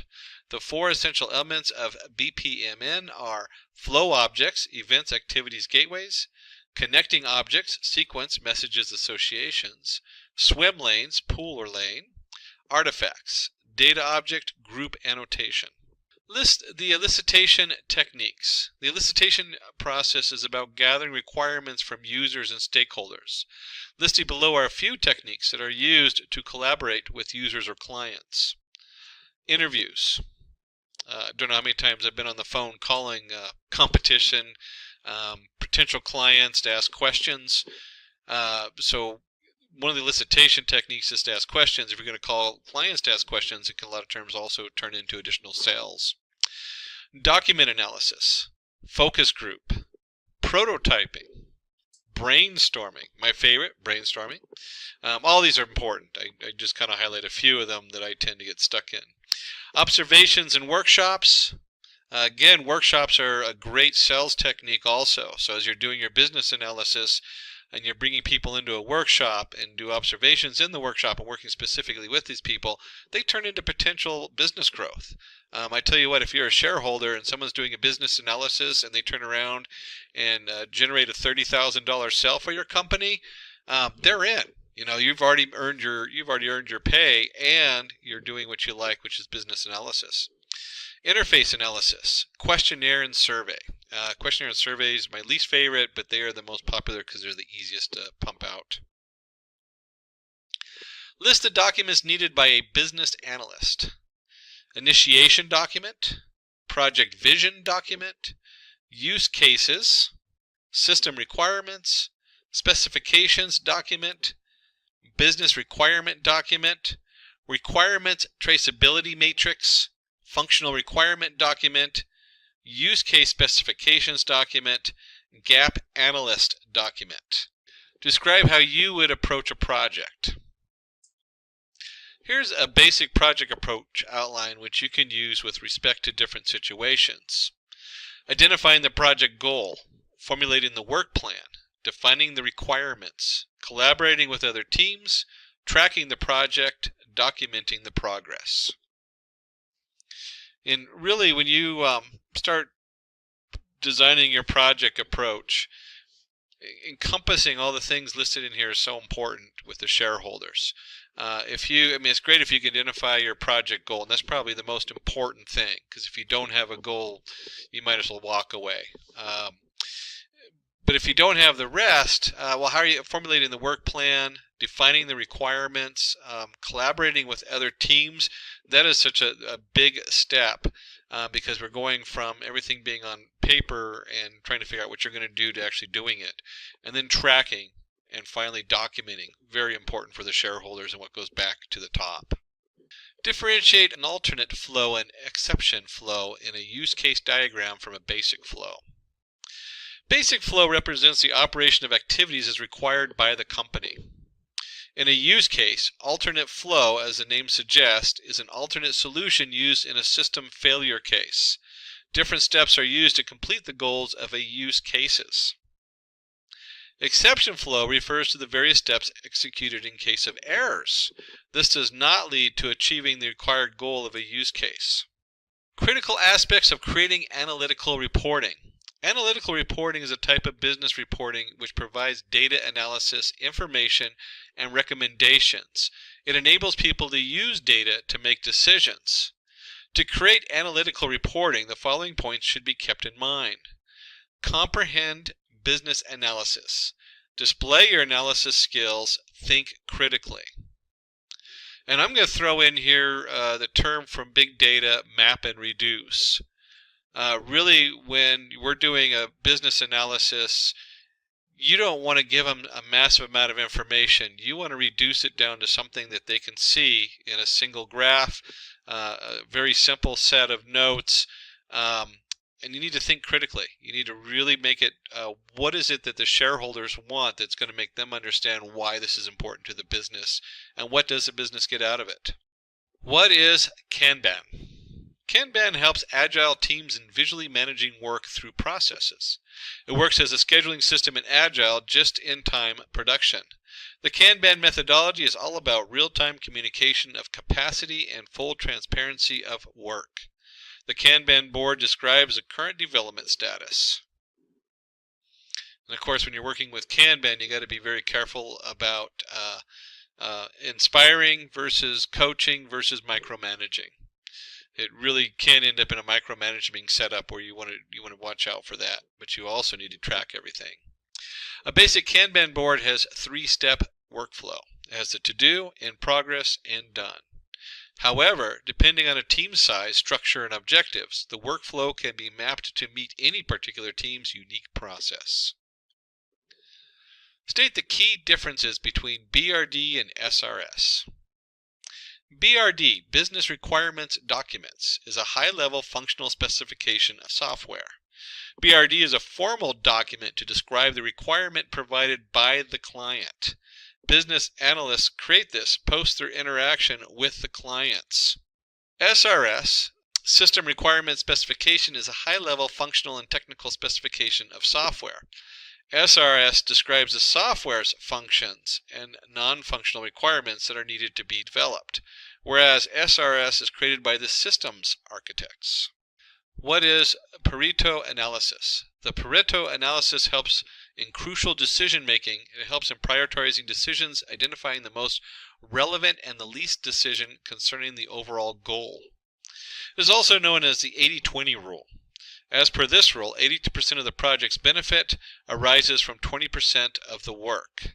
Vice versa, 80% of the case problem can be due to 20% of the causes. Differentiate between the V model and the fish model. When we talk about the V model, it is an SDLC model where the execution of processes happens sequentially in a V shape. At every stage, the same person reviews, but other testers will do software testing in the last step. V model consumes less time and costs. The fish model is similar to the V model, but with more multiple verification teams. Every stage is tested by another team for completeness and correctness. The fish model is comparatively very costly and time-consuming, which makes sense because if you have multiple tests on each stage for multiple teams, they have to all be spun up on it, and so you're literally more than doubling the work because you also have to track all that. Given the sales data, create a chart to show each region's country that made the highest revenue. Create a pivot table by dragging the region and country onto rows. Place the total revenue column under values. Right-click on the country value, select the filter options, and choose Top 10. Choose Top 1 as shown above and click on OK. And you can see here is the pivot table that you will get. Using the sales data, find all the countries where the total units of fruits sold offline were less than 3,000. You need to use an advanced filter option in Microsoft Excel to solve this problem. Below is the critical based on the question we have. Go to the Data tab, select Advanced Filter option, choose Copy to another location, give your criteria range and the copy to location. Click on OK. Here's the final result as we can see below. Let's create a pivot table to find which countries from each region made the lowest amount profit. Create a pivot table by dragging the region and the country into rows. Place the profit column under values. Right-click on any country value, select the filter option and choose Top 10. Choose Bottom 1 and click on OK. And then let's create a filled map to analyze the total revenue and profit generated from beverages in North America using Tableau. Drag country onto detail card, place the total revenue column under the text, drag total profit under couleur. In the filters card, drag the region column and select North America. In the filters card, drag the item type column and select beverages. And you can see from the below map, you can see that Greenland and the maximum revenue and profit generated from beverages in North America. Who knew? Using Tableau, how will you display the top 5 and bottom 5 items based on profit? Drag the item type field onto rows and total profit onto columns. Right-click on the item type column to create a set. Give a name to the set and select the top tab to choose the top 5 items by sum total profit. Create a set for the bottom 5 items by sum total profit. Select both the sets, right-click to create a combined set. Give a name to the set and choose all members in both sets. Drag the new set on the filters and the total profit onto couleur. The above graph depicts the cosmetics made the highest profit while fruits made the lowest. And really, when we're talking about tools like Tableau, or if you're targeting companies working in R, or you're targeting companies working in Python, you should be able to quickly do these kind of displays in any of those packages that you're focused on. Tableau is one of the biggest ones out there right now because it is a paid-for service, but it's also very robust and easy to use and uses less programming on the back end. So just a quick side note on there, roll your sleeves up. If this does not look right to you, you're not able to get through some of these things, make sure you are if that's what you're targeting in a company for an interview. That's a wrap on our full course in Business Analytics in 2025. If you have any questions or want to share your experiences, leave a comment below. Your feedback helps our community grow. Staying ahead in your career requires continuous learning and upskilling. Whether you're a student aiming to learn today's top skills or a working professional looking to advance your career, we've got you covered.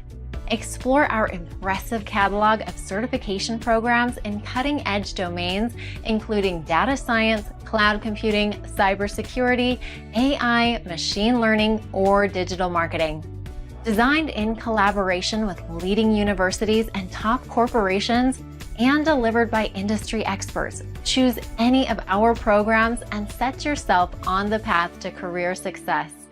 Click the link in the description to know more.